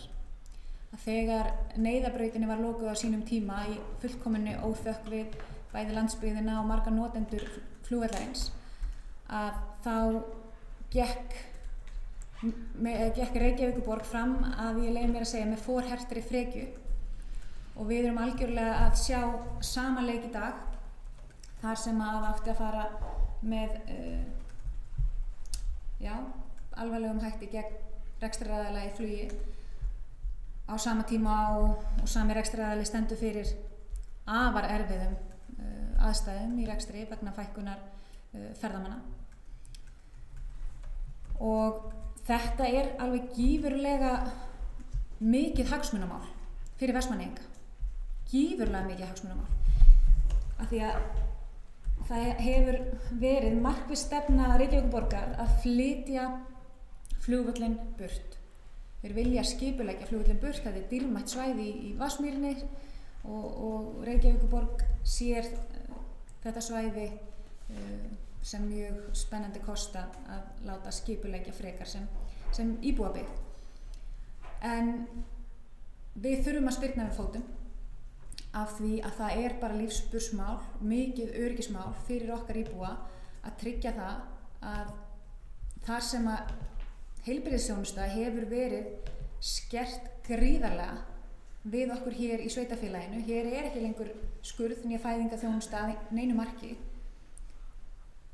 að þá þurfum við að tryggja það að við höfum allavega sem styrstan viðbragðstíma fyrir þessa skjólstæðinga sem að eru bráðveikir.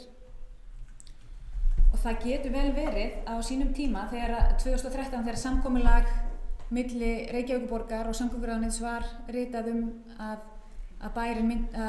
flugvöllurinn myndi fara, að á meðan að nýtt þjóðarsjúkrahús, nýtt hátækni sjúkrahús yrði fundið nýr staður, að þá var það alveg raunhæf hugmynd að flytja innanlandsflugvöllinn. En leið og það var ákveðið og tekin skóflustunga haustið 2018 að nýju þjóðarsjúkrahúsi á Hringbraut, að þá fóru þau rök sem hafa verið með flutningi innanlandsflugvallarins að mínum mati algjörlega út gluggann.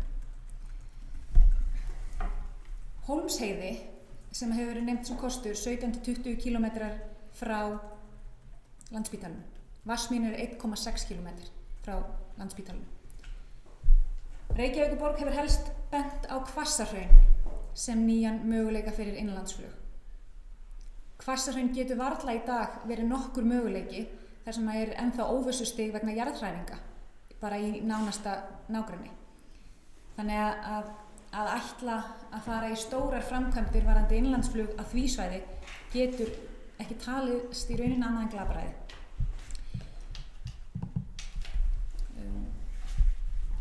Við vorum fjórir kjörnir fulltrúar Sjálfstæðisflokksins sem að hópuðum okkur saman og mótmæltum þessari aðför Reykjavíkurborgar og myndum á mikilvægi mikilvægi flugvallarins í Vatnsmýri fyrir öryggi og heilsu íbúa á landsbyggðinni. En það er algjörlega ljóst að hver vilji Reykjavíkurborgar er og að Reykjavíkurborg er að bregðast sínu hlutverki sem höfuðborg allra landsmanna af því að þétting byggðar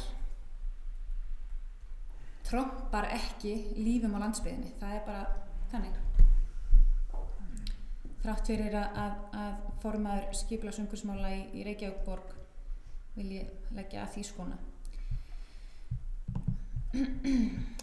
Ég mælti fyrir áskorun og sendi á alla bæjarfulltrúa sem að tóku vel í hana og ég þakka fyrir það og ætla með leyfi forseta að fá að lesa upp slíka áskorun.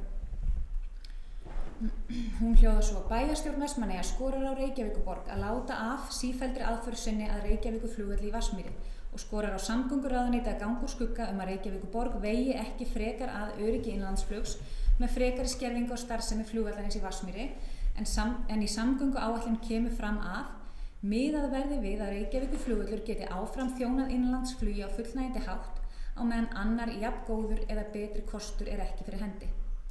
Í lok ársins 2018 var tekin skóflustunga að nýju þjóðarsjúkrahúsi Landspítala við Hringbraut. Miðstöð innanlands og þar með sjúkraflugs þarf að vera eins nálægt sérhæfðri bráðaþjónustu og kostur er. Ákvörðun staðsetningu nýs hátækni og bráðasjúkrahúsi Hringbraut er því grunnforsenda þess og staðfestir nauðsyn þess að innanlandsflugvöllur verði áfram staðsettur í Vatnsmýrinni. Að öðrum kosti væri verið að ógna heilsu og öryggi íbúa og ferðafólks á landsbyggðinni. Bókun lýkur. og ég vil líka kannski vita tilefnum minnast á, og það kannski bara ágætt að í samtölum sínum við samgönguráðherra eða samgönguráðuneytið þá sé kannski spurt af því að hvort að hvernig niðurstöður úr vindarannsóknum varðandi innanlandsflugvöllinn hvernig þær niðurstöður hafa komið fram, af því að það segja mér aðilar innan fluggeirans að það hafi farið fram vindarannsóknir í kjölfarið á því að nýbyggingar á flugvellinum hafi verið byggðar, að í kjölfarið af þeim hafi veðurskilyrði eða flugskilyrði réttar sagt í rauninni að þessar byggingar hafi sannarlega haft áhrif á flugskilyrði við flugvöllin, og það er náttúrulega mjög alvarlegt ef að satt reynist. Þannig að ég óska þess heitt og innilega að flugvöllurinn fái að vera það sem hann er. Við vitum að það tekur cirka 13 til 17 ár að útbúa nýjan innanlandsflugvöll, þannig að það er mjög mikilvægt að Reykjavík láti flugvöllin vera þar til að eins og kemur fram í samgönguáætlun nýr jafngóður eða betri kostur sé fyrir hendi. Og ég get ekki fyrir mitt litla líf séð hvernig flugvöllur sem er í minni vegalengd en 1,6 km frá Landspítalanum sé jafngóður eða betri kostur. Það örugglega erfitt að koma honum fyrir. En ég þakka kærlega fyrir samstarfið og takk fyrir mig.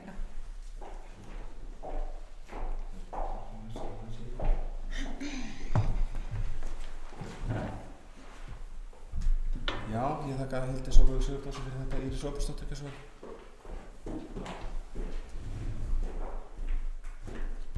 Forseti, bæjarfulltrúar og gestir sem geispa hér, ekki hissa á því. Flugið.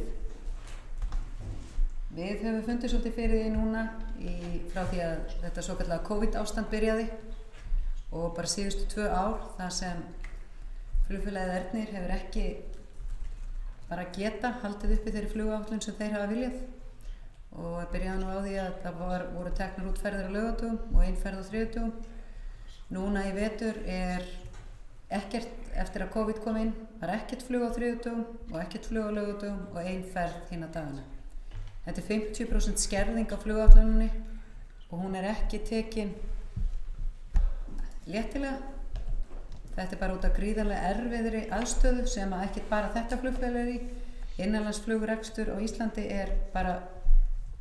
gengur mjög illa og menn bara segja það sem að standa fyrir þessum fyrirtækjum. Menn hafa rætt það að það eru í rauninni niðurgreiddu leiðirnar og sjúkraflug sem er að greiða niður, til dæmis eins og leiðina til Vestmannaeyja sem er ekki niðurgreiðsluleið en bara mjög erfitt. Þessi skipti sem maður hefur flogið, og ekki flogið mikið undanfarið, en stundum er 1 og 2 í flugvélinni og það gefur augaleið að það dæmi gengur ekki upp. Og þess vegna kannski hefur beðið svolítið lengi eftir því að svo kallað skoska leið komi inn, þannig að það sé eitthvað hægt að styrkja þessa þætti. En varðandi flugvöllin í Reykjavík, bara svona almennt, þá er þetta búið að vera náttúrulega bitbein alveg endalaust og alltaf. Og það var komið hérna inn á 2013 að þá hefði þessi ákvörðun verið tekin að það ætti að vera skoða annan flugvöll og svona, og þá er ekki búið að taka ákvörðun með Landspítalann. En gott og vel, þetta hefur samt sem áður verið mikið ágreiningsefni þvert á flokka.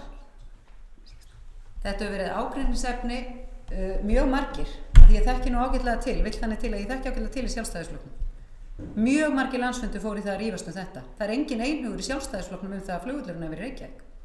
Það eru mjög skiptar skoðanir og oft fulltrúar sem að Sjálfstæðisflokkurinn var með í borgarstjórn. Reyndar held ég að það sé ekki þannig núna, ég veit ekki alveg hug allra þar sem eru fulltrúar Sjálfstæðisflokksins, en í gegnum tíðina höfum við verið með fulltrúar þar sem hafa verið algjörlega hlynntir því að moka flugvöllunum úr Vatnsmýrinni. Og voru meðal annars með innanríkisráðherra sem var á vegum Sjálfstæðisflokksins sem var algjörlega hlynntur því. Þannig ég held að þetta mál sé ekki pólitískt að því leytinu til. Þetta er ekki, fer ekki í svona þessar sérstöku pólitísku línur á landsvísu, en það er gríðarlega mikilvægt að við sem búum út á landi stöndum vörð það að hafa þessa leið opna og þurfum að vernda flugið, og það þurfum við líka bara að gera með það að það eru bara ákveðnar forsendur brostnar í fluginu, en það er ljós í myrkrinu. það voru skemmtileg frétti í fyrrakvöld þar sem var að tala að það væri að koma rafmagnsflugvélar.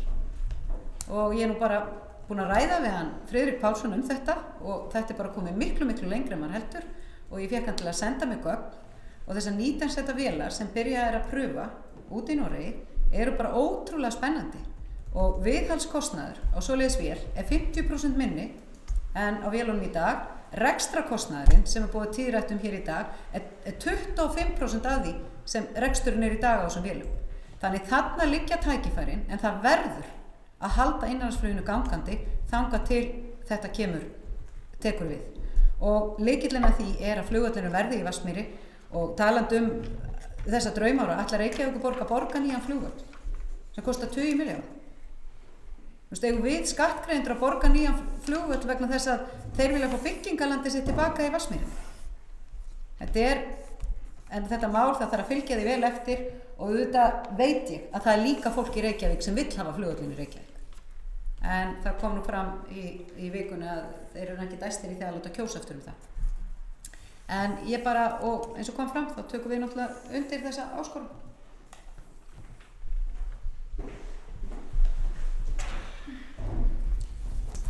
Já, ég þakka Íris Róbersdóttir fyrir þetta.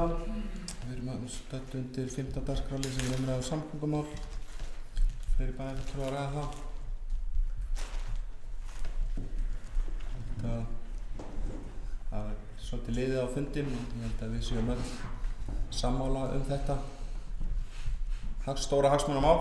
Það dregur á okkur öllum svona hægt og rólega samt. Þannig að ég held að þessi umræða nægi allavega heyrist mér í bili. Endurspegli bæjarstjórn í heild sinni sem við tökum undir þetta. Þannig að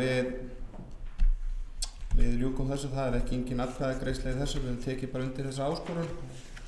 Meira er ekki í þessum lið, þannig að við ljúkum þessu dagskrárlið ef að bæjarfulltrúar vilja ekki taka meira til máls undir þessu.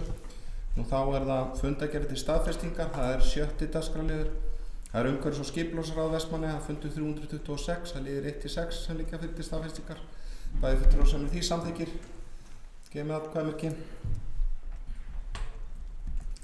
Það er 7. dagskrárliður, það fræðslur að það liðir 1-2 sem liggja fyrir til staðfestingar. Þeir bæjarfulltrúar sem því samþykkir, gefið með atkvæðamerki. Það eru 7 bæjarfulltrúar, þannig að það er samþykkt. Þá er 8. dagskrárliður sem bæjar á Vestmannaeyja, það er fundur 3127.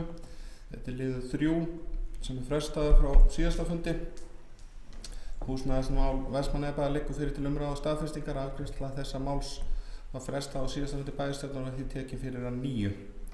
Bæjarfulltrúar að ræða þetta og ræða húsnæðismálin vel á hér undir almenn erindi, þannig að ég á nú ekki vonað að neinn sjónarmið frekar komið fram. Annars séns. Erum við að taka efnislega afstöðu til þessa leið? Það var inn í þessum lið var meðal annars kauptilboð á Íslandsbankahúsinu sem við ræddum á, þannig að við þurfum að afgreiða þetta efnislega. Þannig að þeir bæjarfulltrúar sem því samþykkir gefið mér atkvæðamerki. Það eru 4 bæjarfulltrúar á móti. Það eru 3 bæjarfulltrúar á móti. Þessi fundargerð er samþykkt með 4 atkvæðum gegn 3. Þannig að þá ljúkum við þessum 8. dagskrárlið, það er 9. dagskrárliður. Það var áskilinn réttur til þess að ræða alla, en ég held að það sé ekki hægt að ræða neitt lið í þessu, þannig að ég ber þessa liði, eða fundargerðina bara í heild sinni undir samþykki bæjarfulltrúar. Er hún þar og sískráð þarna? Þannig að það er enginn allavega rætt við með áður að vilja ræða þetta. Ég held að það sé erfitt. Þeir bæjarfulltrúar sem því samþykkir gefið mér atkvæðamerki. Það er 7 bæjarfulltrúar sem að samþykja þetta, þannig að þessi dagskrárliður er samþykktur 7-0. Nú þá er dagskrá bæjarstjórnar. Nei, framkvæmdastjórnar ráða ekki eftir. Já, komum ekki inn. Nei, ok. Við erum búin að tæma þessi 9 dagskrármál sem var í útsendri dagskrá í það minnsta. Þannig að ég get